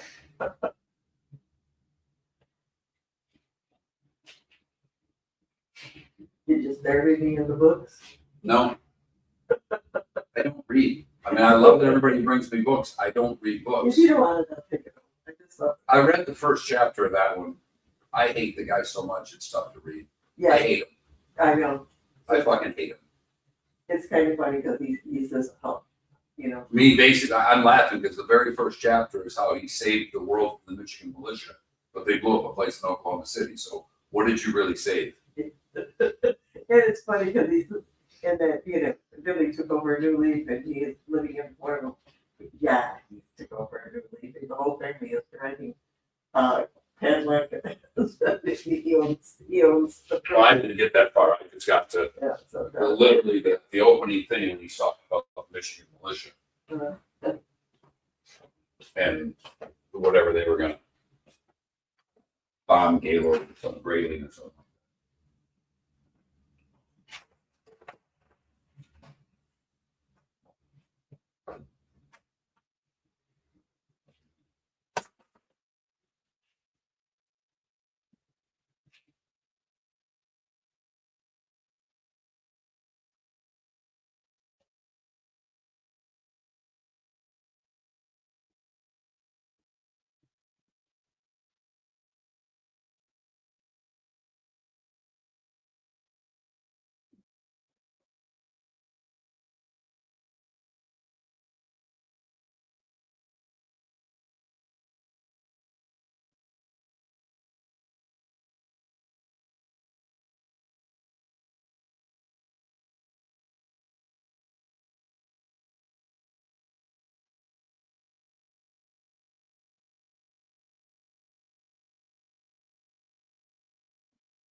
It was good.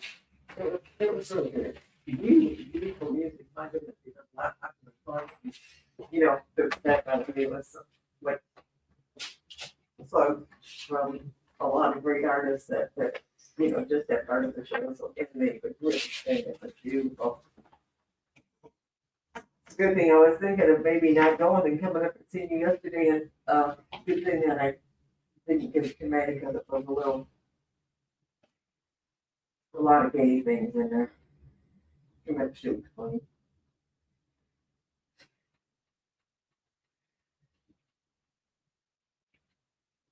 Do you want me to put those potato chips, are they getting in the bags for you? No. All right. How do I put this?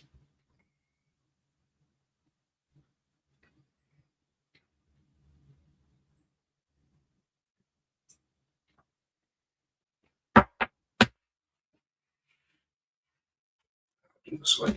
Have you been, movie or anything or family? No. That's good.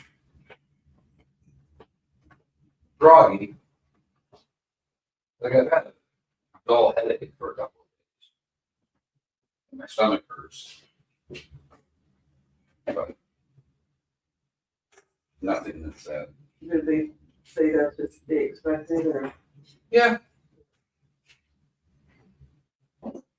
This is the calm before the storm. This is the shit starts. Oh, I know they said about 10, 12 days. Yeah. After, yeah. Yeah.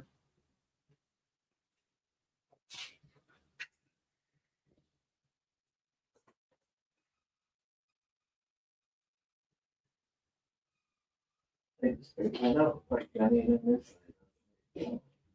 Hmm? I just straightened that out and figured it in.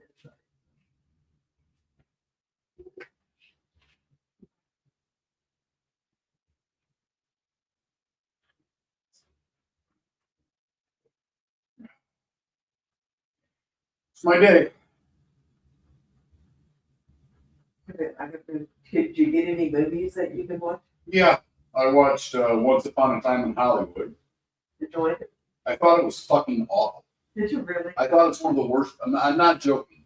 That was a waste of three. First off, you can't watch it because they come in and I pause it and all that shit. So it's probably 3 hours and 15 minutes for me to watch that. I thought that movie was fucking horrible. I loved it. I mean, It was boring. There was no action. There was nothing. The last 5 minutes was good. Well, because a lot of that stuff is so true. I mean, there was really that farm. That was really what they did. I got it, Mom, but there was no story. Well, It was all about Leonardo DiCaprio having a midlife crisis.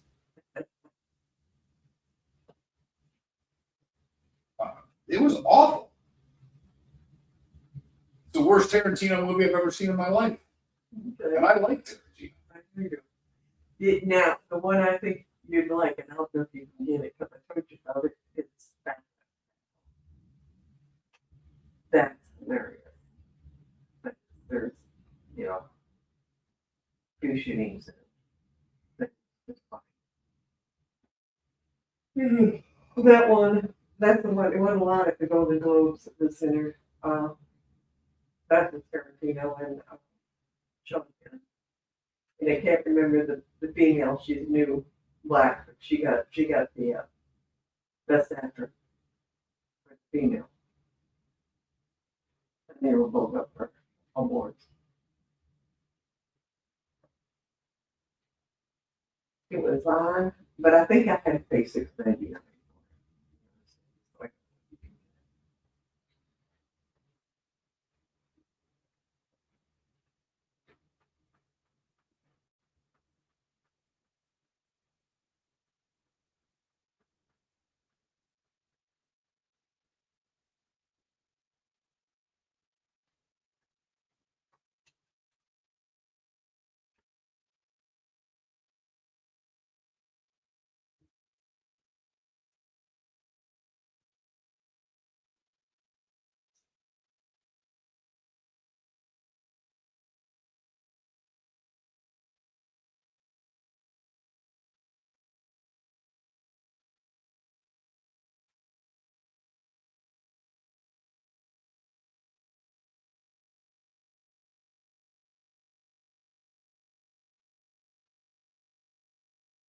I'm tired.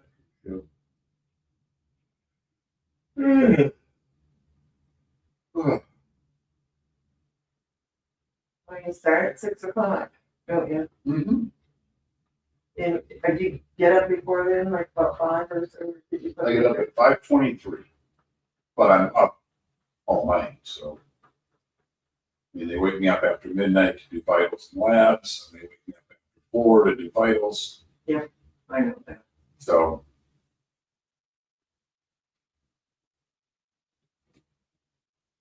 And midnight, 4 o'clock, they do that test. every 4 hours.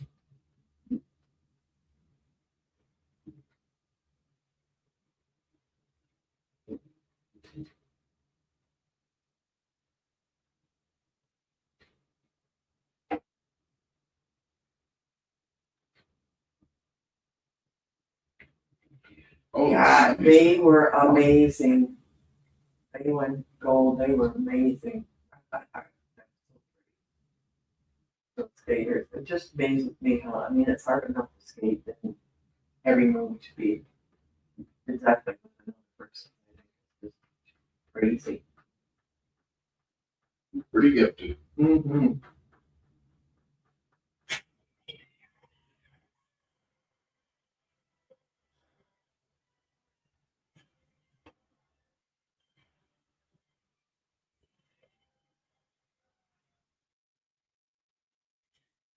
So the play was good, huh? Yeah, it was good. It was real good. I gave my other ticket for the one that's coming up in February. It's February 22nd. It's Back to the Future. I thought Manny would like to see that, so let her take Manny.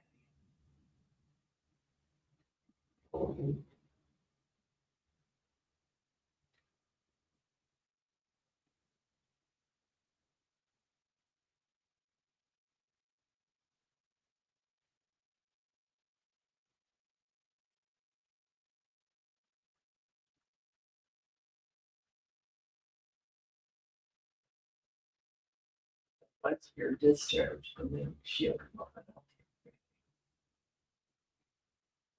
you. That's what they had you doing between the 22nd and 25th. That's good. That's what they say. Mhm.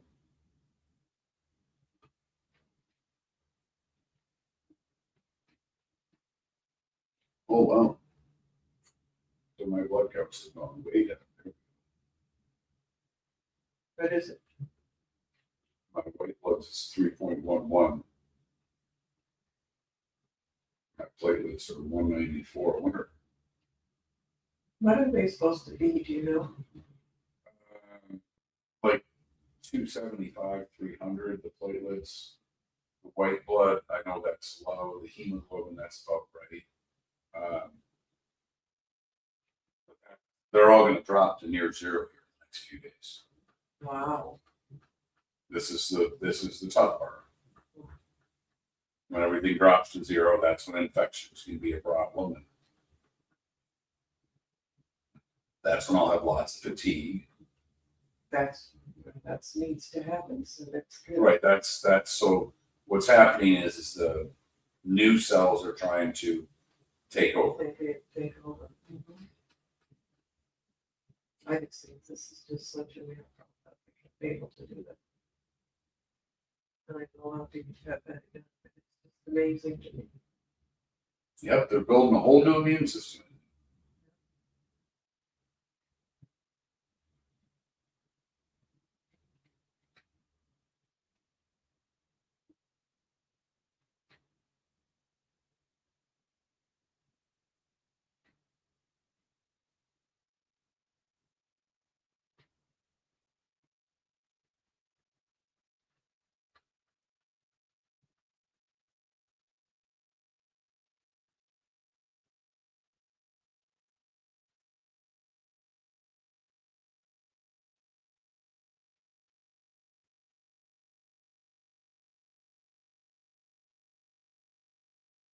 You met anybody on the floor at all? No. They don't really want you to. You can't go in another person's room. Okay. And the only time I see them is if they're taking a walk and I'm taking a walk. Mm-hmm. Do you have to wear your mask when you're taking a walk? Yep. So you don't really meet anybody. You know, he wants me to keep this on, so I'm trying to keep it on. But I've had all my shots and I do feel really good. So I've even been sneezing in the morning. It's been so cold and all the everything. Many don't have sniffles. And you've been around them, so you need to wear your mask.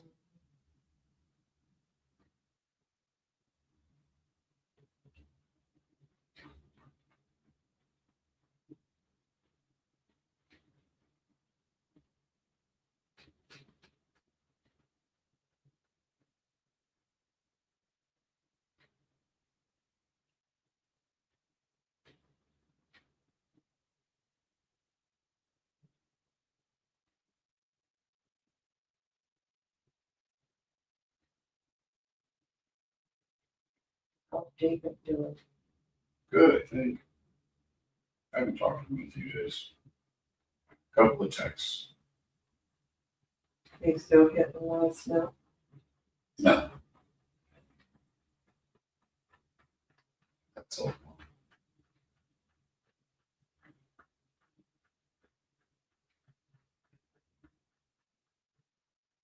Well, it was a good time to come up yesterday.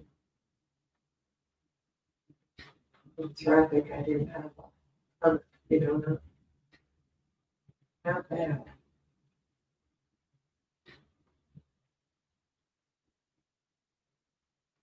Like about 4:05.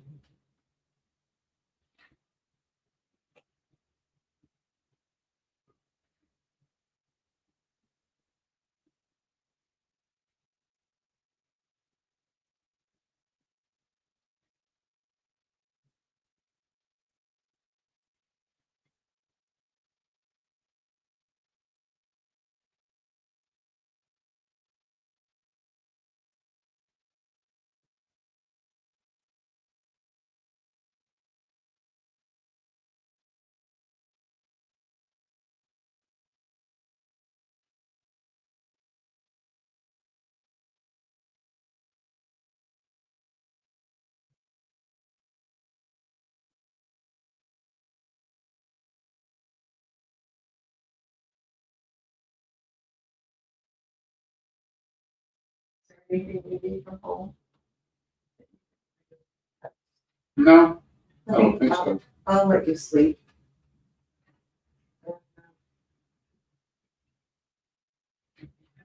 No, just a little tired. You can take it in. I'll probably get up pretty soon.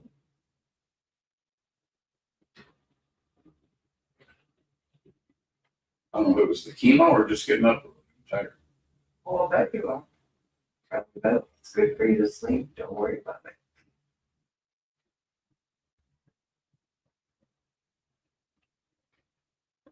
Can't wait to take a shower. Shower sucks.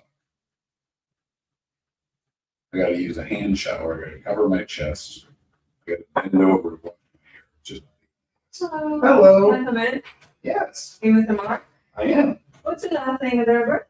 Miller, 82369. My name is Anai, and I'm one of the dietitians here.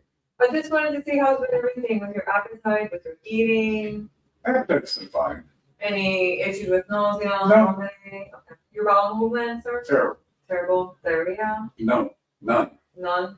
What was the last time you had a bowel? 2 days ago. Okay. They put me on a couple of different things. That got one. I mean, they put me on pills that help me get a bowel movement, but they're a little worried because of the chemo that can cause diarrhea. So we've been, it's been very loose at the end. So like they kind of cut that off. So Okay.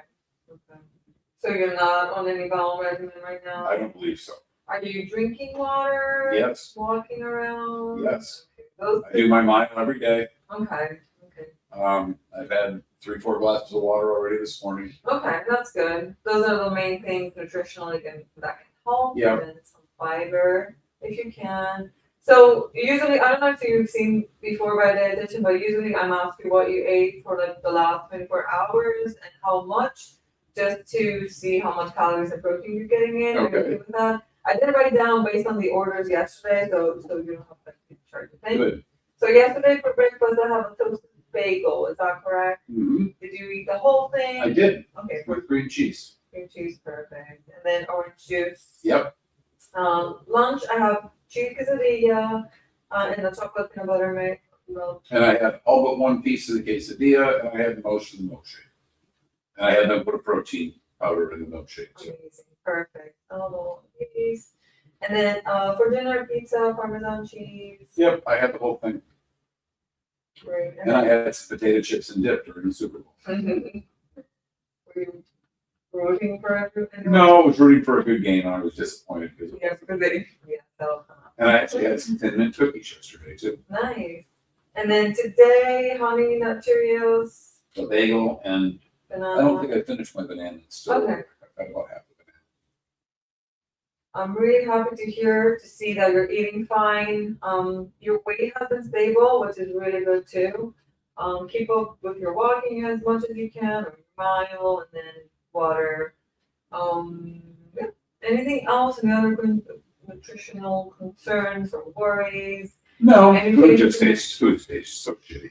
The food. It not the food. I'm like it's just I don't know if it's the chemo, but like my mouth feels a little metally. I was gonna say that. It doesn't taste as good. But I know I've got to eat. I get the reason why I'm not. As long as it doesn't cause you to like be disgusted by the food, like, Right. And then, so what helps is ordering or eating from plastic utensils, because the metal utensils can make the taste worse. Oh, okay. So if you can just call them and order like plastic utensils and see if that can help a little. Okay. That's something like a small tip that sometimes. All right, that works. Try that. And how long is it since your chemo that you're having the? Yeah, it just my mouth feels metally. There's just no, I mean, like around my lips feels weird. Yeah. And is your mouth drier than you? No. Just the taste. It is common. It's very common. So yeah, just try to change that and see if that helps a little. Okay. Okay. Anything else? And and are you urinating okay? Yeah, I'm urinating fine. Okay. Any questions, any concerns right now? Not right now. Nutritionally, you're doing great, so keep it up. Okay. All right. Take care of yourselves. Thank you. You're welcome.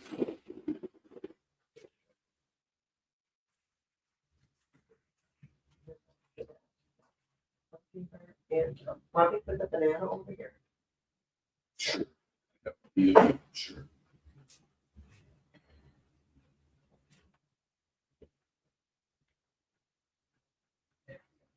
Yeah.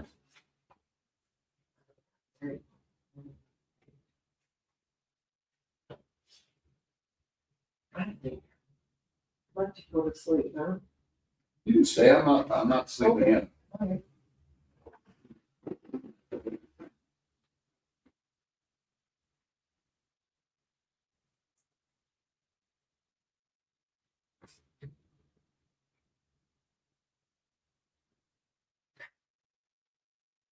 I started watching, what's it, the morning show on TV. It's okay. It's with Jennifer Aniston and Reese Witherspoon and Steve Carell. Oh, okay. That's the actual, yeah.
Hello. I'm back. Oh yeah, the chemo's officially done. Okay. I just left you on your flush because that way you didn't have to unhook your way with finishing up here. Disconnect here. And then I wrote on the board, so those are hour time frames for today. Gotcha. So as long as you go 9:40 to 10:40 and you urinate at least 100 mLs, then we're good for that hour. Okay. So sometimes patients might be going up until both sides, and then you'll notice that your body literally puts out just that 100 mLs for the 6 hours. All right. So it's like your body. I think I like the one on the right is the one I just started. The one on the left hasn't been empty in a while. Okay, perfect. I think there's Thank you for 100 telling me that. mLs. I think there's 100 mLs in there. Okay, no, thank you for clarifying those, yeah. And then that's kind of it. I'll come in throughout the day, do the mesna, you'll still be hooked up to that. And that's kind of, Okay. you know, the schedule of it, but the big part is done, so.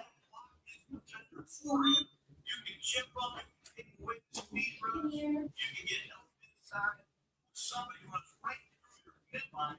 There's not a lot you can do. I saw Jared Wilson. He got run over by some guy being heard of. But it was the collection of Seahawks, blitzes, power rushes, stunts, speed rushes. It wasn't good enough in pass protection. Did you have chemo yesterday, Mark? No. Okay, then tomorrow you're off. Yep.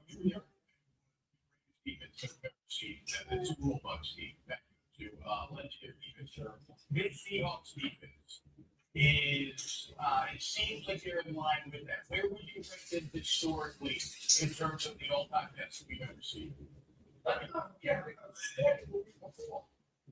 ready to put them with the Ravens and the Bears. I'm not ready to put them with our defense yet, but that was a convincing butt movement last night. I mean, when you get 6 straight 3-and-outs, that's impressive. That's hard to do in a Super Bowl. And my neighbors over for the game, and they were just getting ready to leave, and then that's when all the excitement was started. I mean, Ernest Jones had 10 tackles, 5 or 6 different people had sacks, 3 turnovers, and really good football throughout the game. I think they had 8 pass rush, and they used 8 different guys, and it took its toll.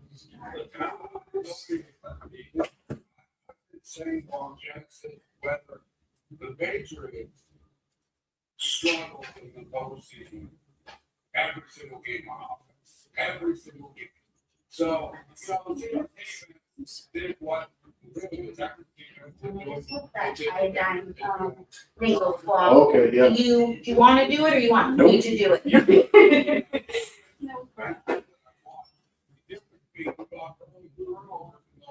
No sense parameter. So, is this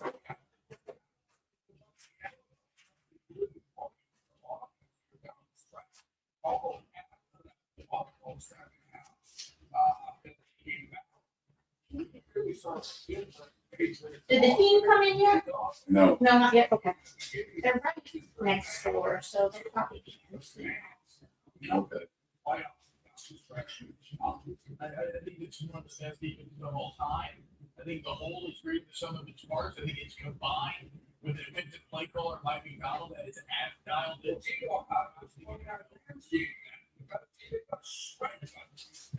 Because the Rams are the best offense in the NFL. When we talk about the Adams, we do it this shocking today. One of all time. I said they're one of the best defenses of all time. I think they have a lack of superstar names, and it causes you to discount them. But football's the ultimate team game, and this might be the strongest weekly defense that I've seen in I don't know how long. Yeah, I know. Every level. Look at coaches. Fox team. They went and played the greatest show on earth, which is supposed to be with like a dumping sport. I just don't think if you be one of the greatest team, when you look at the 85 minutes, you look at the Raiders, they don't have blitz where they get shredded. Little band.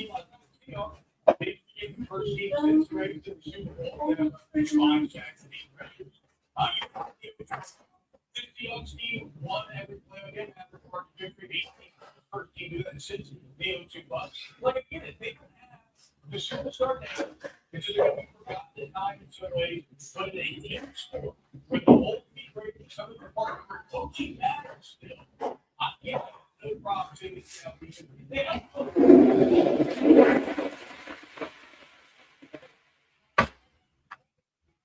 Is that 100? Yes, sir. Okay. I would love you to bring a couple of letters. Keep this. Sure. Going. Hey, I support it. Your opinion of the long time what do you got to complete this journey, Super Bowl champ now?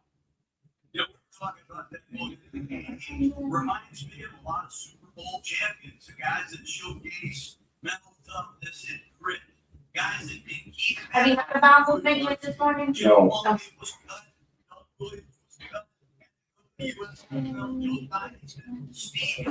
So many guys. And our on 15. And I think guys get to the Super Bowl's quarterback under 15, let alone win it. This guy's had an incredible journey. You got to tip your hat. He played strong. He played great. All over. And he made the knockout punch with the touchdown. That's the bar, right? And the tight end, that was the side blow. I give him a lot of credit. Back to the Seahawks defense real quick. I think it's the best defense right now, and it's a great defense. I don't know if it's an all-time defense, because last night they showed up, and they got to play the worst offense to play the Super Bowl in decades. They got to play a bad quarterback. They got to play a bad offensive line.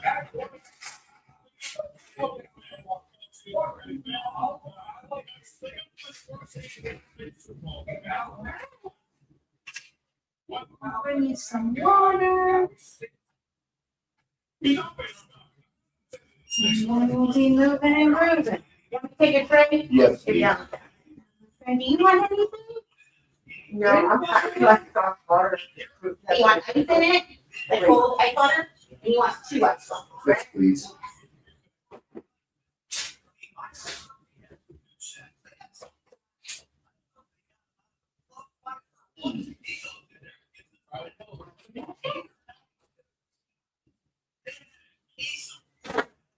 Is that so you don't get soy in the nose? I don't know.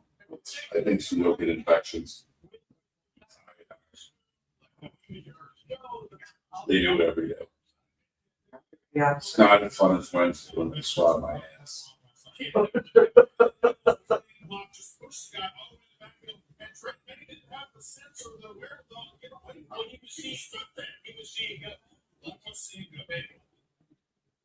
was in the front. Every lost day where teachers sit there, blank faced. I can't tell if the frozen or just stupid. What is it? Are you frozen? Amazing young quarterback. He's going to be great. Last night he was seeing him. I don't know what you want me to do. I mean, we got to keep on that stuff. So they've got all your DNA. With my heart, open to the world. Does that change? Apparently not. It's still here. And again, My blood type does. over here. And I have a sip of coffee. To arc out, I can fly across the country. And I'm just here. You know, we went on Barstool Live in San Francisco, and we're going back up there with some historian of the Patriots. Yeah. And then he had another guy, young guy, who just started working at Barstool. He tried to hit me below the belt, and he took round out. They completely tried to demoralize me. And this guy says, a party shot before going, the tuck rule couldn't even help you last night. Yes. And I was saying, what did he? And I thoroughly enjoyed every second of how I went watching. I don't know. Yeah, great day for football. It was a great day for football. Why will take out? I probably like that and talk to that talk rule or not have my heart ripped out at the end and pick up the better team. I know we want the better team. Yes.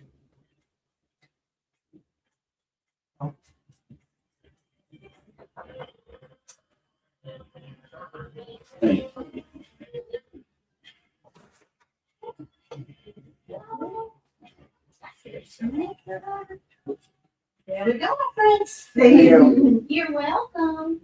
I'll be back in. I know it's a little repetitive. A little after 11 to swap up your meds now. But I don't have to do anything here. Just swap it No out. problem. Just so you kind of You have to know. wake me up. That's okay. I don't even need. I'll scan your wristband. You can stay snoozing. No, so I gotta pee before I Yeah, but I'll just come in and swap it out. Okay. Check again for your vitals in a little bit too. But All right. All right. See you later. No problem. When you don't use the house, try the Deal Monster. It turns clothes into static magnets for your hair. Use the house to stop it. Whoa. If you want static resistant clothes, We had pretty much the same nurses. No, I've had a million different ones.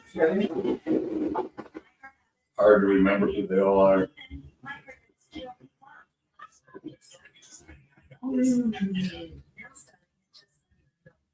a man who works hard, sweats hard, Old Spice like price, so Coach thought I was slack.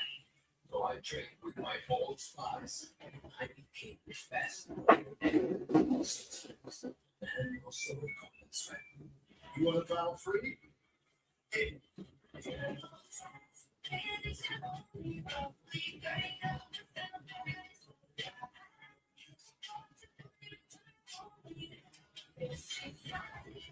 Okay, you got this. It's just a laxative. How scary can it be? You can do hard things. It's in your lungs. It works with the water in your body to hydrate and soften gently. Relax. It's Relax. Did you know that the costs associated with auto repairs cost Americans on average $7,500? And let's face it, when it comes to those costs, it's not if you'll need repairs, it's when. Now more than ever, you can't afford to be driving without Ox Car Care. Because with A+ rated Ox, you don't pay for repairs on your car, truck, or SUV. Ox pays. The Ox, I can take my car to my dealership just like it always had. They'll take care of it. Now, and Ox will even include free oil changes, free tire rotation, and free roadside assistance. In the past, I had a really bad experience. I was passed around from phone number, just to file a claim. With Ox, it's just one phone call, one company, and handle everything. So wait, or be too late. You need coverage before a repair is needed. Call Ox Car Care right now. Call 1-800-634-2575. Roll now. Change your Let's go. Right. I want to watch history. You want to live the other one. In sports, you won't be able to hear that even now, they even wrong. I'm the ball haters. Sometimes. It doesn't matter how many times I'm right. Sorry. This is Earth. All that you see in these four walls were to be never to be repeated. Peace, abomination, and no son of honor. You will never acknowledge me. Watch. There is a chief, all the devil's need.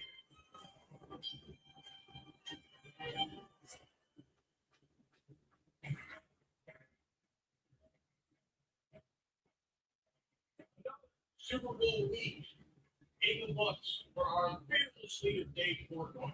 Man, the arena, Brandon, leaving all out there very bold. You bought a sweet. He's not the man of the arena, he's man of the sweet. Yeah, but yeah, exactly. Putting himself out there financially, getting all of the pool, all of our friends, taking all of our employees.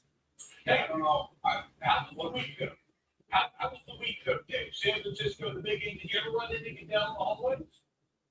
No, did not seek it out. I think the other guys did. Some of the other guys did.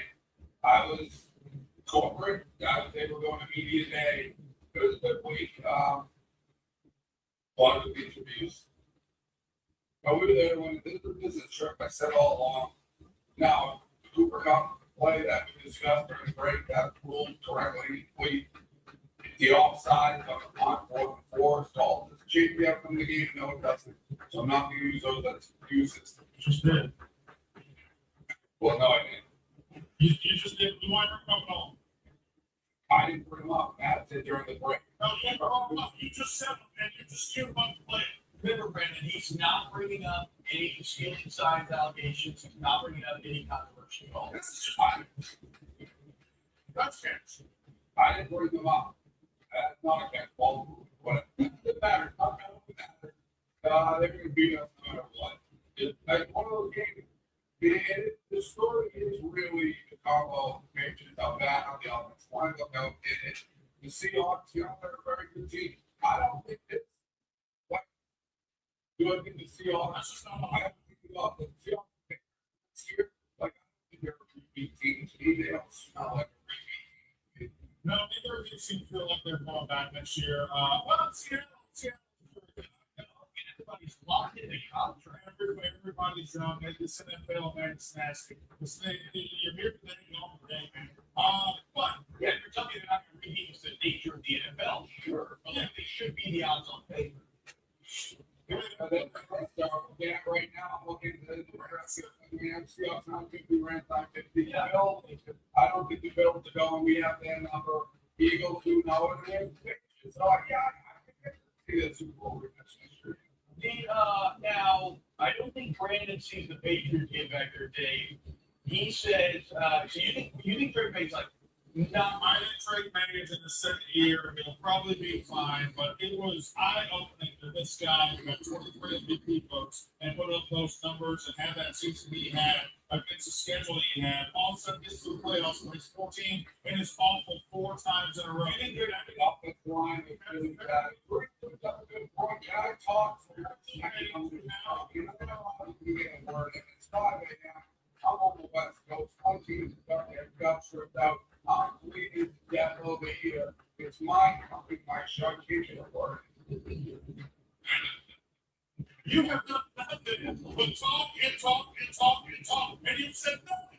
You have said nothing. All you did all year for 4 months was show talk about the Patriots, the Patriots, and now on the day that the Patriots got exposed, you can't get a word. Coach wouldn't brought good money about their schedule. That's a sound.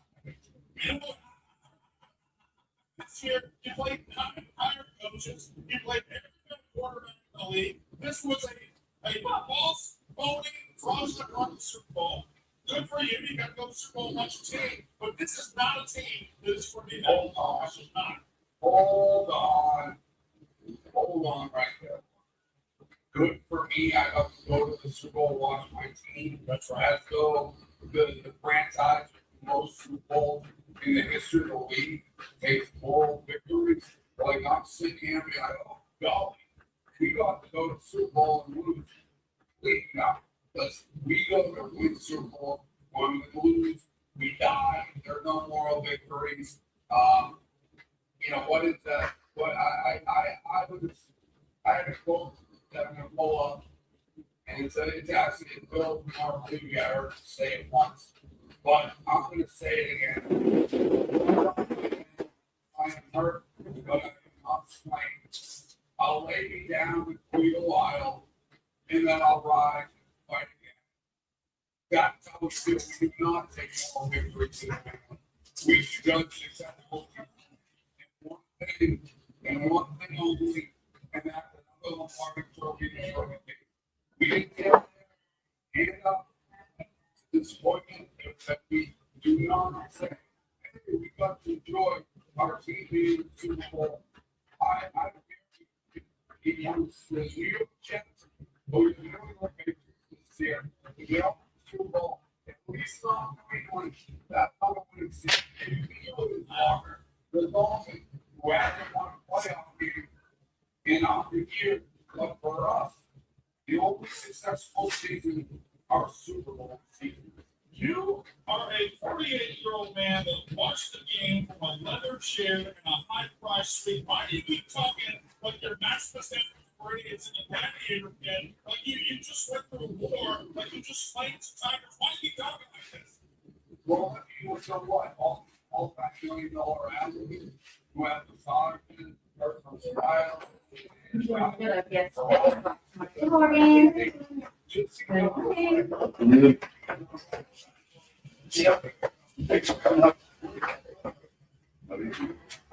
Good morning. Good morning. I'm Monica. I'm one of the nurse practitioners with the team. I came in if you were doing your thing. How you feeling? Tired. Yeah. How are you doing? Tired. Tired? Any other side effects? Not really. No, any nausea, vomiting? Nope. That's like the team already. Yeah. Yeah.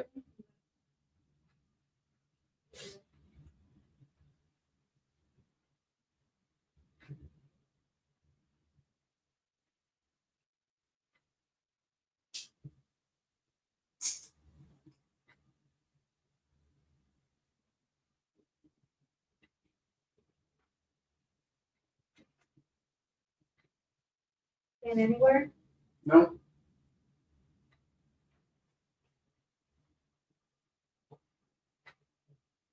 Including, now we're giving you a bunch of fluids. Mm-hmm.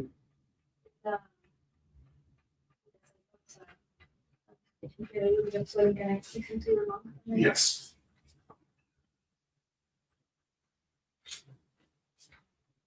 Deep breath.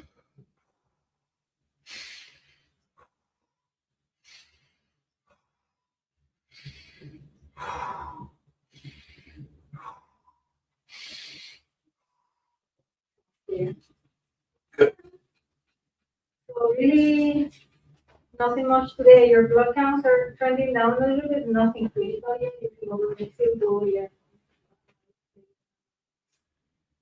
And we'll have 4 more days. Should be able to- Okay. You have any questions? Not really. Did No. you enjoy the Super Bowl?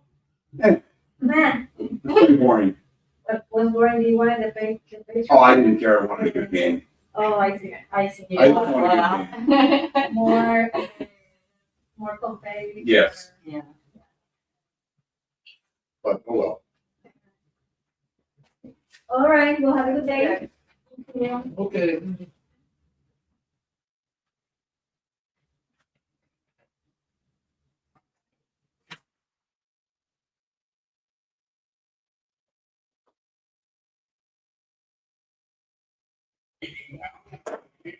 Give me your final thought.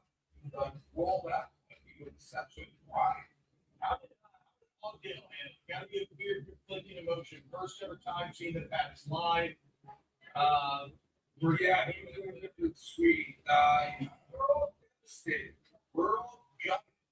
You know, it's just one of those things when you put it all on the line and you have nothing left. Well, how about this today? You're like you and Brandon, great friends, great co-workers. Y'all done a lot of very successful shows. Yeah, man. Are you at least happy for Brandon? Yes. Are you at least happy? Are you happy for Brandon? Because he's ecstatic today. Like, can you be happy? Well, no, that's the mark of a certified loser. When their entire existence is based on successful people tripping up to see the man. This is the man they read to see the guy stumble. He doesn't. He's never in the arena. Walker, never in the arena. Whereas I'm always in the arena, and that's what comes with it.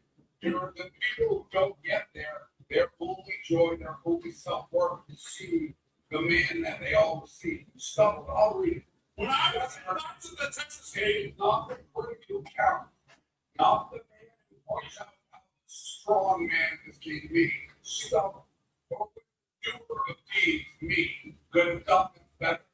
The credit belongs to the man who's actually in the arena, me, whose face is marred by dust and sweat and blood. Not strides valiant, who erred, who comes short again and again, because there is no effort without error and shortcoming, but who does actually strive to the deeds, me, who knows great enthusiasm, me, the great devotion, who spends himself in a worthy cause, me, Sue Bowling. When I was the best knows in the end the triumph of a high achievement, and it was the worst if he failed, which I did.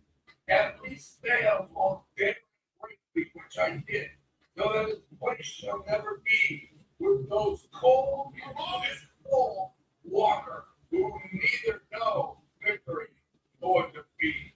The man in the arena. I did that Texas game thing. He fixed me before I left the stadium. He gritty. He was gritty. Check it. Texas game in October, we had 4 wins.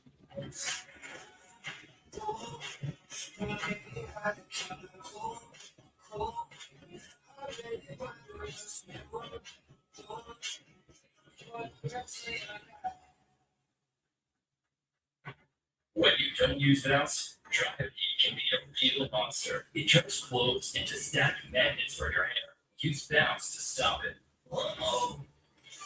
If you want static-resistant clothes, and every truck month, Trucks Top Top. Only one dealership truck's worth talking about. Ram Truck Month. The most powerful light-duty gas lineup in America. Backed by America's best powertrain limited warranty. Built to never stop. Hurry in for great deals during Ram Truck Month. The only one word at the top. Nothing stops Ram. Purchase this Ram 1500 and get 0% financing for 60 months or 6,500 sold cash out on select 2026 Ram 1500 models. Continue to enjoy and get 10-year 1,000 mile powertrain limited warranty.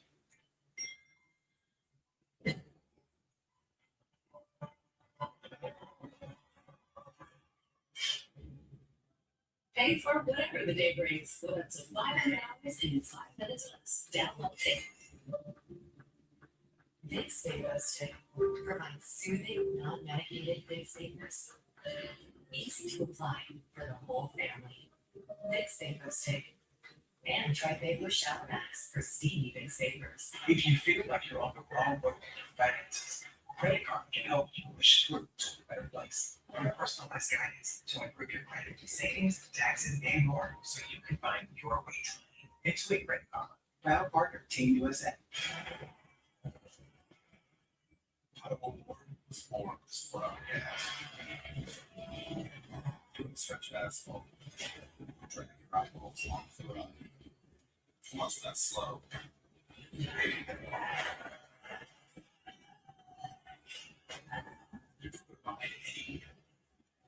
just have fans. Everybody's. Unfortunately, for people with hot coordinators, pilot can choose to spend stuff like that.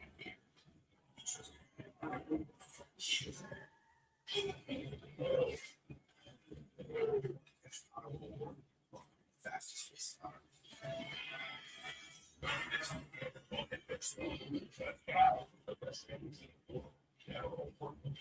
each other. Yeah. Love baskets. Saturday, Sunday at 8 a.m. And there's one. It's Mars College on Fly, and it's one that's a temperature space. This is little part of themselves and what's the next one. I guess that boy, it was fancy. Mars College on Friday, steps off at 8 Eastern. Aveeno Skin Cream with soothing triple oil complex. The make good to heal dry skin. Aveeno, your skin stronger. Good health support, daily nutrients, supports, and it's a 5 probiotics. Huge, man. You know that?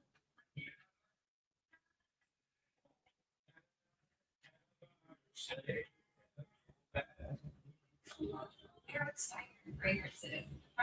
They're 2 times more essential oil. The advanced plug-in with the boost button and anti-fade technology can keep your home always inviting for up to 70 days. They're right, always fragrant, always inviting. At Yellowstone Toyota, you can use a 2026 Camry for $199 a month, $4,500 down, or $344 a month, zero down. Visit Yellowstone Toyota today. Yellow's got it.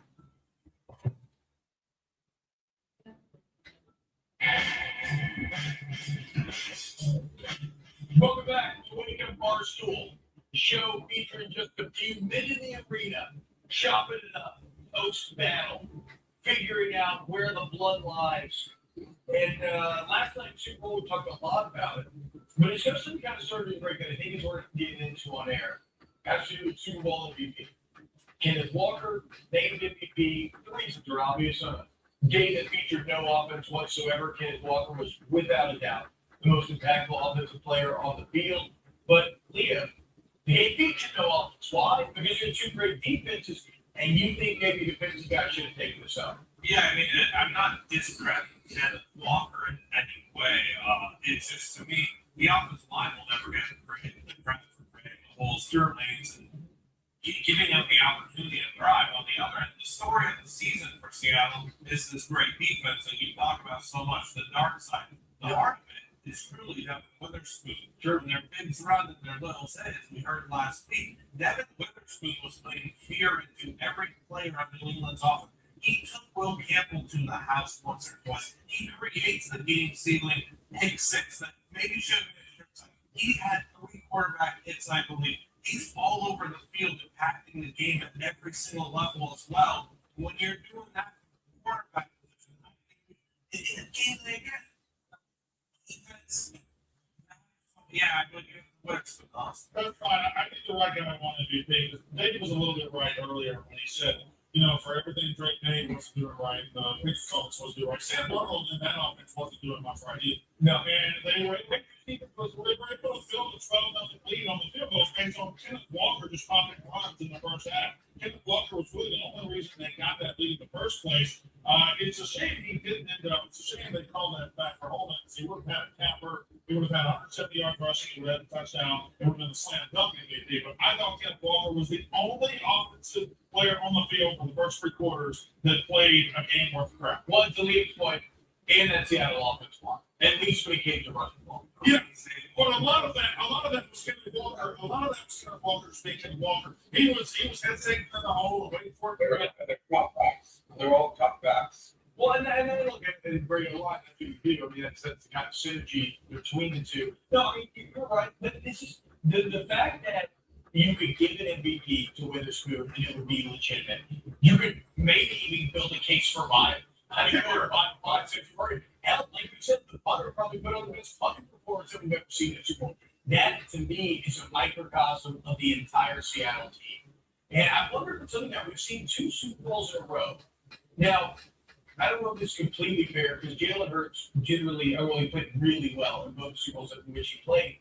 But 2 Super Bowls in a row now that feel a bit more team-centric and less quarterback-dependent than others. If you talk about the top GMs in the NFL, John Schneider and Howard Grossman, probably both in that number. I wonder if others are going to try to chase some of the blueprint, if it's even possible, from what we saw out of the Seattle team. But again, what I love about last night is the fact that it was an elite Patriots defense. So how did they create the margin?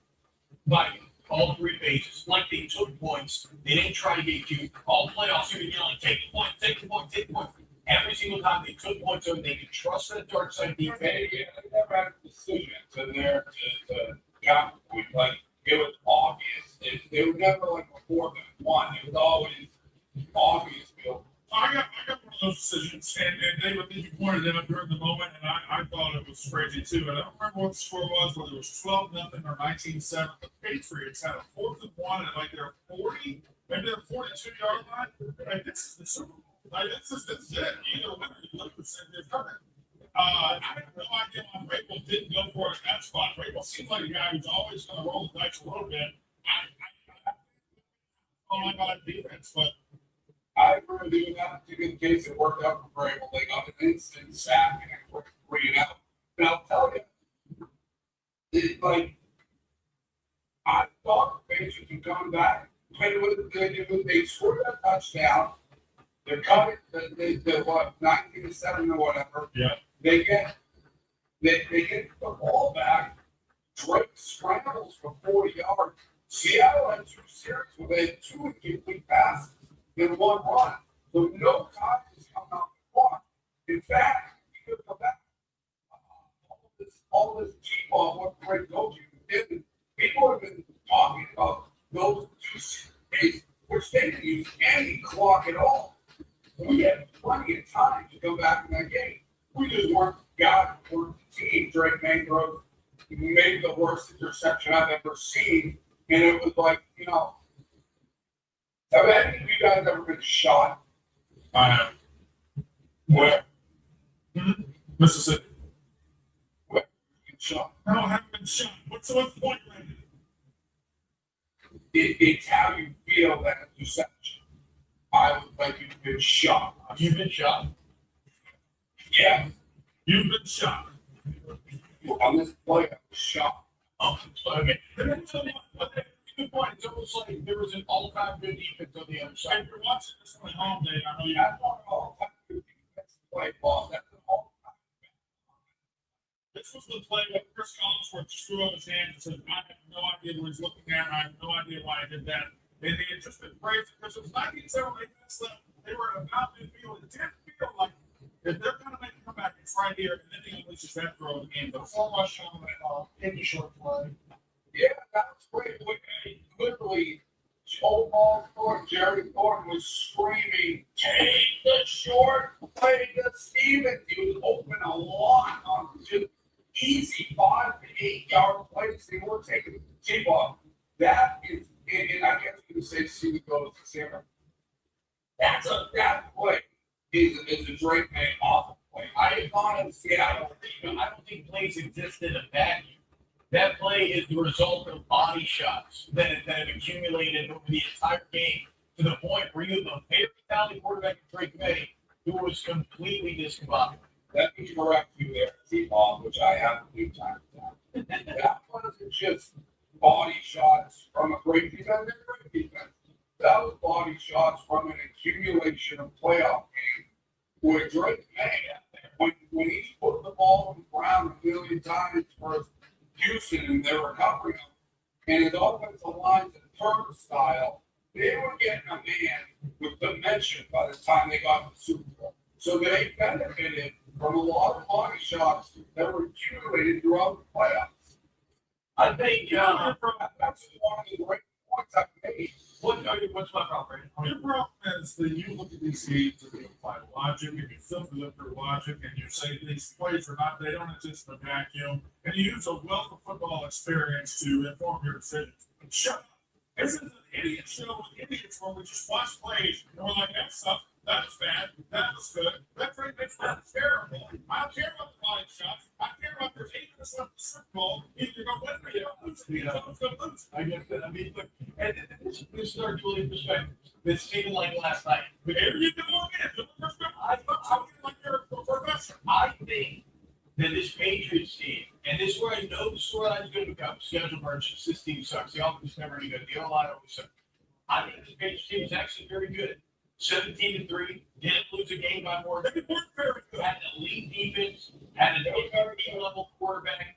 I just think this Seattle team is so much better still than what people are giving them credit for. Do y'all think this is an honest question, and y'all won't keep saying MVP level quarterback? Yeah. Do y'all think him showing up to every playoff game and being bad is at least an indictment on the schedule they played, and maybe the fact that run he had in the regular season was fraudulent and fake? Maybe he's not that good. I think it's no. I don't think so. I think a bigger thing to look at is why he works into the pregame when he hasn't really been dressing like that.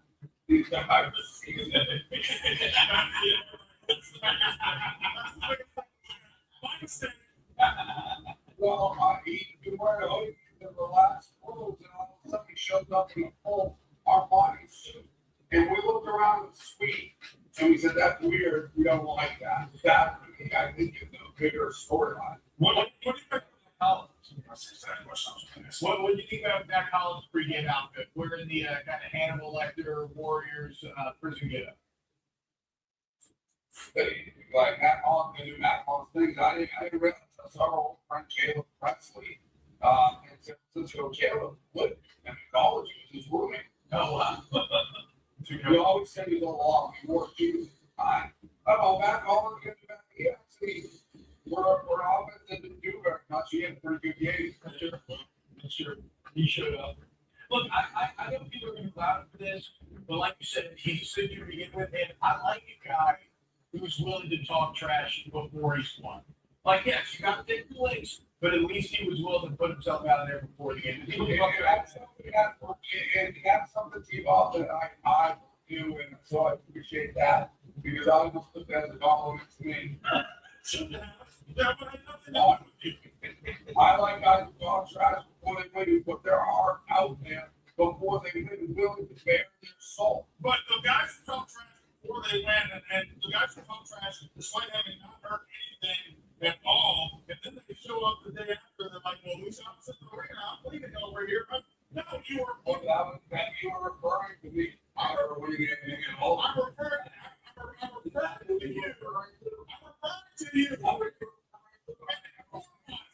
Gassing up his fraudulent team and then showing up the day after they get exposed, being like, well, obviously they were not. What do you mean? Everybody give me credit. No, the bad football team who got exposed by. That's all it was. Leah, me, anything to add? That Super Bowl is all ice. Can't get over it. Well, I apologize. I mean, always I'm sorry. It's fun. I like the halftime show. When we get back, we got to go to John Groh for some shred line. Check it. Maybe it comes in me. That was crazy. That was admittedly crazy. A2 Brew Day.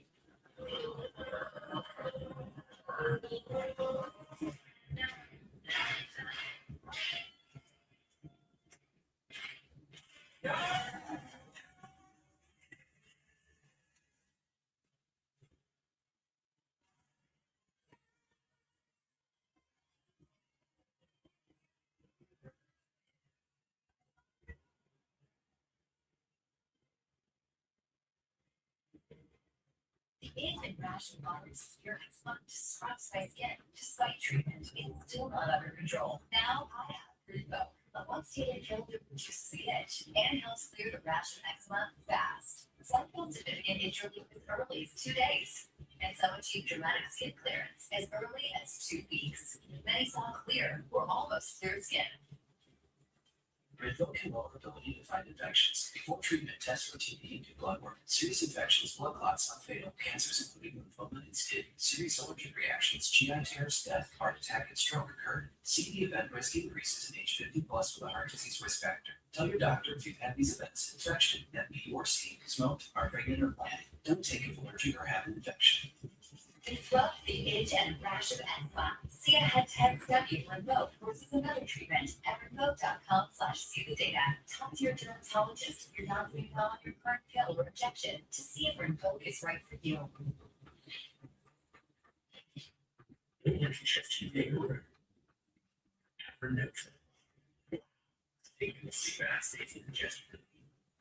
The one is free and try to use drug-free application. Big Savers provides soothing, non-medicated Big Savers. Easy to apply for the whole family. Big Savers Day. And for on-the-go Big Savers, try Big Fago Inhaler.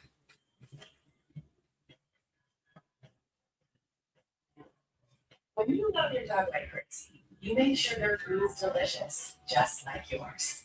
Caesar, love like crazy. Incoming dishes! Let's all done car wash live to 99% of grease and grime in half the time. It absorbs grease 5 times faster. It replaces multiple cleaning products. That's not pain, Don. Wash the better grease getter. You want to file free? Hey.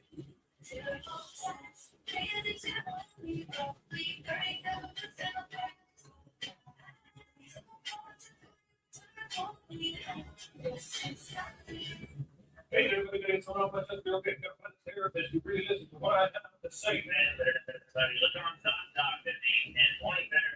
Good to gather here. Don't just listen to the feeling being hurt. So, you got options. Download the sock today. I didn't want to. Just follow me on Prospects. Copy mine. Okay, that's all we got on copy. We're on the original. Yeah. I did this is download prize picks. New users play $5, $50 instantly items. Mary's phone shop. Not too boring. Yeah.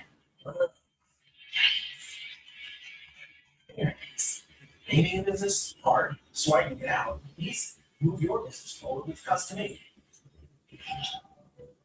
This is the true story of Alex.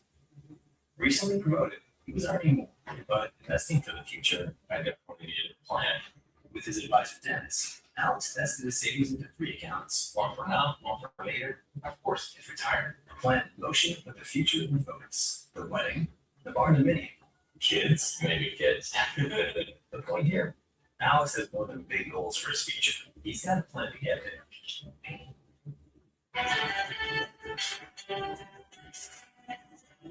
Welcome back to Wake Up Marshall here at Memphis. Want to remember to have a great morning as we put another football season to rest. And look, every single one in, so I've talked to guys back. It's Coach John Groh having a stellar Super Bowl week. Coach, we can wrap back around to the Super Bowl, but there's some other NFL storylines that are developing that I think you could have interesting insight on. Maybe the chief among them, Derek Carr, after a year out, a guy you know very well, maybe wanted to get out of New Orleans more than we thought because Derek Carr now considering return to the league. What's your opinion on Carr return? I wouldn't be surprised. I do know how much he loves it. I do know he has been working out, and if the right opportunity presents itself, he might come back and give it a shot. I know that he doesn't want to come back and play for a team that has no chance. I think he'd like to go to a team that has a legitimate chance to be good, and perhaps he could be a big reason why they could be a great team. But I think he's looking for a great situation. I wouldn't be surprised if he comes back. He's still got a lot left. Well, I mean, it kind of feels like maybe this Sam Darnold story is kind of like you're the Vikings, one of these, like, who do you think could be a potential good landing spot there? Well, that's a good call right there. There's so many teams. If you just look at the Jets, the Raiders, the Cardinals, I mean, Atlanta with Mike Penix coming off a serious injury, the Browns, even though Shadur's in the Pro Bowl, they have an unsolved quarterback issue.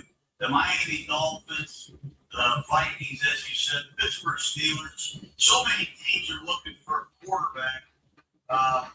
Philip Rivers came out at 45 years old, went to Seattle, and almost beat the Seahawks.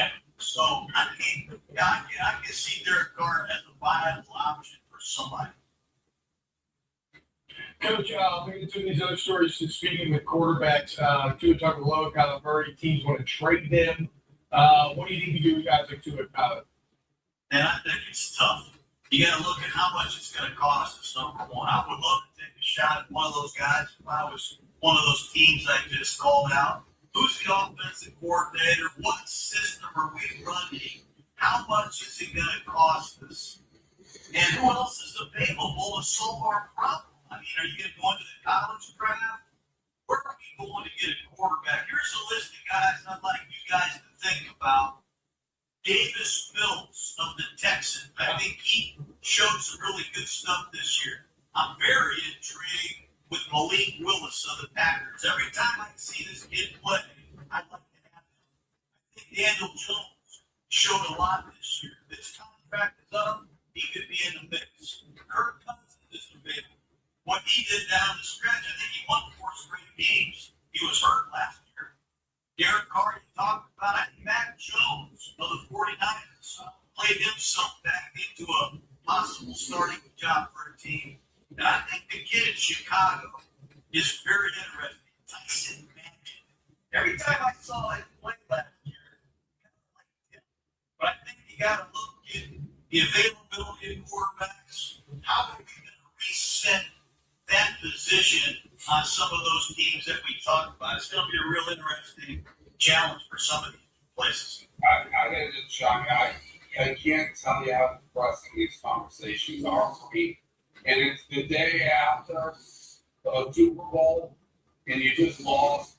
And I know there's a lot of teams they've been, all right, what are we going to do for quarterback? But we just lost the Super Bowl, and you just think how much work has to go back into the season to start over. And then all these new teams shuffling the preseason games in September when it's 85 degrees. It's just that's why Super Bowl losers struggle so much. Like to just be, and everything that you get so close, and you just got to start this entire grind over. It's really, really depressing. I'm depressed. But the good thing is, Dave, you have a tough schedule next year. You'll probably open in Brazil or looking at some foreign land like the Chiefs did. You know, the Chiefs lost to the Eagles in similar fashion. They got punched out by the Eagles, and you see what happens. You get a very difficult schedule. You lose some players in free agency. You pick last in the draft. You get a first-place schedule. The next thing you know, you're just slapped back into the middle of the pack. It's depressing. Yeah. You got to really have the internal fortitude and the desire to want to do it. I think I do, but it's still depressing. Just to know that Drake May just probably played its only Super Bowl. The offensive line is going to be a mess for years and years and years. And now you don't get the high line easier schedule. in the history of the NFL. You don't get to play 9 fired coaches. You don't get to play 10 backup quarterbacks. It's going to be a magical year next season. I'm glad you opened up that discussion, Dave, because thank God we get to see the Patriots come back here this crossing run. That conversation that we're having, we didn't just go to get here and get here. If you're telling me, I don't agree with it, but we're going to be scheduled merchants and our fraudulent Super Bowl team just to get the Super Bowl and be the Buffalo Bills every year. No thanks. We don't sign up for that. So let's see what we got. Let's see the medal. Let's play the best schedule and see what we're made of. I'll sign up for that. See, you got to treat those old Marines commercials when some people run away from the fight, some people run towards it. I run towards it. Yeah. So give me that schedule. That's what I want. This man has shown up here today and likened himself to a gladiator. Yeah. And now he's a Marine. Yeah. Now the Marines doing more for 5 a.m. than most people do all day. That's what we're doing. Go through. This is what you're excusing right here. You're just cheering along and laughing with this. No, I'm actually, I've been trying to understand it. See it like they're hunched over in a chair somewhere. He's had an ice pack on his head. He punched out. It was an ass. You got to be honest with that, Dave. It's not what you signed up for. There was a lot of trash talking. What was the guy's name? Jerry Hart. Totally humiliated in front of an army of people. And I hope he made notes to document this public in the Patriot way, man. Listen, it makes you feel like Jerry Thornton, and we have a picture of him sent. This guy, he brings relatives of his who have passed. He has their prayer cards. He worked them up with the third quarter.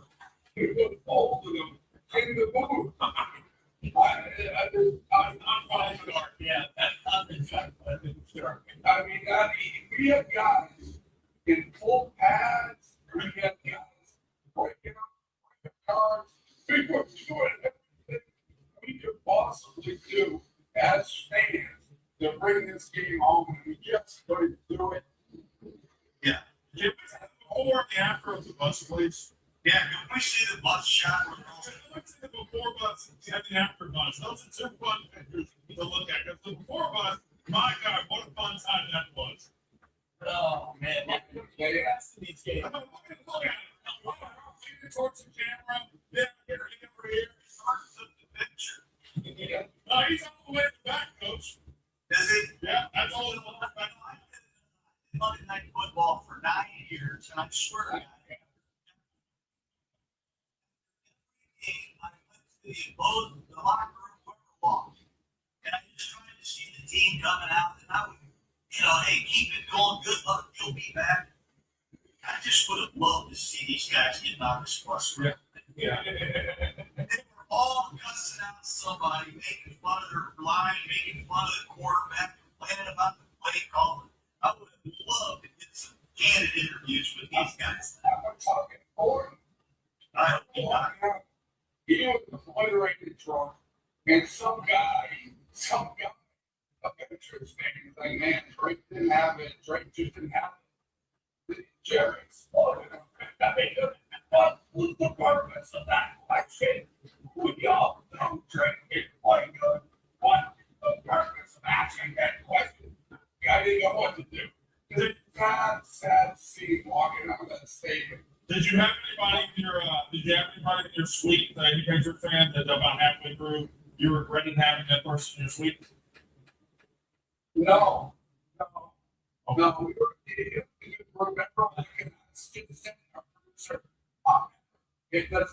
if you are breaking up your prayer cards during the game, you are welcome in my suite. Okay? That is somebody who is prepared. Like he went, he sat here again. I mean, this is the guy who stairs, sitting on the stairs with his prayer cards. And I think he said he wanted to kill himself after the game. So, no, I have no problem. If you are willing to go to that point, so you're trying to get to the win, and he was serious, I want to do jump right up this ledge. When it's 9-0 at halftime, you have negative, I don't know, you have 50 yards of offense, and then Bad Bunny comes out. It's a great recipe for a Patriot loss.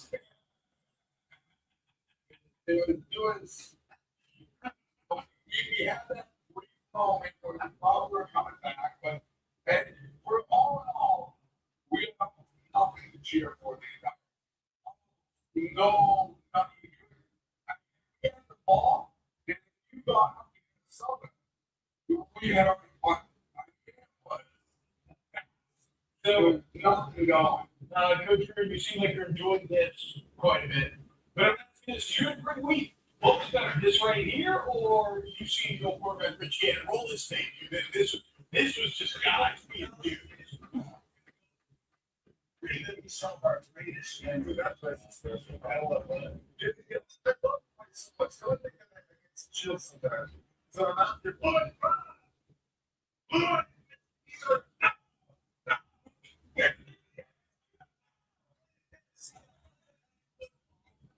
Easy. Hey, I didn't get much from it. He goes, shut up.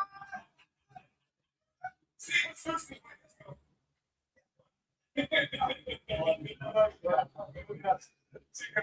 Oh, you're sat down. Sure. I feel me too here.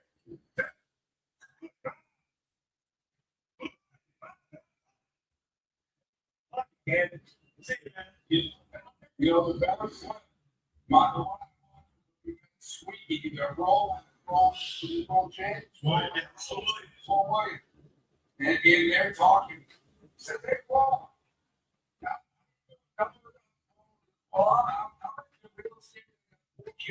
shut up.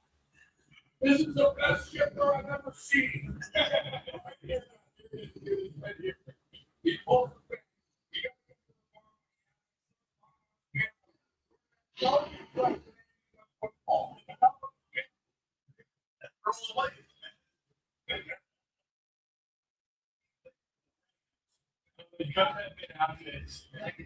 Look at the handshake.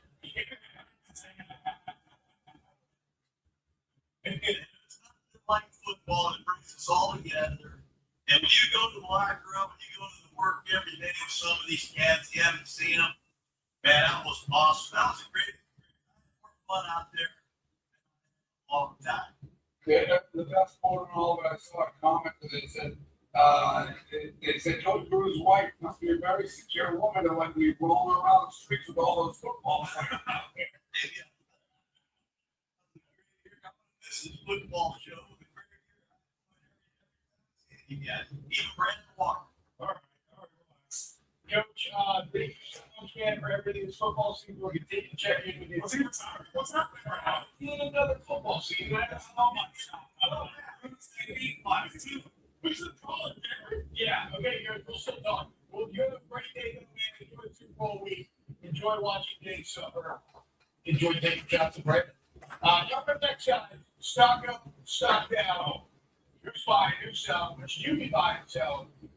Coming up next time, of our show. At every truck line, trucks top it off. Only one delivers the trucks we're talking about. Ram Truck Line. The most powerful light-duty gas lineup in America. Backed by America's best powertrain limited warranty. Built to never stop. We're in for great deals during Ram Truck Month. The only one board at the top. Nothing stops Ram. Purchase this Ram 1500 and get 0% financing for 60 months or 6,500 total cash allowance on select 2026 Ram 1500 models. Need a 10-year 100,000-mile powertrain limited warranty.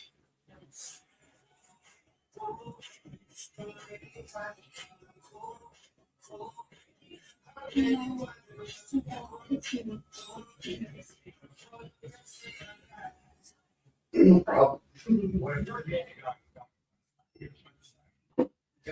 You say, website's so fast, all my customers novice. While they're shopping for guidance for their novice.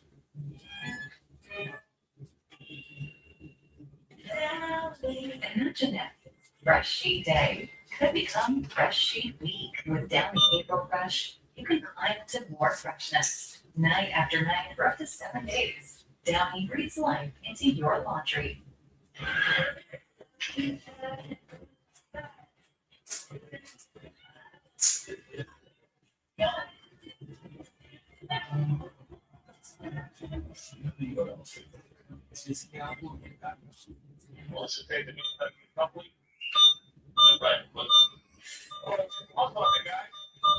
That's why I stay alone. Post up. Nobody wants to see. You can't hire you. We'll keep you in mind. We'll keep me in mind. It's a good night for a good deal at Outback. Get down on the favorites like the Aussie Treat start at $14.99. Any reason is a good reason to celebrate at Outback. I feel when I went to work, I wasn't sick.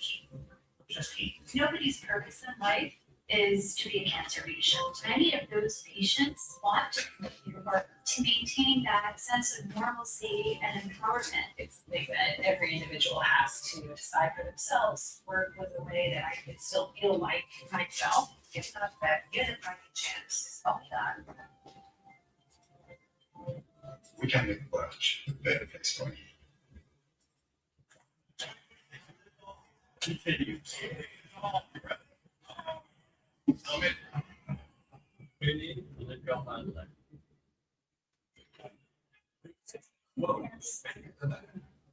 Okay. Those legs see on you now. Sounds like Clearance is on. Right now, February 16th. Can't wait here.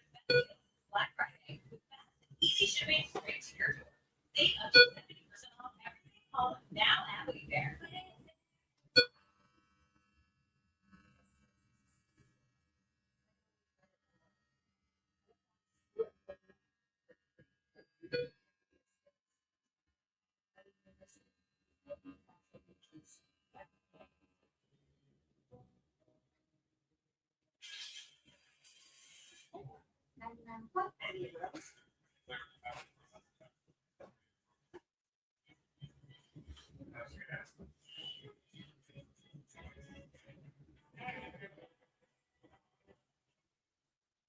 Mark, if you ever need to go to art school, local, stock up, stock down.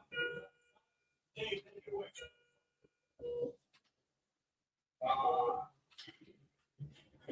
Nobody's talking about that people saga.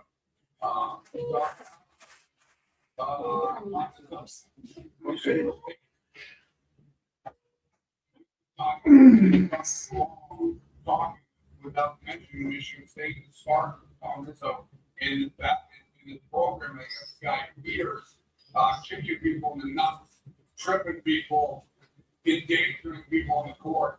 And talking about a channel that's in Coach K. Never takes accountability, blames the other team, keeps starting.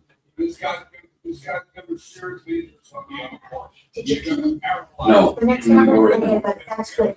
You go pee, and then I'm gonna bring the scale in, and when you come back, before you come back in bed, I'll get your weight. Thank you. Yeah. Every player, but if you have told, so really, you're talking about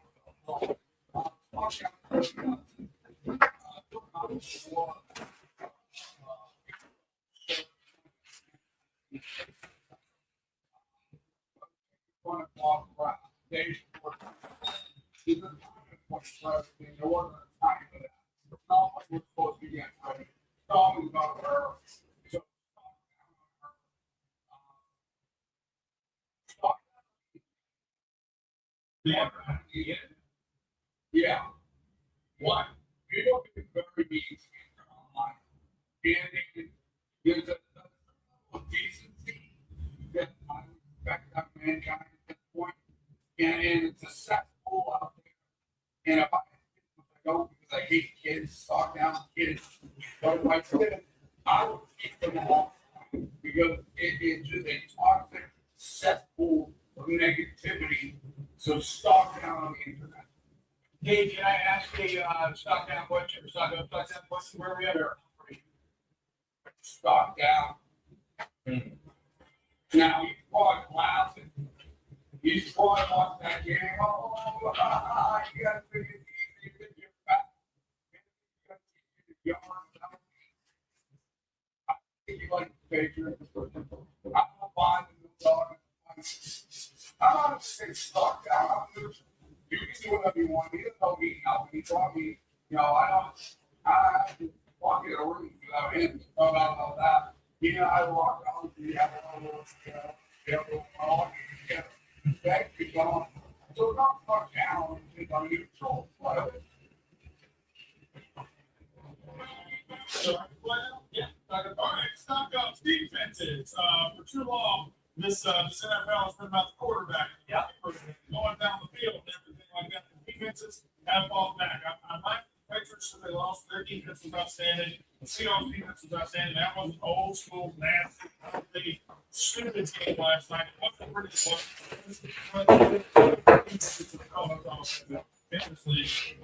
College basketball. It's always great to go out some Super Bowl ends. It is ready down. It's everything. Carolina the other day.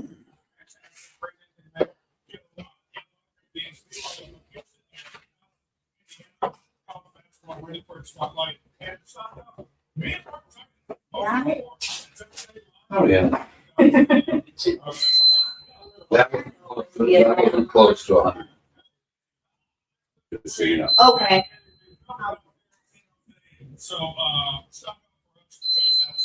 Yeah. Sure, why not?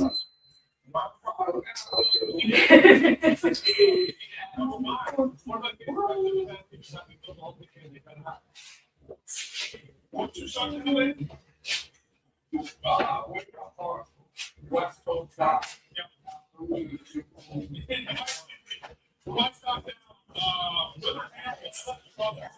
Just proves that offensive linemen are useless.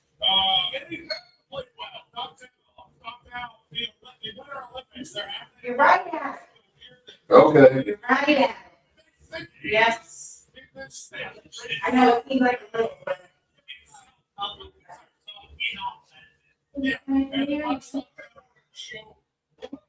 Hey, Jim.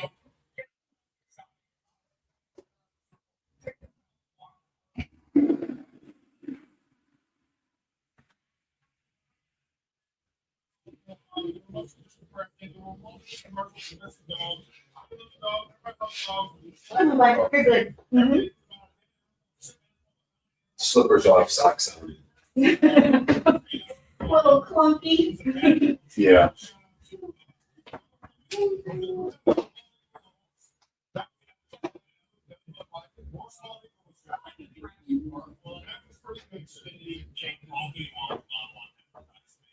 But you go ahead. All right, stock up down. Shout out to my father-in-law. Mark Beard, he's the stock up today. So gotta get that credit. Stop giving it that. Righty. Can I bring anything? Nope.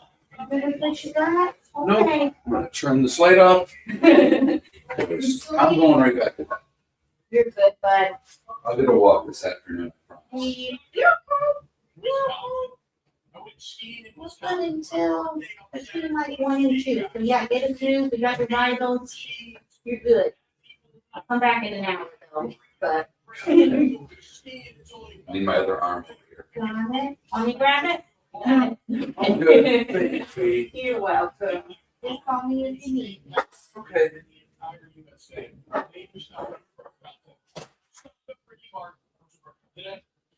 Stock up Ricky Mark. I thought he was having fantastic last night. Lady Gaga. On Stock Down Society, Brandon, how we do the commercials last night.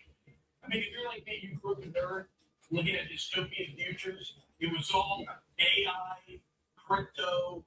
It was prediction markets. It was a dark time for commercials. And these AI commercials, where you have the people celebrating the very programs and robots that are going to take their job. Like, oh, look how easy this make my job. Exactly. Get out of here. Stock Down Society. What do you got? Got a big show. Oh, I stopped up Michigan State. Kenneth Walker, Super Bowl MVP. Smart. I don't want to see what's going on with Tom Izzo. I know we got the Super Bowl and the Olympics, which who cares? The Olympics are the big show. And by the way, you should bash America when or do you have top sheriff to screw it going off? I mean, you're in the Olympics. You don't think you're just competing. You're like mother of your friends. If you compete in the whole country, if you don't want to do it, you don't care about your sport anyways. You stay home. Stock up Lindsey Vaughn. You were talking manager of the week. She went out. She went out with her shield. She went out like a true warrior. Carried off. Stock up Lindsey Vaughn. Big, what do you got? Lock out the market person. What? Who? How do you possibly start the Olympics during the Super Bowl? Fire that. Let's start with 3 days before the Super Bowl, Dave. It's Super Bowl week, you moron. You're such an intergalactically stupid human. Great point. Stock up Kyle Kapler is right by Sam Darnold from the very beginning. He's always been a Sam Darnold guy. He was proven right last night. Stock up Adam Gase, who did interviews with Los Angeles Chargers, get a pass game coordinator. I guess they saw how well he developed Sam Darnold, turned into the Super Bowl quarterback yesterday. That's why he did jobs. Jalen Milrow, stock up. He's the first quarterback from Alabama to win a Super Bowl since Kenny Stabler in 1977. Wow, that's good. Damian Lillard, stock up. He's doing a 3-point contest. He tore his Achilles like before Caden, and he's already come back from that. It was crazy. Stock down me. I was wrong about the Seahawks and Sam Darnold all year. Big open idiot. And stock down the NBA dunk contest. The big shit's the gym. I can't tell you part of it. Also, Jalen Hurts just forgot about that. No, Jalen Hurts. He's Oklahoma. Where do you got that game? He played 3 years. That's not Oklahoma quarterback that game. Still disrespecting Hurts. Stock up. Guy who threw for the most passing yards in a single quarter of the Super Bowl history. Drake May, 35 in the fourth quarter. But it was crunch time. Drake May was on fire. High school classmates Maria Taylor and Mike McDonald got the share of the state Super Bowl, but Maria presented him. That was interesting. High school classmates. Do that. Kenneth Walker ran strong stock. Kenneth Walker's dad was first ever NFL game. Son's on the Super Bowl MVP. Son's on the Super Bowl. That's the real. Chris Scott in the golf world. Geez, Hawkins Heart. Stop down. Like a Barstool Central Time. It's so early. Brandon, you say it so often. Golf is incredible. You can just turn the TV on Sunday and see an exciting finish. You got to do that again every single year when people's open. Chris Scott, our big Barstool guy, big comeback. He was actually talking about 10 minutes on Tuesday with Frankie Barelli and ends up going to win the golf tournament. Crazy how the world works. Down, stop down. AFC. What the AFC team's doing at home? How are they feeling seeing the Patriots put that down in the Super Bowl? Probably better. Probably really good. The NFC was better all year long. Stop it. Nicky Numbers. Nicky Numbers has won a match since Tiger won his last match. All right, there we go. Stock up, stock down at the bottom. Stock up, Winter Olympics. It's been awesome. I'm locked in every single night. You know what? The best time. It's the best time. Competition of the highest order. Can't wait to break having every night we can get. Stock up. Stock down. Stock up, America. Stock down, friends. Here for you. Jay Williams said Tar Heels and he's a Duke national. What if the very next time you start your car, your check engine light starts blinking?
Curling Olympic Stadium, serving up a magnificent setting for our athletes and their fans. We'll be taking you inside this iconic venue built for the 1956 Winter Olympics. Now 70 years later, playing host to the game of curling. The mixed doubles semi-final between host nation Italy and the United States of America will be the next act in this theater of dreams. The place is packed to the rim, and the atmosphere is absolutely electric.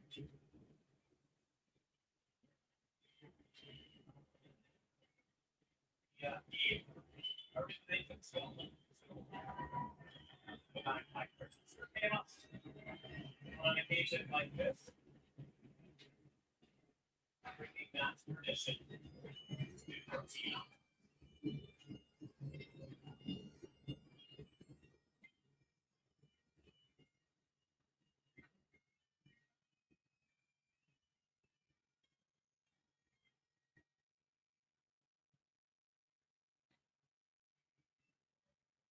The Italians will have plenty of reasons to cheer today.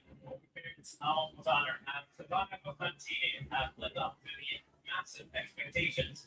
The reigning Olympic world champions got a target on their back, but cheered on by the so-called Tifosi and the staff that give themselves a chance to play for gold on open soil.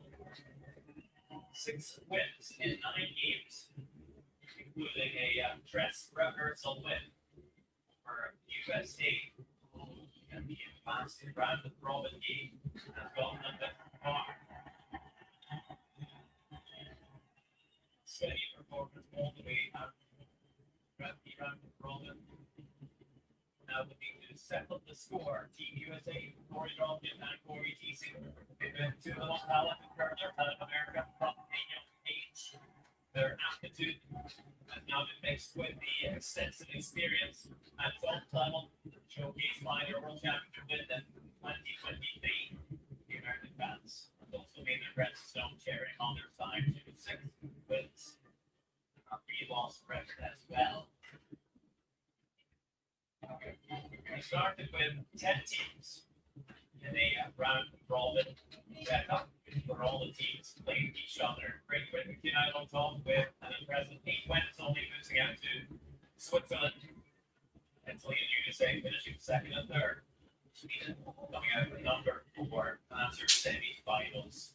Just a few sheets over. Great Britain will be taking on Sweden.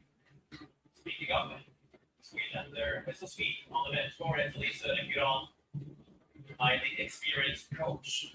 1982 World Junior Champion, he also represented his home nation when curling was a demonstration sport in 88 and 92.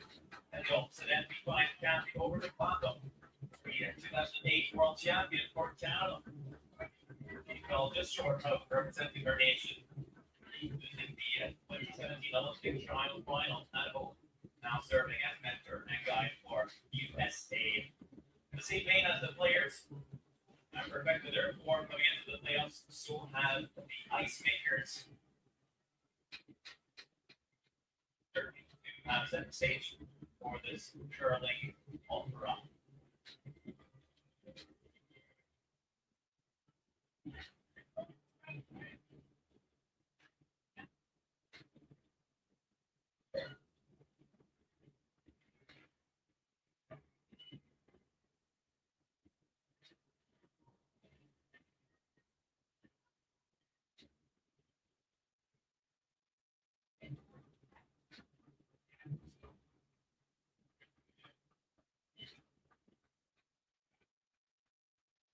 Or even TC will have the honor of throwing the first stone of the semi-final.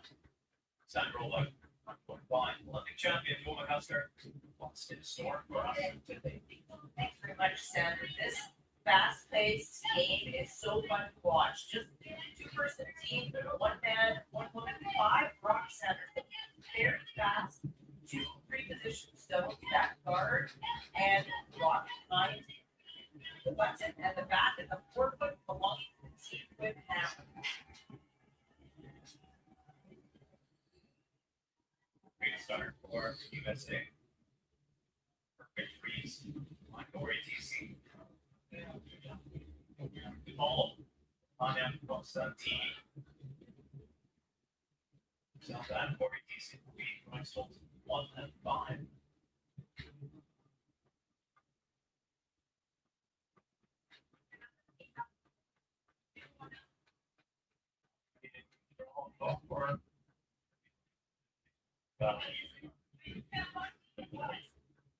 Yeah, ideally, they try to play a little tap.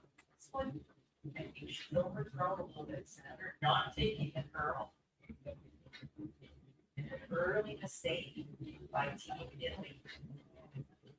That'll silence the crowd a little bit. Normal for the heart rate to let them high, something like this.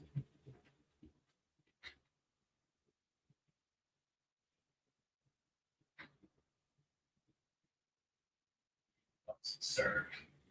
Or draw in here, have shots. Take control of that green orbit circle. There, offer in top four. Really good athlete. Certainly brings a lot of energy onto the ice. Fire off the crowd as well. And still watching Corey and Amy had turn to the crowd and get him cheering. The powerful sweeper. He's had a fantastic week. Number 1 on the cumulative stats at 85%. That's really hard to do center in the mixed double format. Honor. Big first opportunity. Just go from play here. You can set up for Italy. Perhaps try to run that back. Shuffle the stones. The rings. That was cool. So already a couple of misses for Italy.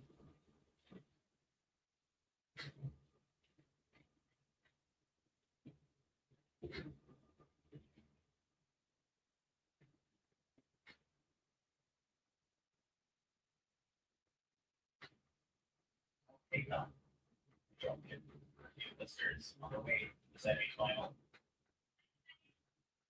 Well earned. And Stephen worked really, really hard. That is the one of the mixed doubles format. If one speaker does the majority of the sleeping, the hurt to the strongest and most fail. Just watch it work this through. It's very strong.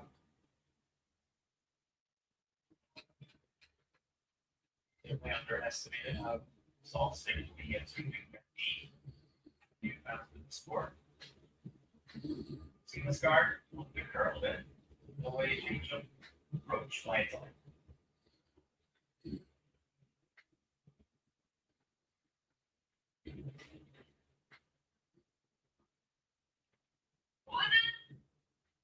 We now have a chance to access the center line and the rocket of the forefoot.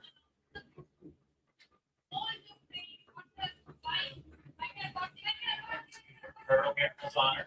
Something light, so. Once that right out of the ring. Still out there. Very close.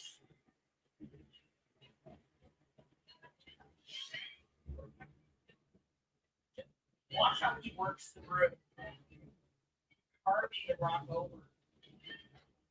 The angle of the broom head, as well as the downstroke of the extremely strong speaker. We'll get that to curl a little bit more.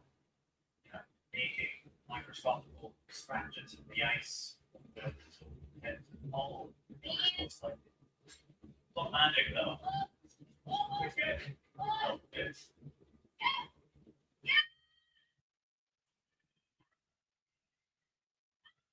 got where I'm going to drop it and roll.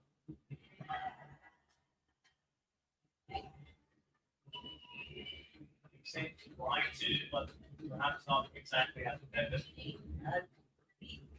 Easy double left with picking up those yellow stones. Just try very hard to keep that straight. So get the person a little bit bigger. Instead, get it thin and roll into the zone. those stones together, and this is cool.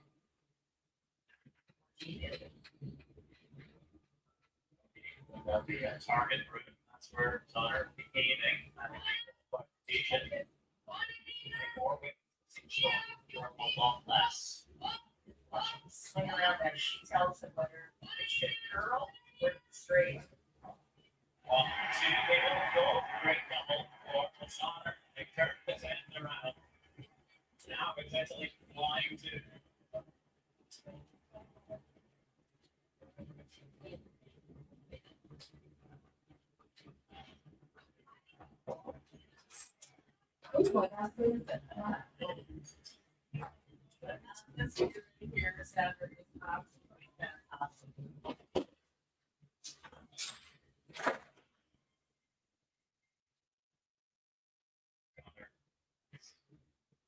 Great. Play sportsmanship. Oh, pardon me. I thought you would. The crowds would not. I'm sure the party was it. I'm going. About the guys. Yeah, need the X, the technical timeout, and they found something that found that they wanted to know. 1 stone to go for USA. Going TC. We'll be looking for a double on our own. Line 2 against here.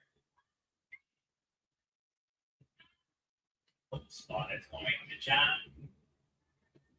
They say line 1, but it's behind in the open. And that's, let's get rid of both of those counters instead.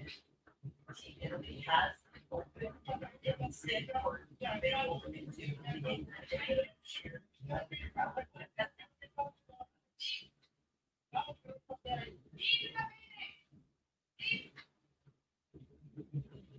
Team discusses target group. Discusses how much weight you want to grow. I'll give you a target, and then you'll sit down and try to manipulate the self-even feed. This is the verge of all the line.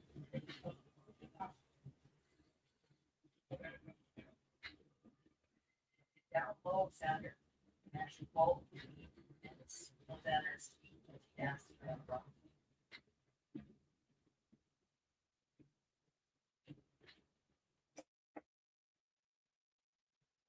This first in the worst way possible. The draw through the ranking spot. Rosanner set up a chance for Italy to score 2. Constantini just needs to cash in with a nose hit. Take out, it's there. Right on the money.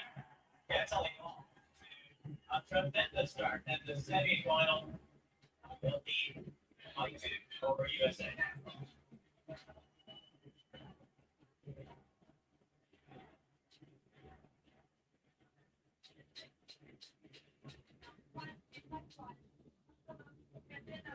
Run quickly, drops this car, really on USA. And all it really took an opening of the door, and that's part of mixed doubles charm, is how quickly the momentum changes back and forth between teams within the game, but also within an end. You just really cannot have a lapse of concentration. Another look at the final, so played by Constantini. Opportunity for a player of her caliber. Just look at what they've been sending and in practice.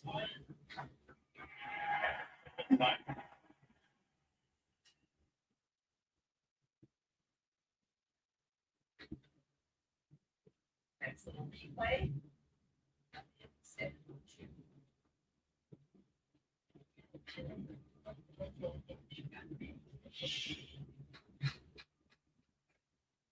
Played one head of curling so far in the semi-final between Italy and USA. Taking the lead to dominate 7 ends to go. Yeah.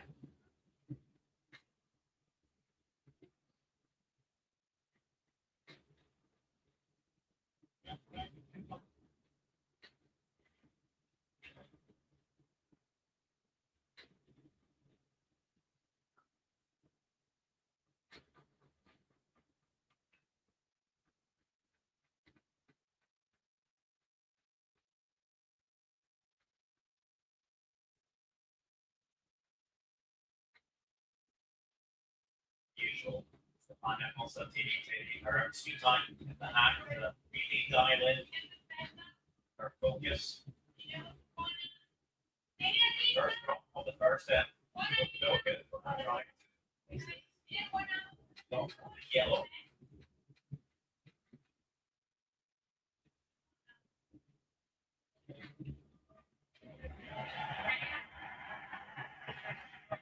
Really nice shot. So closest to the middle, we call that shot stone.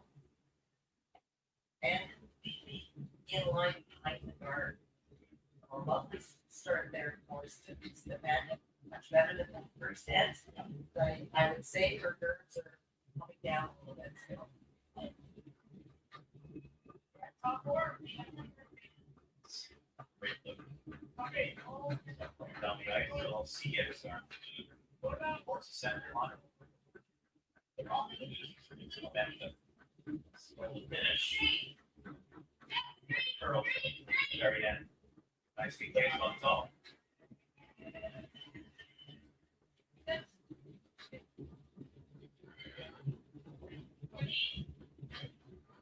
Here to say about the team, about the last one. I'm trying to keep everything quite compact. And the team with the last one.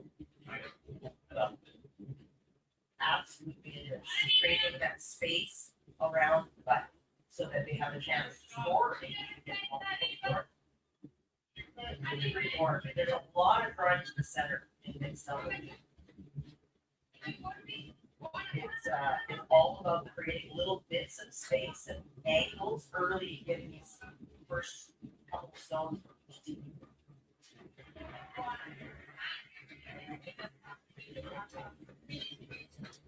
Teams are so still, Sandra, that you have to be careful. So you need any sort of off angle because run backs are made very easily and scatters the stones that take the angle aren't right. You know, number one back from before we draw in here. It's the four. I still know the end. That's the first time. Start to do things. Don't start playing. Do that your own. So big weight straight down the center line for drop in. That's guard. Straight back and they'll spell. All the Italian stones. And this may be the reason why it's on the top of the stat board standard. What a week for Corey Droppin. He makes this look easy. It is so precise to hit that top stone exactly where you want to remove all of those reds. And they scatter quite easily. Connor trying to save. Trying to blind. At least it doesn't open up the also in the ranks.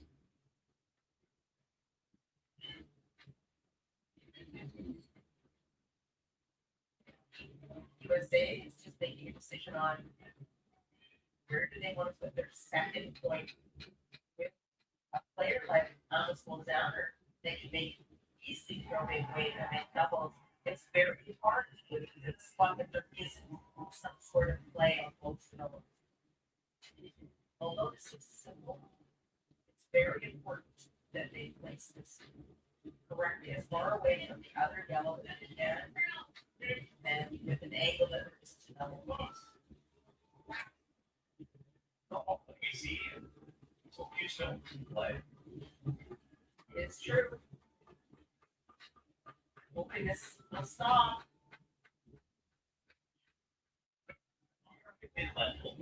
But I go straight.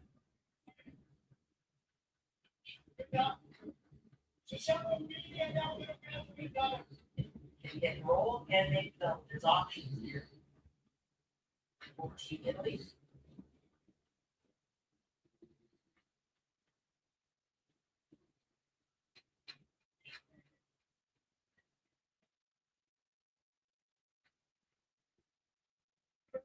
Control the weight here.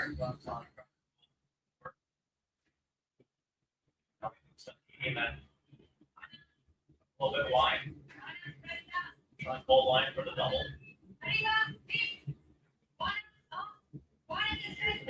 So when you throw that softer hit weight, and a little roll from it.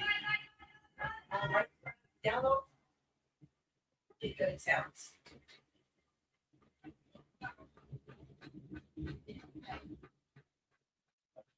Roll. Not for you to say that your parents don't have rolls back. Shopping on rolls, so.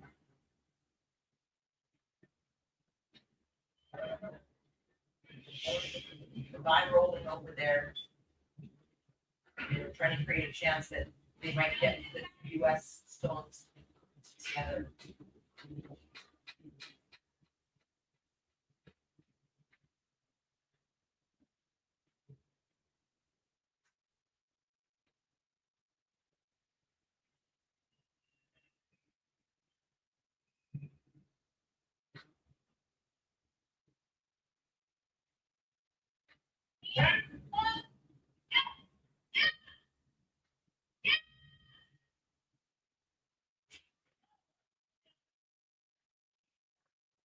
Intent is roll.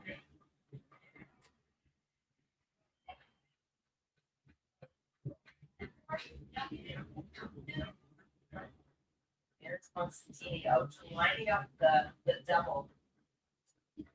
This wasn't the way they wanted to roll, but actually got the most out of each alternate shot. A top double for Team Italy. Team USA take away the multiple score.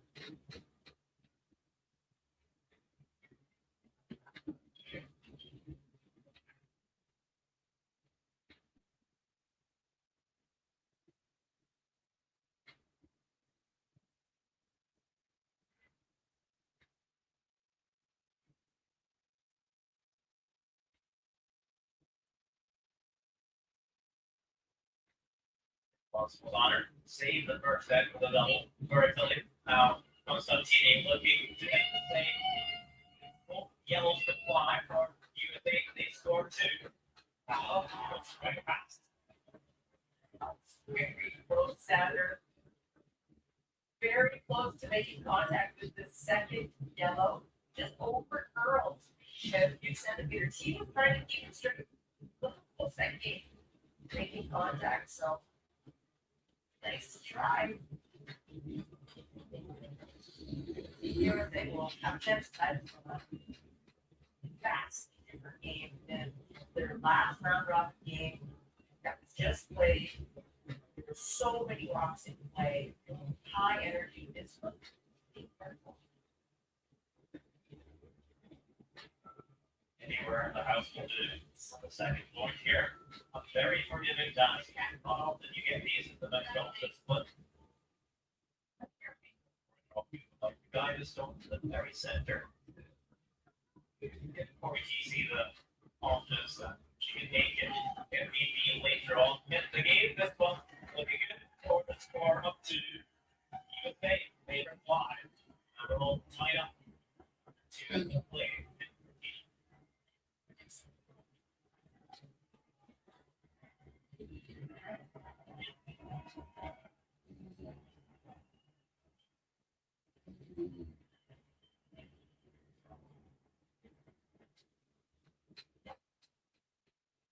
I really want to be part of winning gold. I want to win. It's time to climb the mountain to the top. I want you to find happiness in who you are and who are gold. Family is not to think about you winning, but I want to think about it. When the program ends, I want to see her smile on her face. See something up.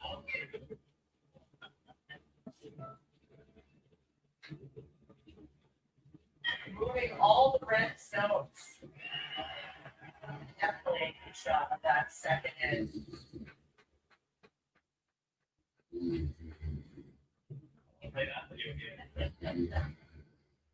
So wonderful to have the new animations being applied to the game of curling.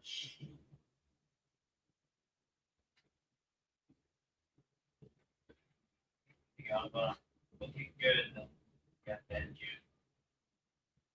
So great. The sunset over the head. So 1956 Olympic Winter Games still stand on the original woodworks. Still in place. 2 minutes played here in the semi-final, and it's a tie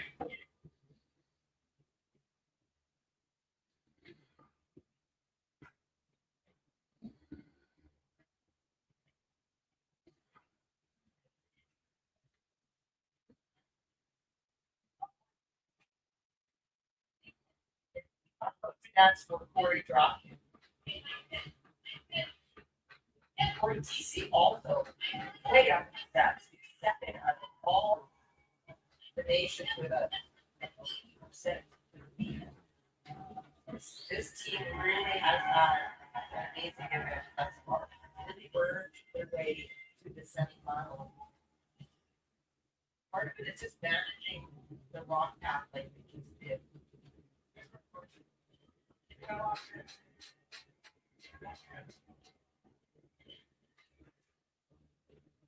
They're all start at at the same time. First, that comes on TV, you know, heavy.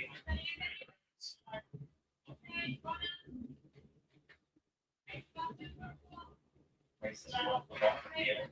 Usually maybe like not red. This US still. Exactly right. They like to play that tap, keep the rock in the back, the 8-foot, and create room to perhaps remove the yellow still belonging to the USA later at the end. So that's ideal.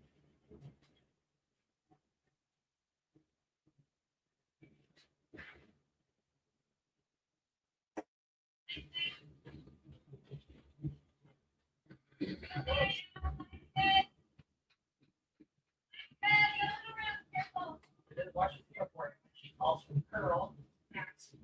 On this left side and change to the broom head. And when he wants to urge it forward, the broom head goes straight forward.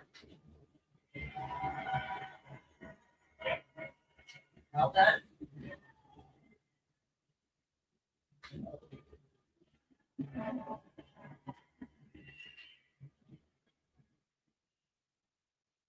Changing from good shots.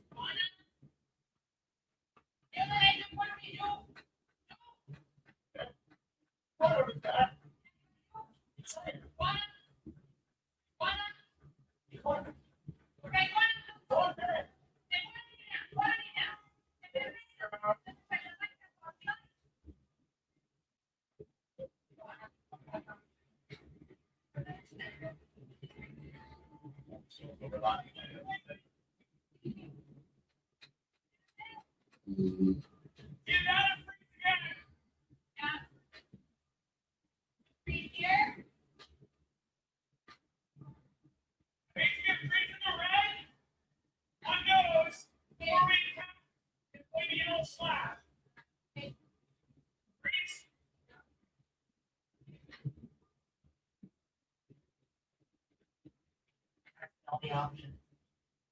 As a team, they've decided that they'd like to play the freeze. Not try to move any rocks. You take a risk with one ball. Don't have last rock and start to move rocks around the group.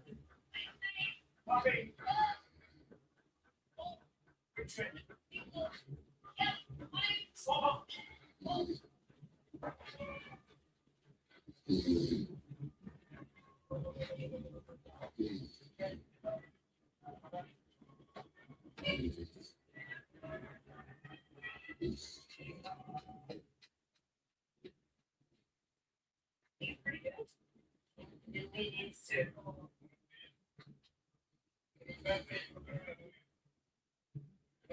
Needs to figure out how they get their point later in the end. You're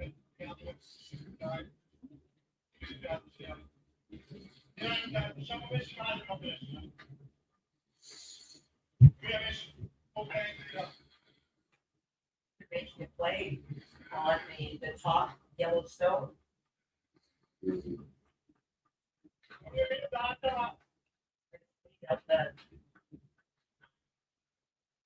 The yellow.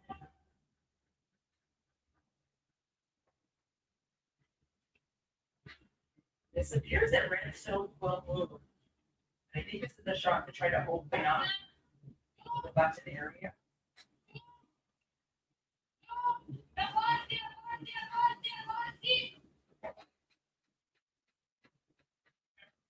Kills the ball yellow.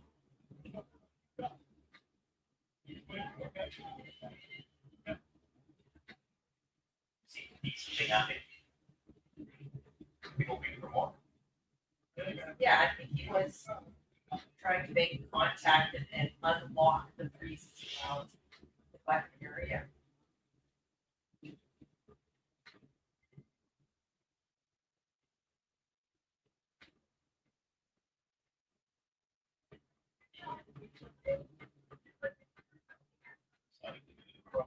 Moulton area. Minnesota. Order to chase the big tree early. Paid off. Hi there. Have you went for the second one? Not for the third hour. Okay, can you try to go for me? There's one that's due now in a few minutes.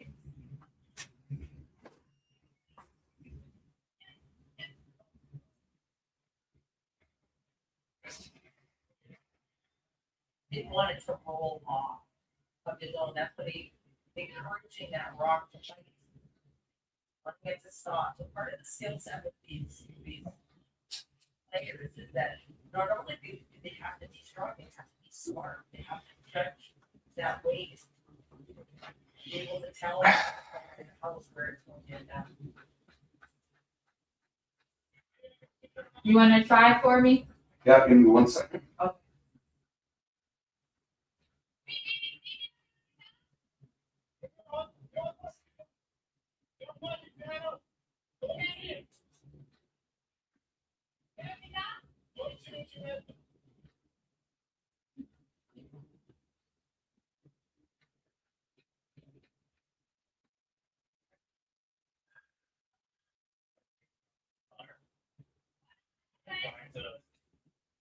Shuffle.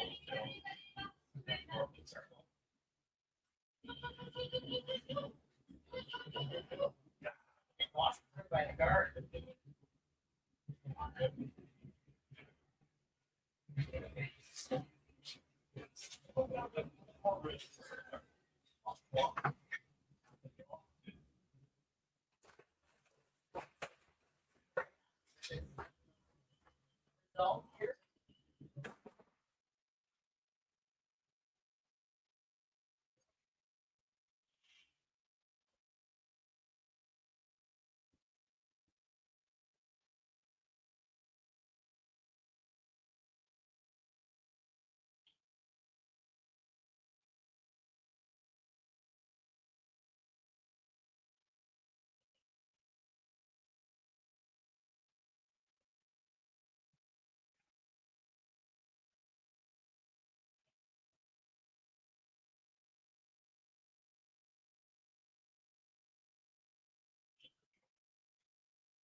Take that off the way. That's right. Instead of throwing that guard on that path, that would be the easiest spot for the Patriots to draw in at the last one, the second point. So by throwing this guard, what you would say is saying we're happy for you to throw one. But we're not going to give you an easy shot for two. Good shot. Good shot. Enough. Or do you guys say? I think that guard may not be wide enough. It could come around. This is very, very typical. She's going to the outside. She's going to have dead weight. Just miss the top. Oh, no.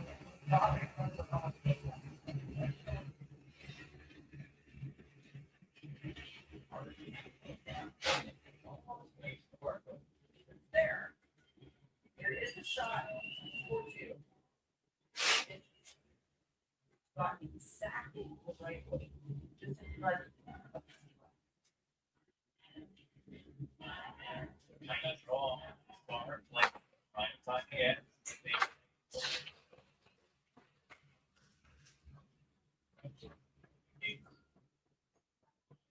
Well, I can get it.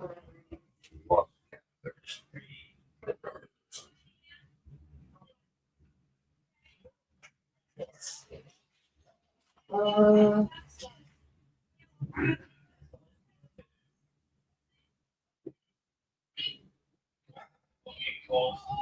Looking at calls that comes back.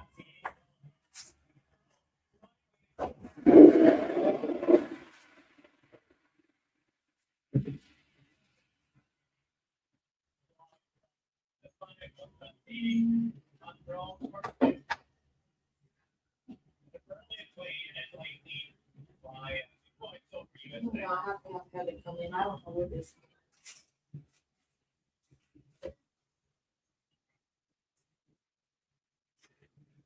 This isn't something that you had, right? No, it was a guard on the keynote.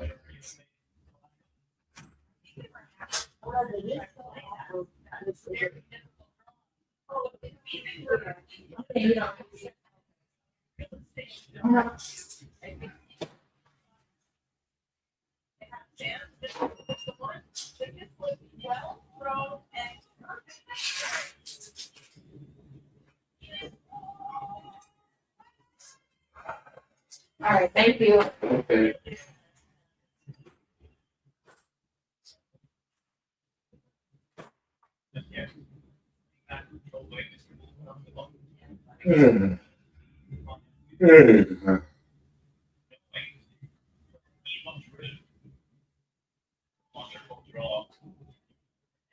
Very this week that one as well.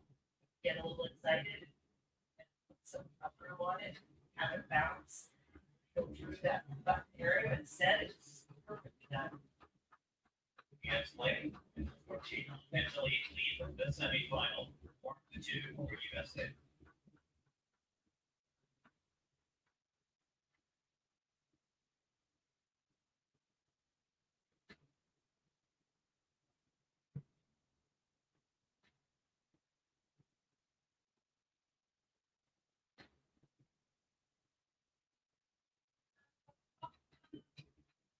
Draw. The one that comes to the team, like 2 points on the board and then do the trick.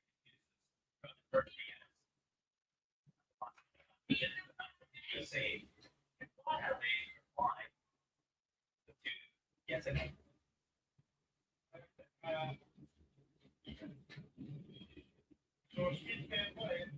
This one coming up a little bit light, Sandra. That is not the desired spot. Debriefing on that, what happened? You get to a different path.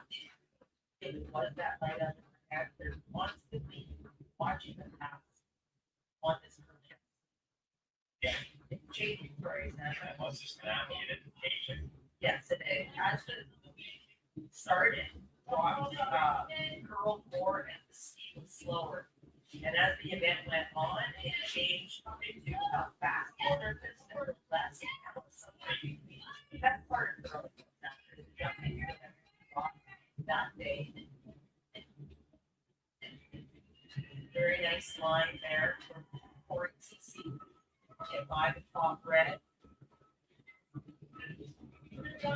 Here, the players will be very comfortable. Surface now.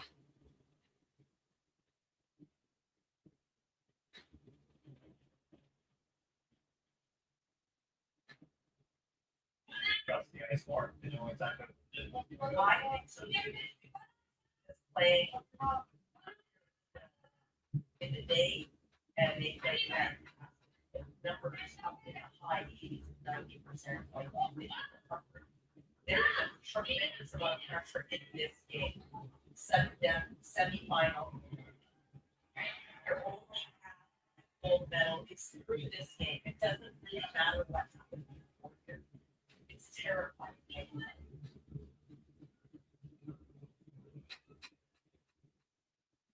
Checking. Roll. On there. Look at all that yellow piece. The state.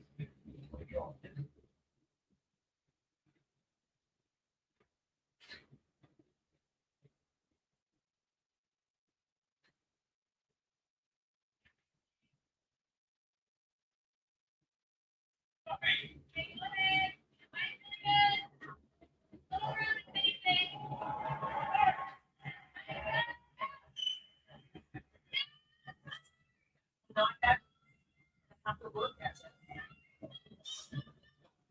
Scrub that, don't get it there. It'll take long choreograph. Great draw. And he was giving some info to for TC, so she would know when that like break or that big curl would come. They managed to get them. Just perfect. Bit of a shoulder and loves the moment. Love laughing too. They had games. I'll say they regret not soaking in the experience.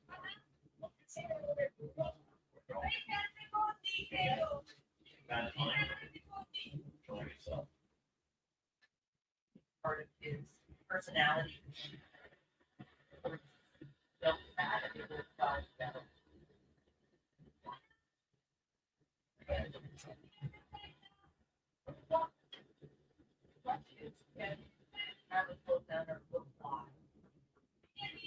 Also means to get a good.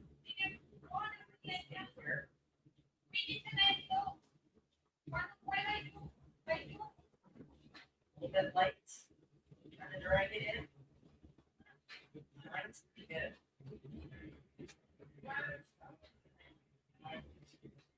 Probably letting it there.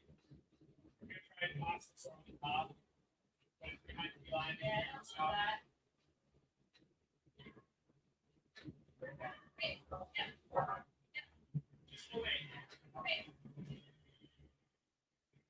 While mixed doubles teams will collaborate on the strategy, there's always one of them that is the person that is the last to make the decision. And that, in this case, with the USA, it's choreographed. Both players' experience will go through all the options, but it's Corey that will make the last call. He just forward off forward. They put it behind this line, process. Skip, so the young age. We have an interest in a tactical operating of that stage. Both at this point.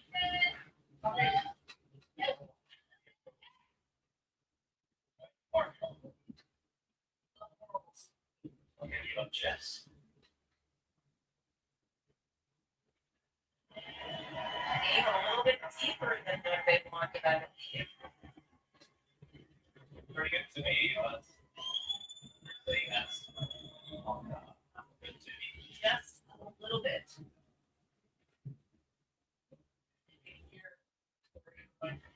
How can just react because the red angle there struck it in the five. Now let's go down. Now we go into the confident strong. That was blind play. Not there to use. I believe so, yes. This is control zone. We talk about rocks, we talk equipment, portfolio to be advanced later.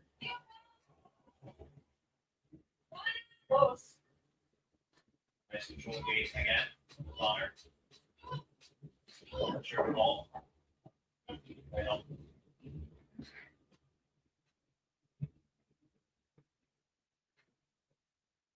Run that card straight back. You might see the number red on there.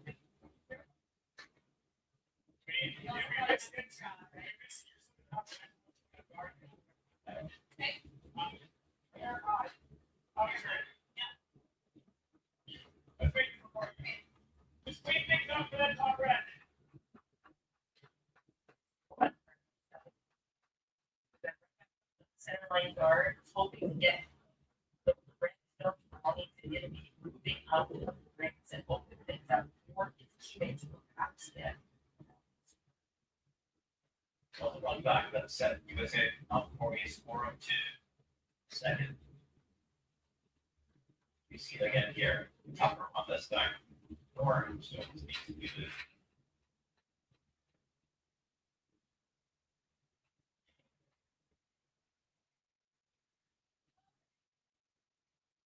Enter the highlight reel for this one. Corey Groh. We'll run it back. Perfect. That. This is the one at the top of the board, but however that's the key. So Listen, I sure take a look at this replay.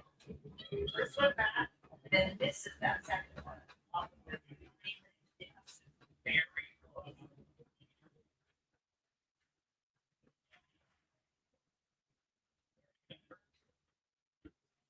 Fairway, perfect.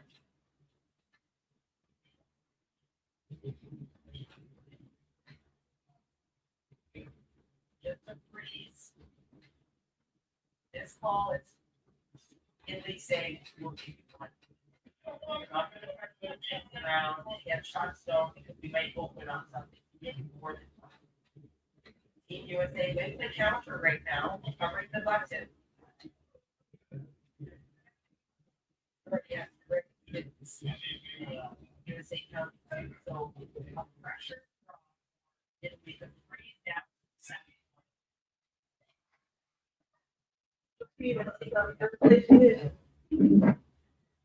Shot stone. Trying to come in for second. Not roll off, but it's very difficult. Really tough shot. She made a good last end though. Let's watch her do it again.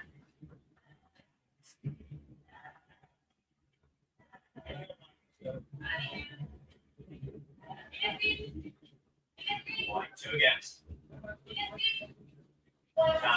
Red still a little closer to the center of the rings. Trying to freeze in the back, yellow. Yeah, it's plenty. Now let's be an effort to draw right down to that spot. Rolling off, that changes the opportunity for Team USA. So try to come to that back yellow that she was trying to freeze it for really tough shot.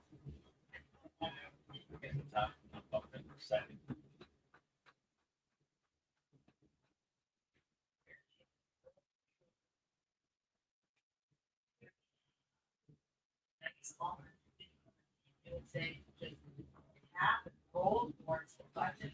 Do not disturb their own yellow that's at the back and get moved.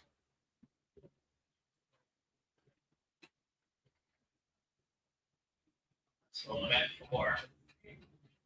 He's actually before the half-time break. WTC make this draw. Even if they hit to the lead. It's really hard to drive this.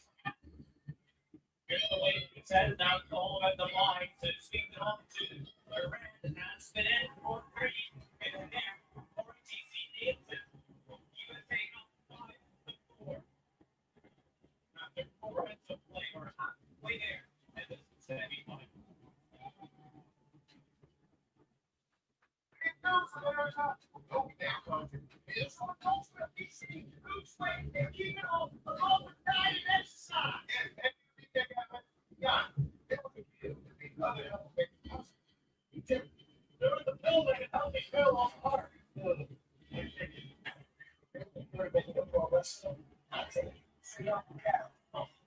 Maybe we don't even do it, Brad. But imagine, wait, here, go. The first and only GOP one to wait. Don't take it you and your family at MTC and into or allergies. Tell your provider if you're in the head surgery or procedure or breastfeeding, pregnant or planning. Stop taking and get medical help right away if you can long severe stomach pain and these allergic reactions. Serious side effects may raise inflammation, gallbladder, or severe stomach problems. Call your prescriber if you have any of these symptoms. BOD may cause low blood sugar, especially if you take this. Call your prescriber if you experience vision changes or heart rate effects. Side effects of nausea, vomiting, and diarrhea, dehydration, which may cause kidney problems. Now you know, ask your prescriber about one second you go here. At this level, it's never just your race. It's everyone who helps you get to the start line. That's why we're trying to get. So, with all the comes, you've still got the strength of the team. But as long as you don't quit on me, I'm never going to do it. When one person pushes, the whole team moves forward.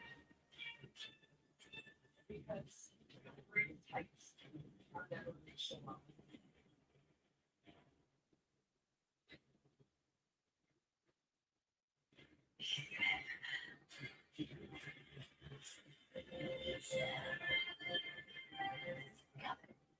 What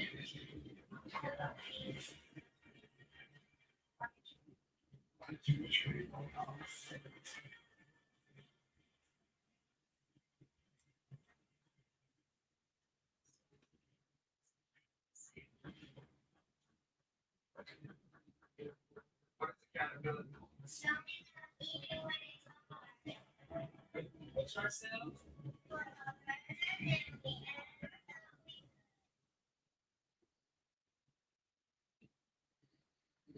Shopping carts naturally, then we worry about it. And it's just a little bit.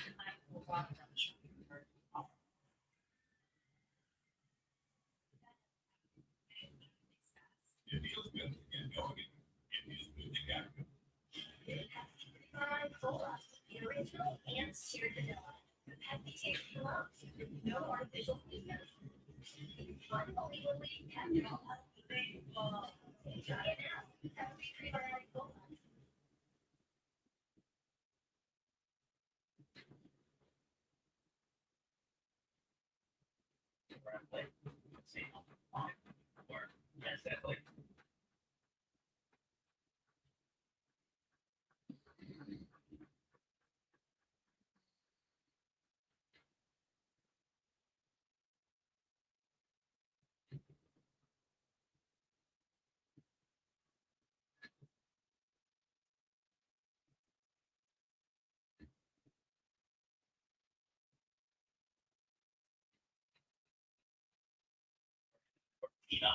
The Olympic Winter Games. Cathedral of Carolyn, let's see.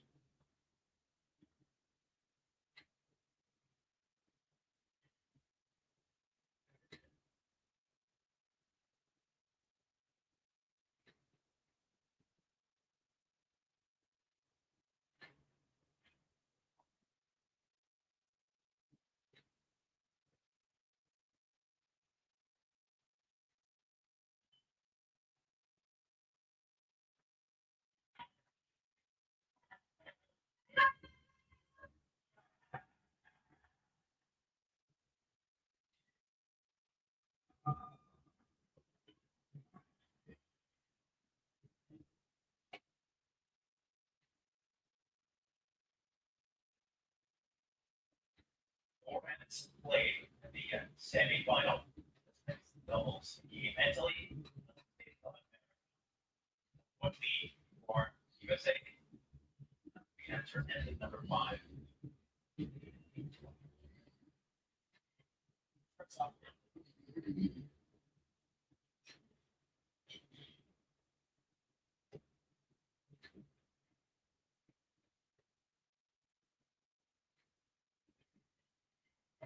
For TC or USA, the first still in event 5. Mainly Italy, semi-final. Mixed doubles curling. Place back to the bread. Italian basketball. Some Americans in there as well. I think there is a big contingent following this USA team. And loving the shopping so far. Game. Picture perfect says Lori Tolkien. You have to read that. It's absolutely a draw. Fine and way easy to start. That's textbook. Hard to get it exactly on the base like that. Wait for. Should I place it? Better with clear.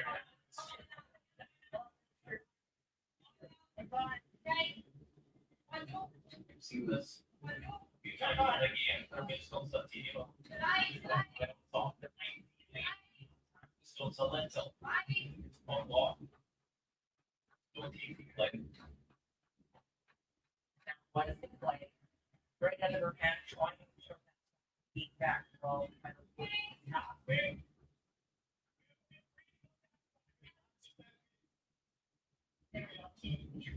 More deal. Yes, yes. Even urging it over, like it's for trying to get it to curl a little bit, it's always a bit of a need over.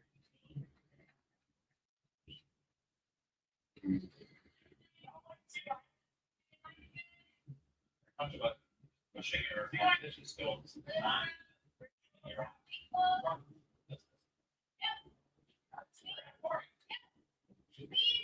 Rock placement, matching the rock as it comes into the house.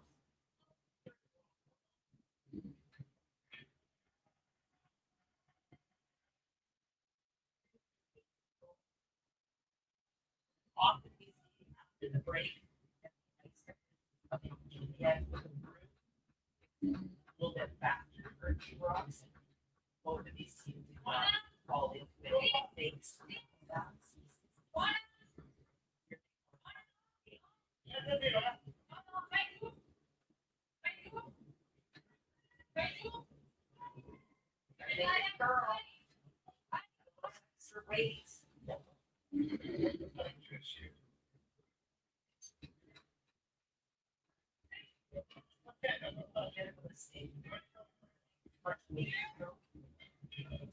On her one's like,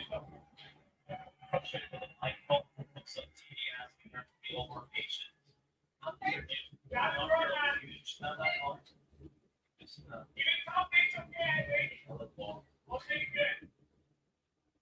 Even scared when it's apples to garter. True.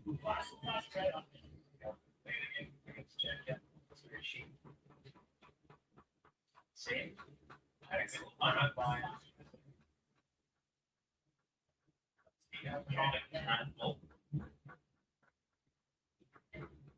Signal and starting to be some lot of the time. Ball line. Yes. Not quite sure if it's working properly. So the umpire will go on. Watch the ball line. Any pressure? Try to get that. No.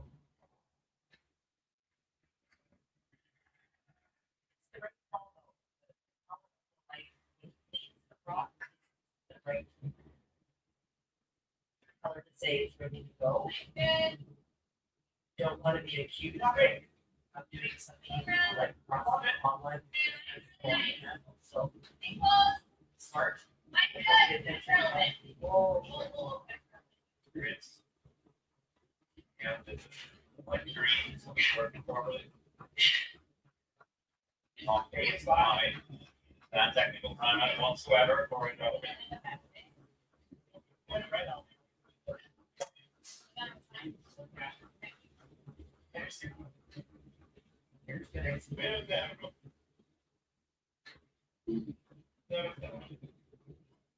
Earlier, I walked in that control area.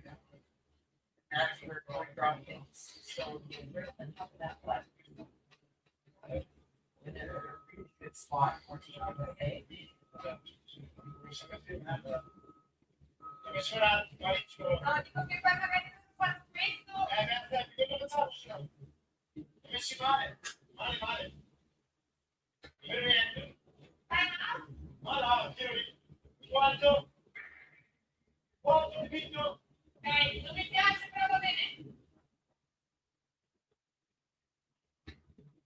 Quite a discussion about what John like here, the big weights.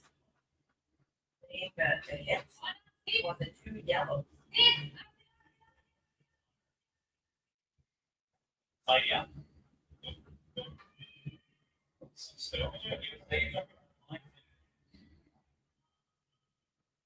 Get that feeling that somebody wants to wanted to talk about that. All I could find out, maybe this was their chance to talk to their coach. There is only one final per game, per team. This early because it well, so no matter making the executive decision, we're going to it. There's just work to do for Italy to try to set up a way to score. See, that's the DA. We're all perfect.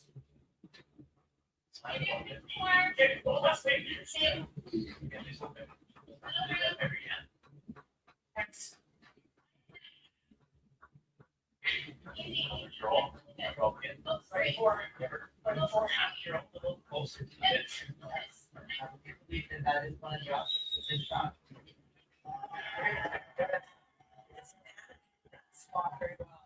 by communicating, by him yelling down what is the weight, how much there is, and whether we should make it to the whole. This appears to be a red fact.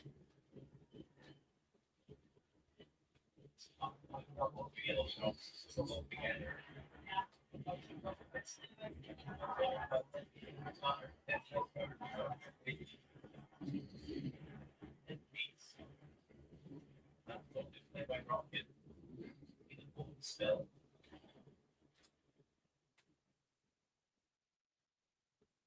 Try to catch a big wave. This is wide.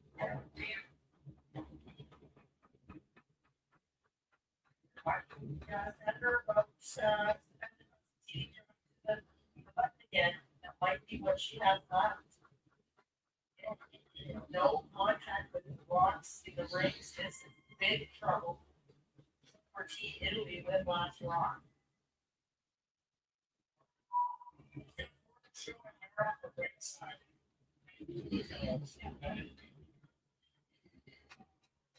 I'm going to join the guard.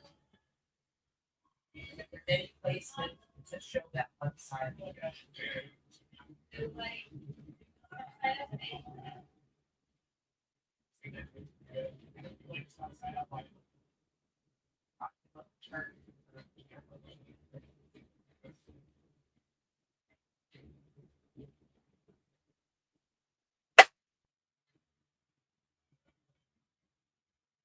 Similar situation. And 3. Take guard with the easier draw. But he still need it. 9 to 1 with 2.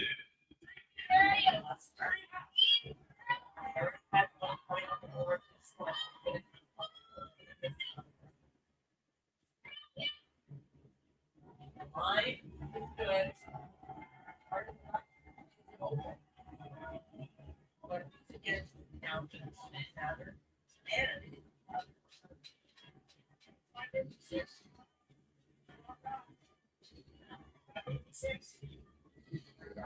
already assuming that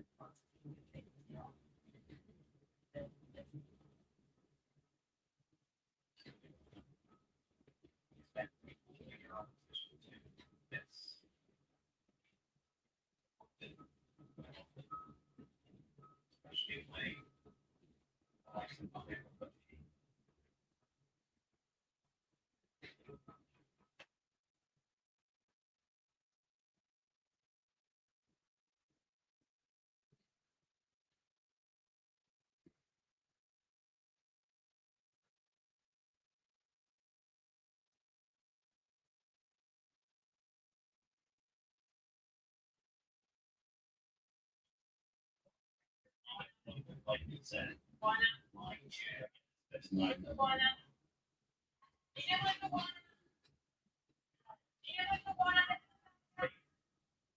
like to be down in the semi-final.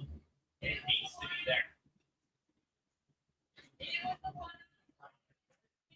Got it in. Got it in. As you got it there.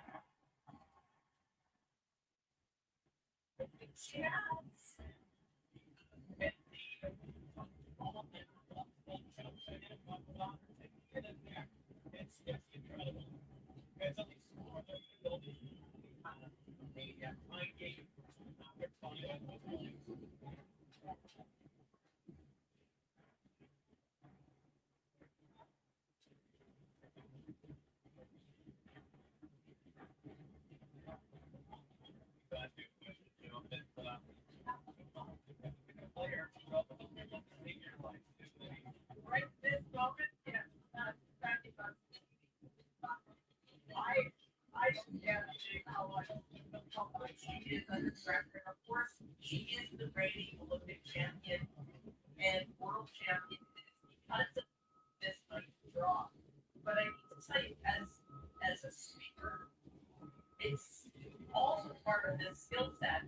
Like I was down to know when somebody has had a lot of line, you roll hard at the end, and it was perfectly judged.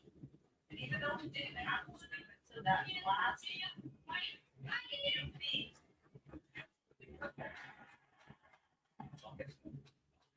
huge difference between the US and the other stuff. They did that excellent earlier here, showing off the skill set of these athletes in next level. Amazing. Great. They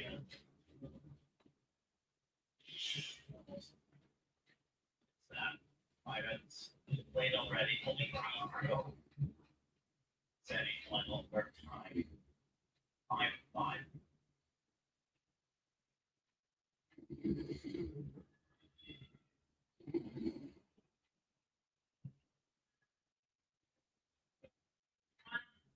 That score was 1. And then we're until you that USA.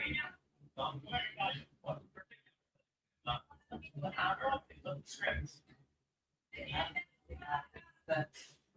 The big number that is jumping off the board is that re-enter. Board that did change the advantage.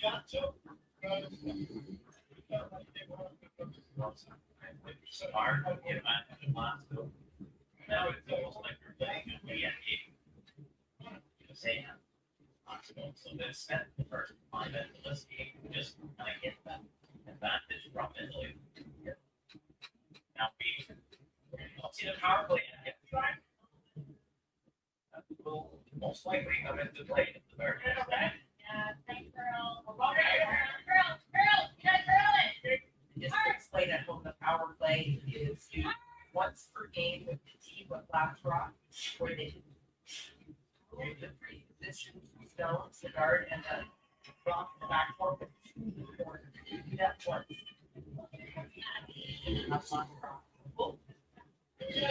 Teams here, and then there's that center. Very surprised. Perfect draws, just an end to go.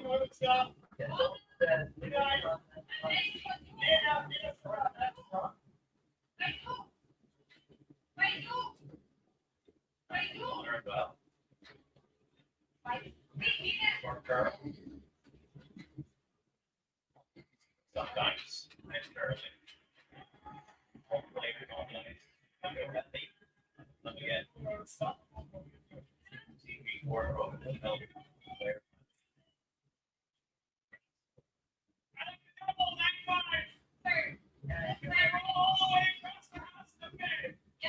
Most coaches say that we will see. And curlers use stopwatches to measure intervals on the ice so they don't see. They can judge what the opposition sees as well. On the speed.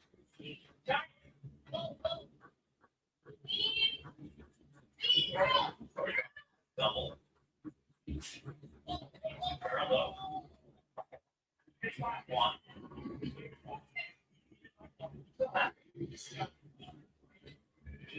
It's rocking what I would say that full alone in front of the T line. Let's use it later. Straight draw is the way that Italy is. We're going to counteract that.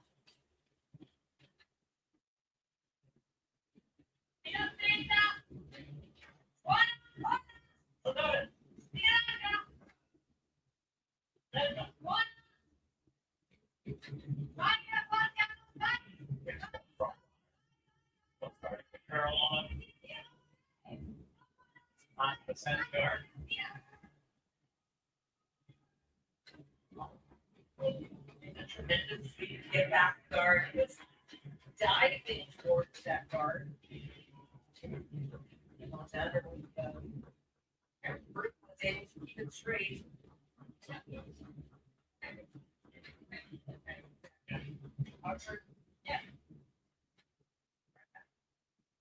The ball.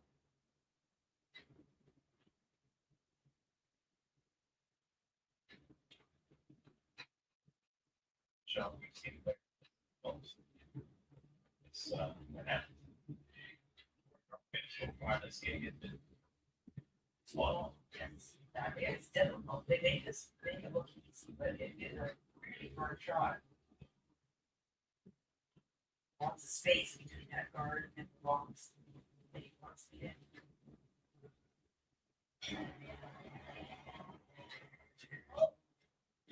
Not the same line use. Not every time that the game, when they come back, scoring rocket. Good line there. Everyone's still moving on too far.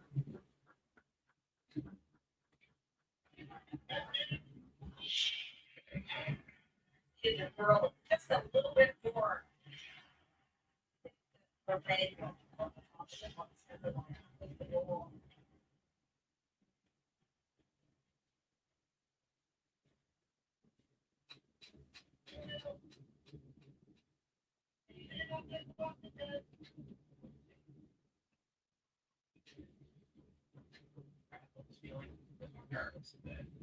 I would agree.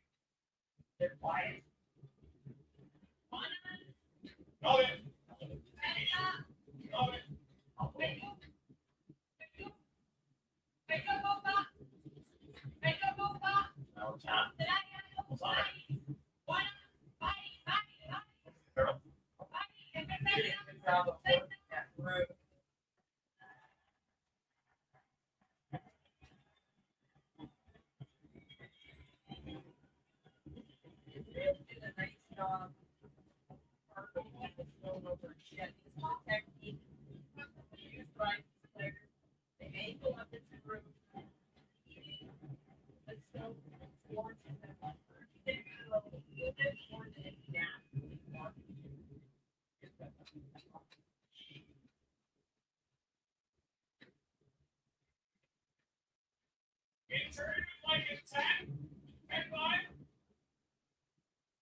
Yeah.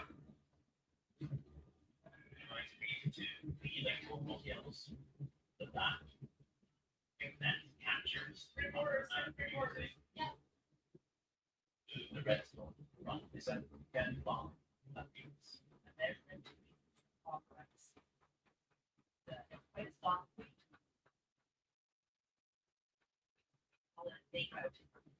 not a big win. 10 seconds between the first green line and it's on.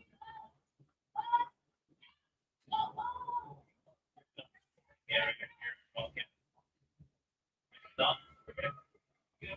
Much more.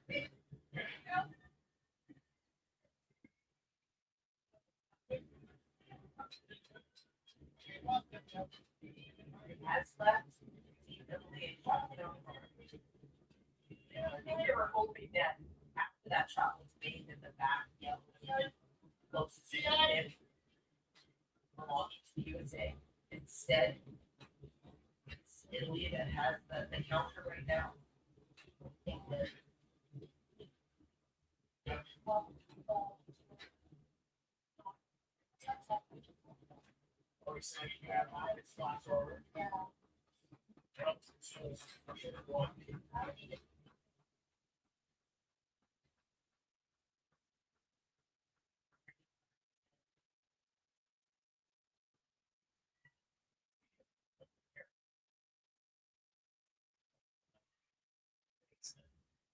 So correctly.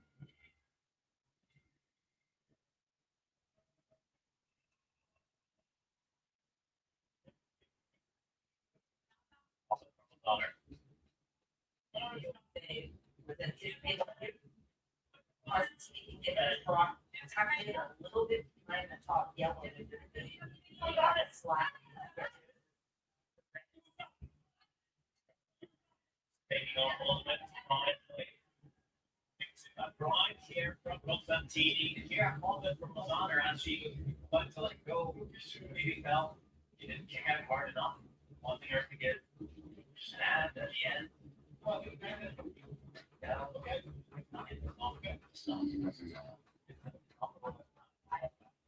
I believe that it was a comment on the project. Softly and the rock ends up being short. Does that mean for USA? They can advance their own top yellow for a score of 2.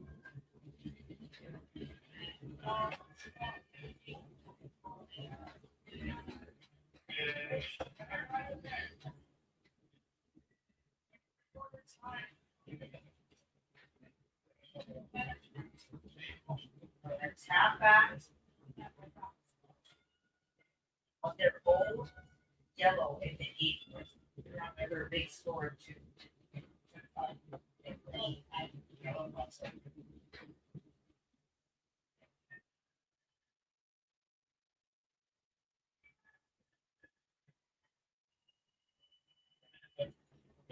USA a little bit at this game. I'm looking on it. It's lost the five. You see that starting to yellow off to the red part. USA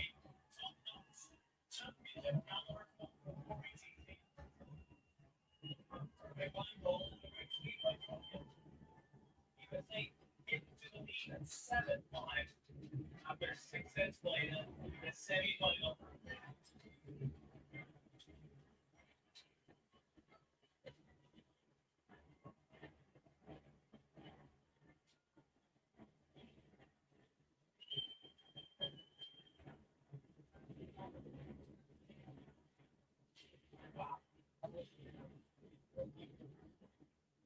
Take a little bit to go quick in each shot.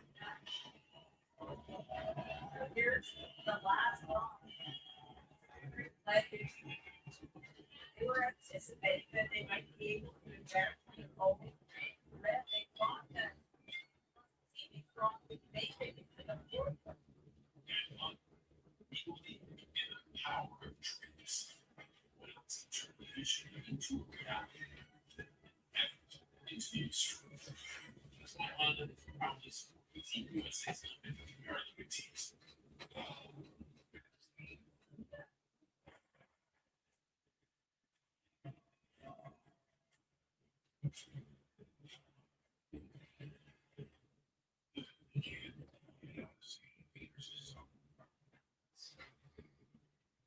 Feel like not give Groh a chance on the group. No 6 sets played. 2 minutes remain. USA up 7-9.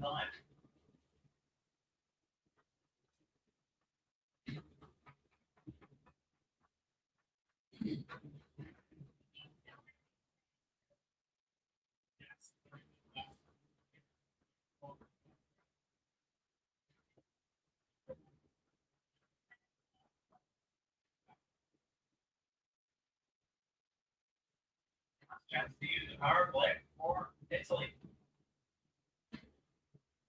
Oh, changes here. Italy has every good power play. They move the corner. Team USA defense. Both defense by trying to move this guard. Can't be removed from play, but it can't be moved into the ring just like that. That's a perfect shot. Team USA 40 T. Defending against that power guard. Already there. Power play. Just correctly.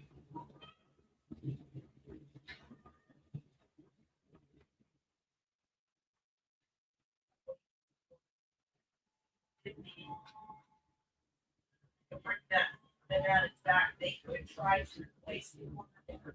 Right now, or the other option, which they're trying right now is to draw around the yellow stuff that's in the top of the ring. It's in the guard. I the yellow.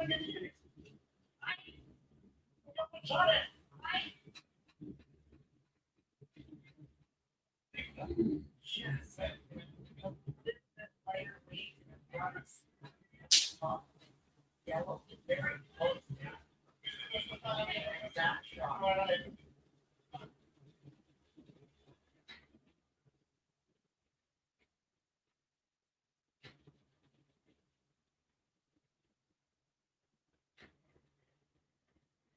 Great numbers before you drop in. Said Joe. Putting up those numbers will be. See before we drop in. Not sure.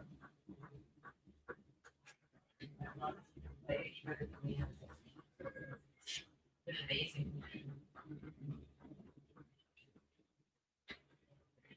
It's so close. As per here. twice, fence early. I think making it here.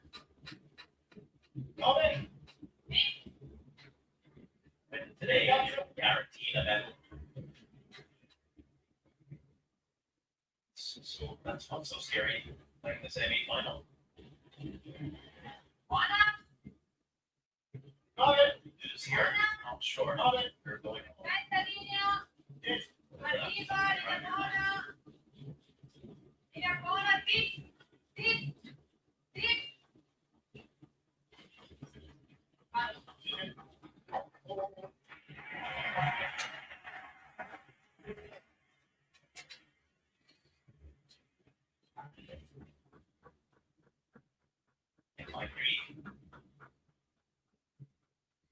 USA looking to advance their goal in yellow. Here, trying to light it up here. Little raise. Bitten on the top, red on the right hand side. Ricochet off towards the close. More.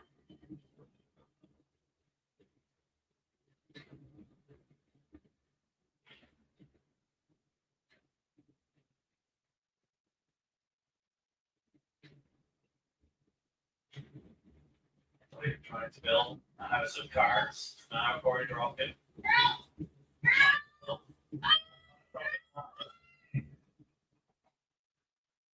White though.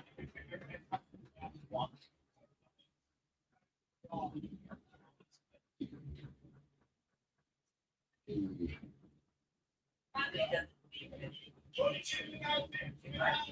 Going forward. That is the goal. Not offending team as much as worth. That should right there. They continued to roll a little bit forward. Italy says close enough. We'll just leave it there and continue playing. They're not involved.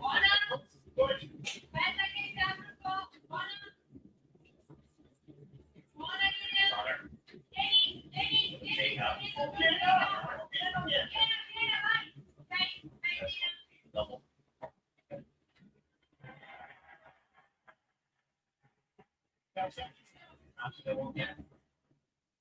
Yes.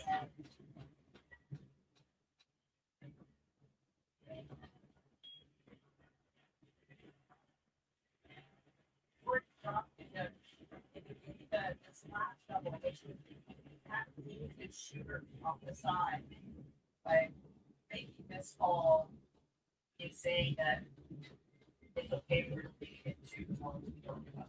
So happy to have now that we won't. If the outside of the top,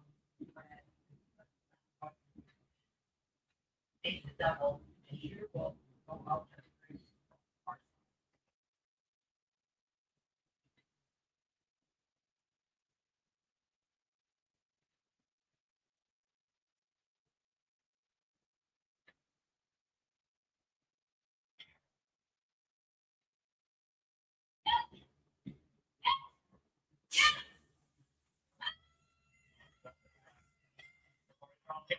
Scrum. Yes, just the thing.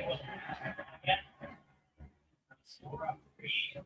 Still like we hear Bit of a surprising miss, though, Sandra, that scared that other rock. It might have actually run the block out of so close to making contact. So the full referral is a little.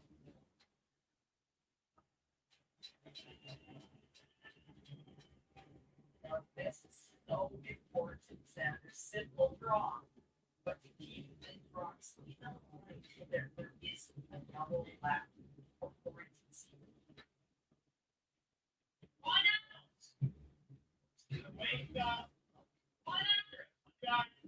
Often the teams are heavy, right? If it's doubles, they don't go.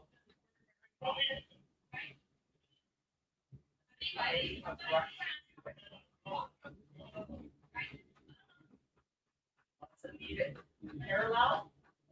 How about right there?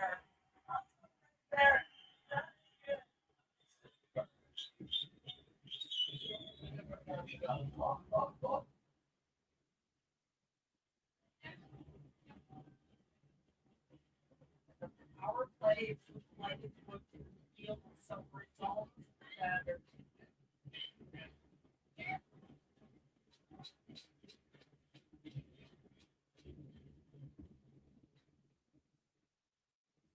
Saying there's no double here. There's no double. I believe that Corey TC is playing against and roll and try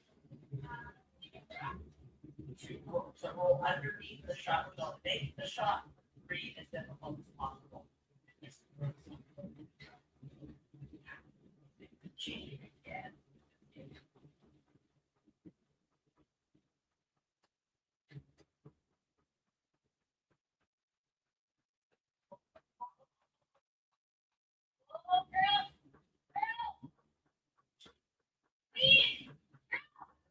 Redstone.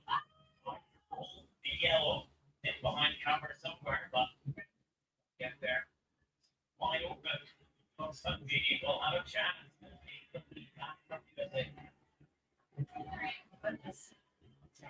Can't wait to hear this crowd. If she is successful, she has to focus, she has to visualize, pick the weight that she is led to grow. Give herself her demonstrate.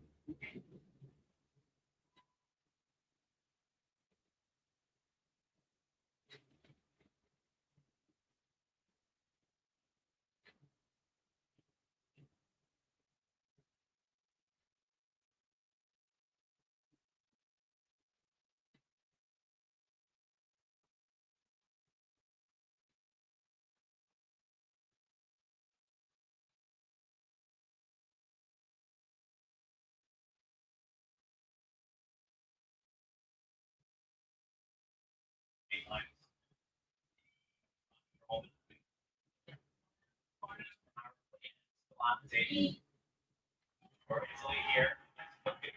Very cool. The last stone on it. Off the money here. It's at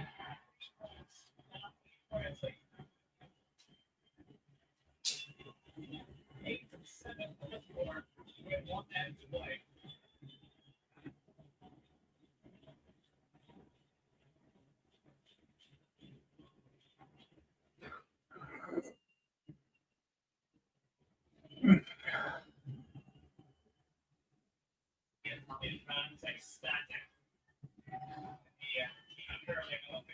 However, there is another power play.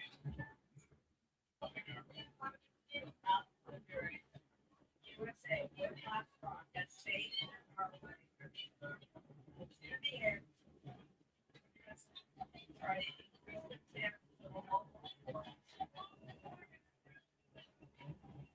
They're trying to get out of that corner guard. This highlight shows a replay of this last shot. It looks simple, tender, but under the pressure that they are. It where it's not just about this far very often. Throw it with perfect way. Get the 3 points. Like that midway.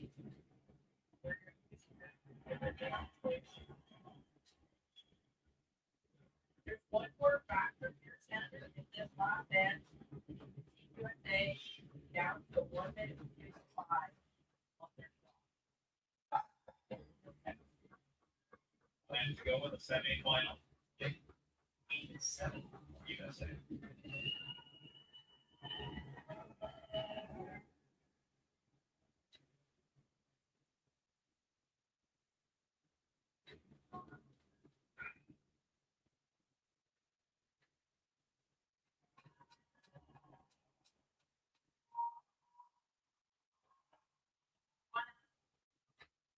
First off, 10 stones to be played.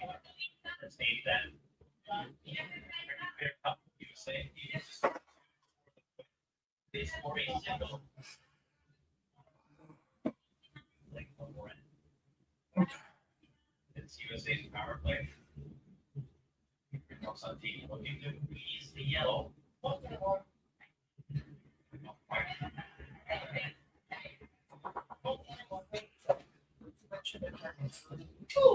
you doing? How are you doing? A few more goodies for us here.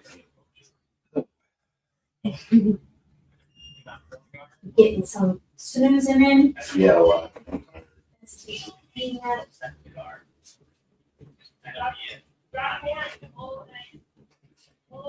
I might kind of, I don't want to say hit you, but like today, tomorrow with this, kind of make you a little more drowsy, make you a little more sleepy. So if you're already kind of feeling it, then yeah. you might kind of notice that. It's just too honest.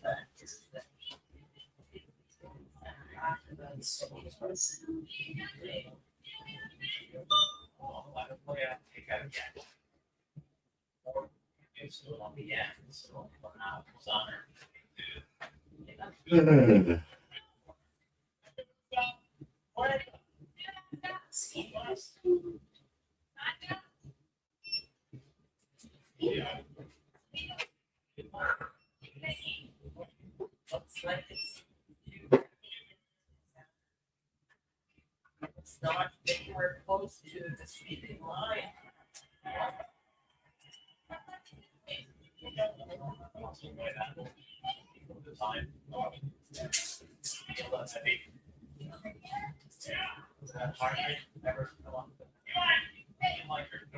Last week, you're actually going.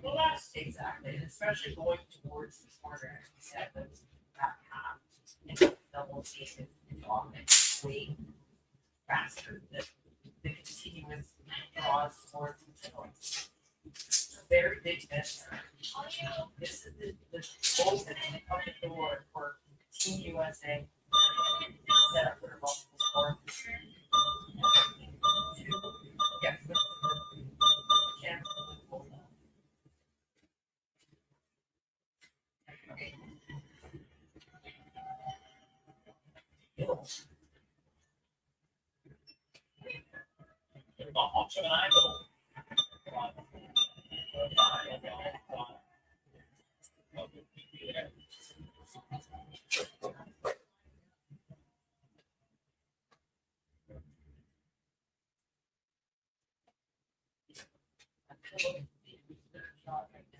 I got your Ativan. Okay.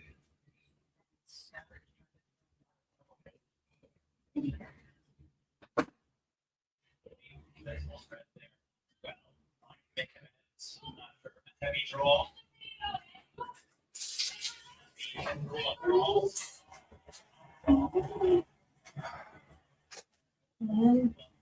There you go.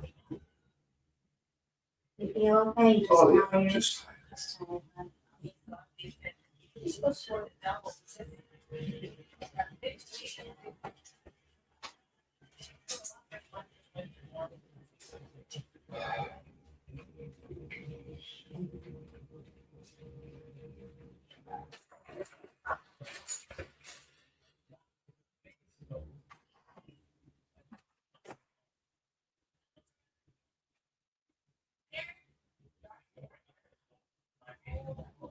Yes, trying to get.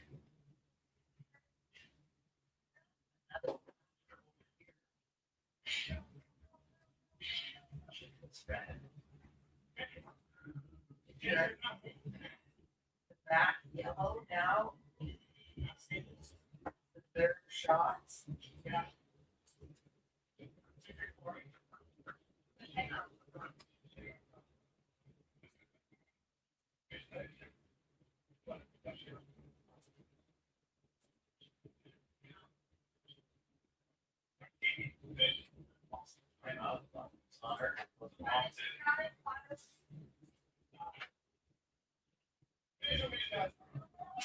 Once the three's down, take away that extra point.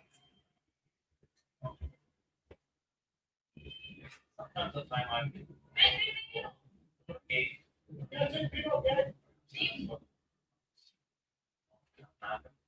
Maybe when keep that timeout right before. That's the team throws their last, doesn't take a long time in her pregame routine.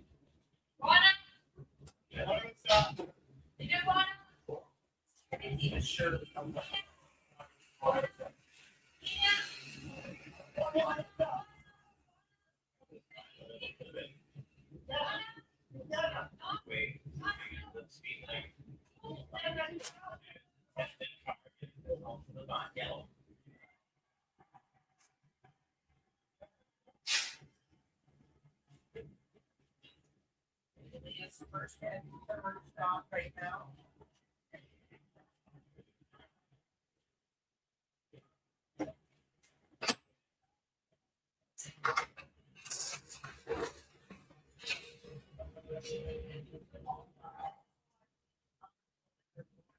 I was trying to squat you. I agree. It makes me smile, don't it, Steve?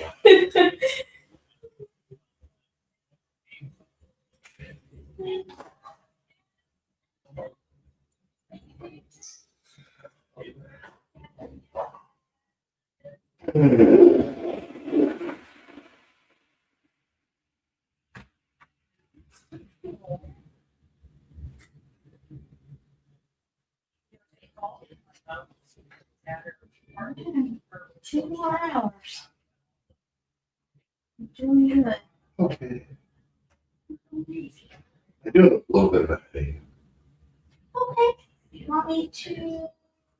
Let's see here. Looks like we've got Oxy for pain. I can bring that to you.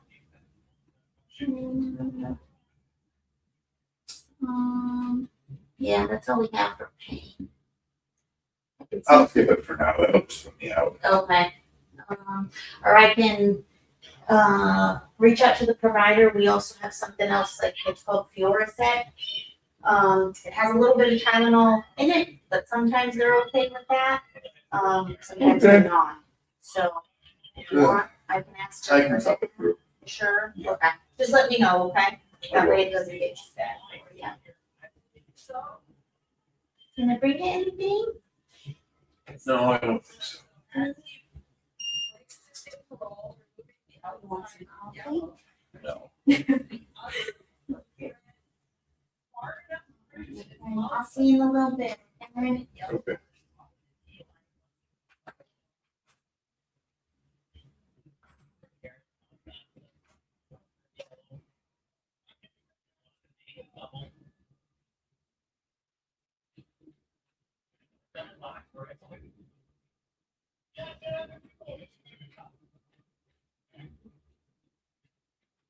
Can't roll it front of that pile of rocks back. It's very difficult for USA to remove. All the time out.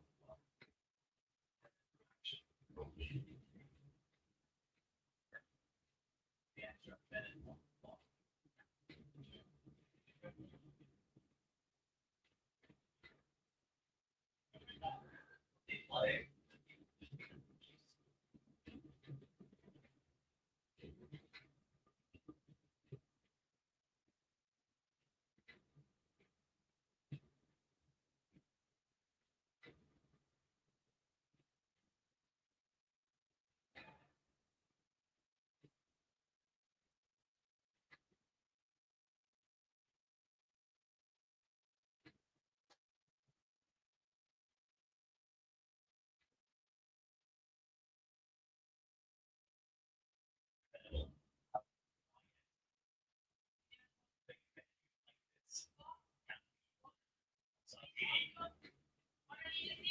Potentially the last stone of the game, or it's like a roll off the shelf, still got it over a barrel. Wants it to roll towards the left. They need it to roll to the safe haven.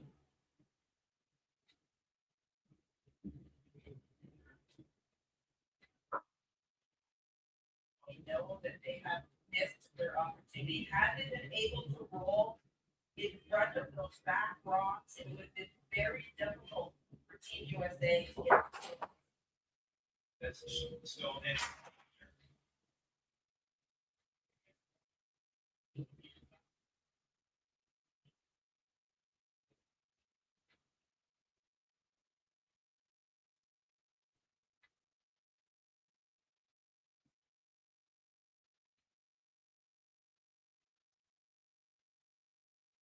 USA into the Olympic final in mixed doubles currently. Corey TC just beats the score 2 points. And it's looking like you can cheer Corey TC. Corey Drogen, you are playing for Olympic gold.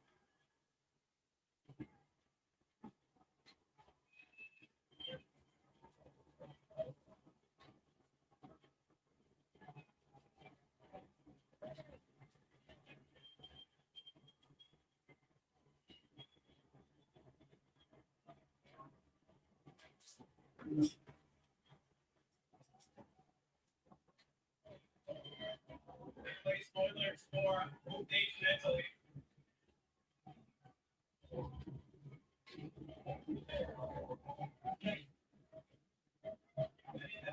Nine to 8.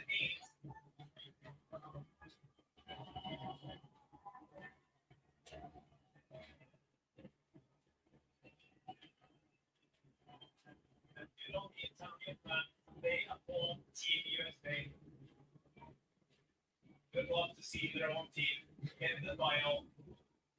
That's sort of the shit right there.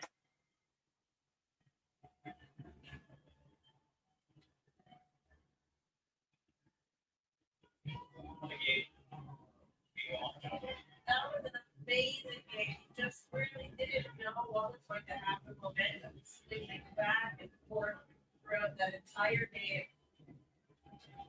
What a celebration.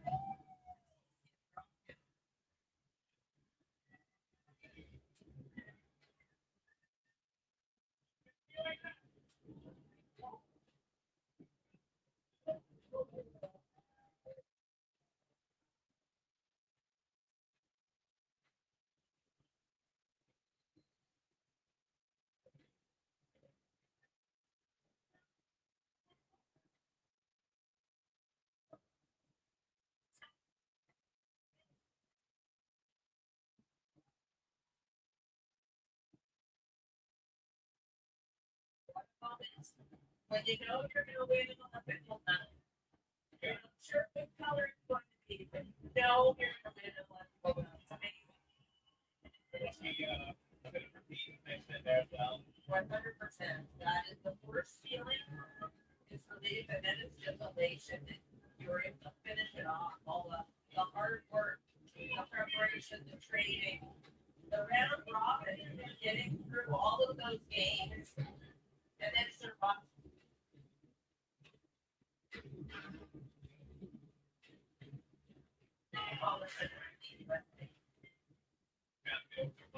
It's so close to representing Canada at the Olympic Winter Games. Now coaching USA and will be coaching an Olympic final alongside Cultural Nick, also on the bench for USA. A great team effort.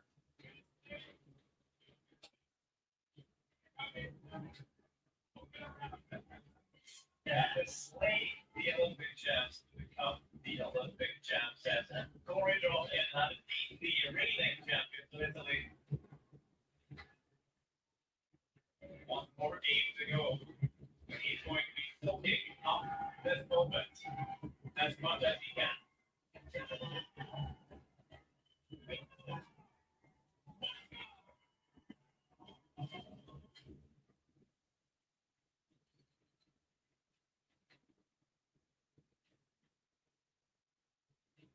He still has energy. I think he does, honestly. He's been like this all week, getting stronger and stronger at the end. It's part of important coming together in a really, really big way. They can debrief, they can make the big shots, and even in those, they had 3 losses along the way, able to recover and refocus to get back into their group, whatever that is, high energy, making the most out of every opportunity. There has been some solid preparation. He's looked more on the floor. He's been acting less. We've seen him exhausted. I think we're all feeling this week he's been looking fit as ever. There's Chris Weiss as well.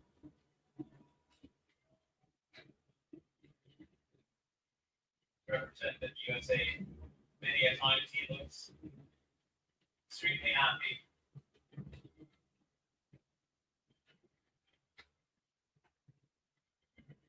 That paints a picture right there.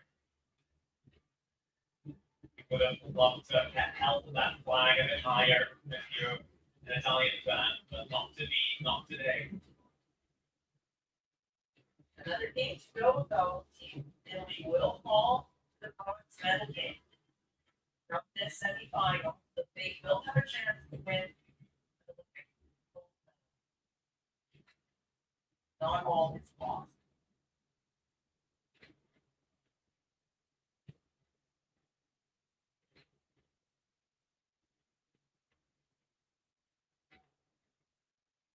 That gives me that. You would think eventually that adrenaline would wear off. We've got lots to think about. Getting ready for the final, there'll be rock selection. About what they know, what they learned.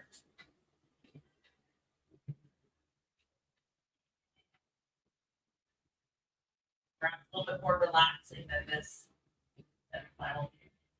When you know that you're getting a medal, it's a little bit more free than before this game. One of the most exciting mixed doubles games I've ever watched. That was a really fun time. Groh hit Casey then a little back of this game with pride.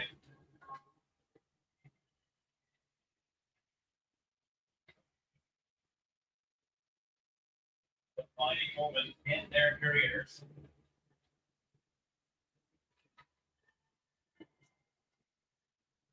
It's on TV. You looked up for it. Points. Make the last one happen.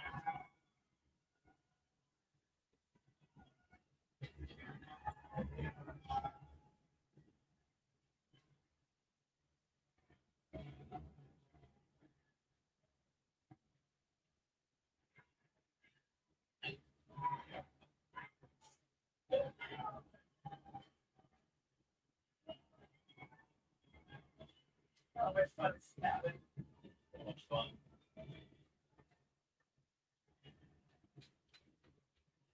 You would say they're really good at celebrating their athletes. So fun for them to see their team make it through late in the final.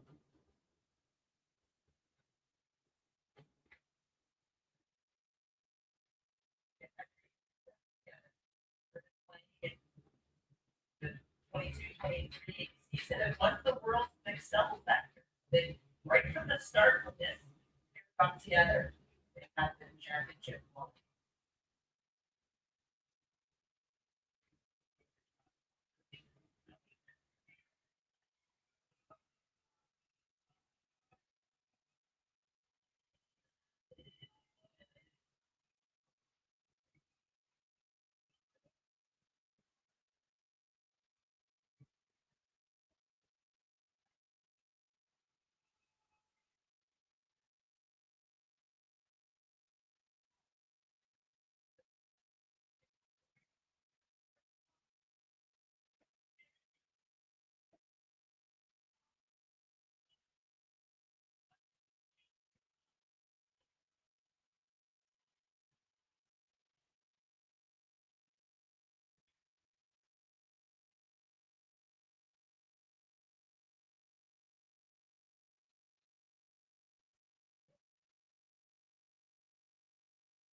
It's just an incredible game.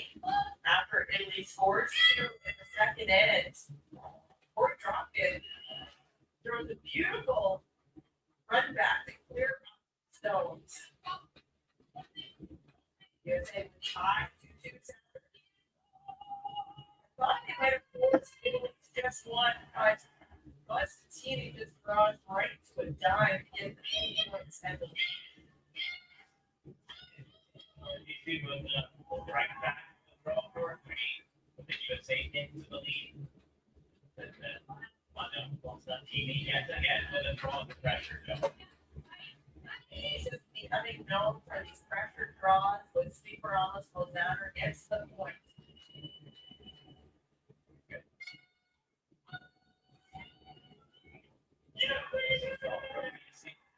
They want the front back for two. Just able to 2.32 ends to go. TV. And it's like they all are playing to fruition. Score three, take the lead 8-7. But then an interval failed for Italy, leaving it wide open for Corey Teasy to score the two and put USA into the final.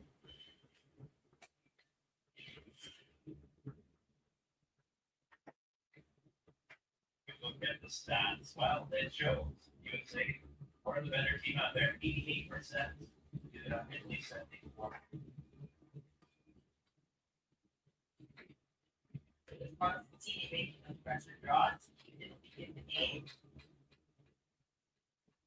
Really comes down to just the last couple shots that game that made the difference for Team USA.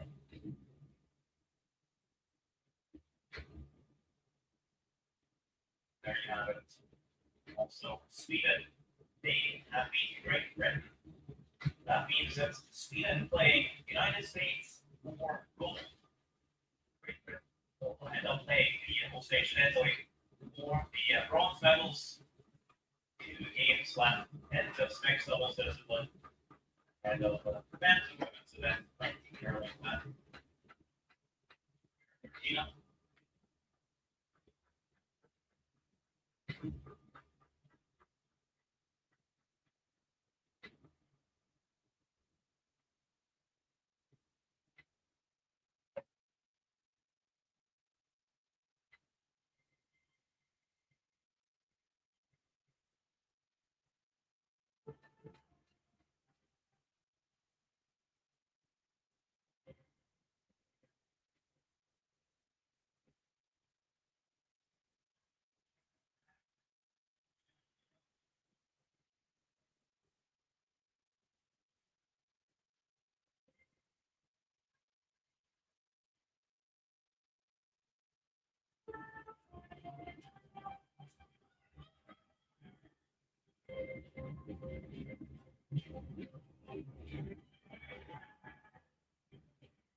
Disappointment for Italy, elation for United States of America. Although we a very exciting semi-final, and if there was anything to go by, we're in for some cracking medal games or curling to come from Cortina. Thank you so much for watching.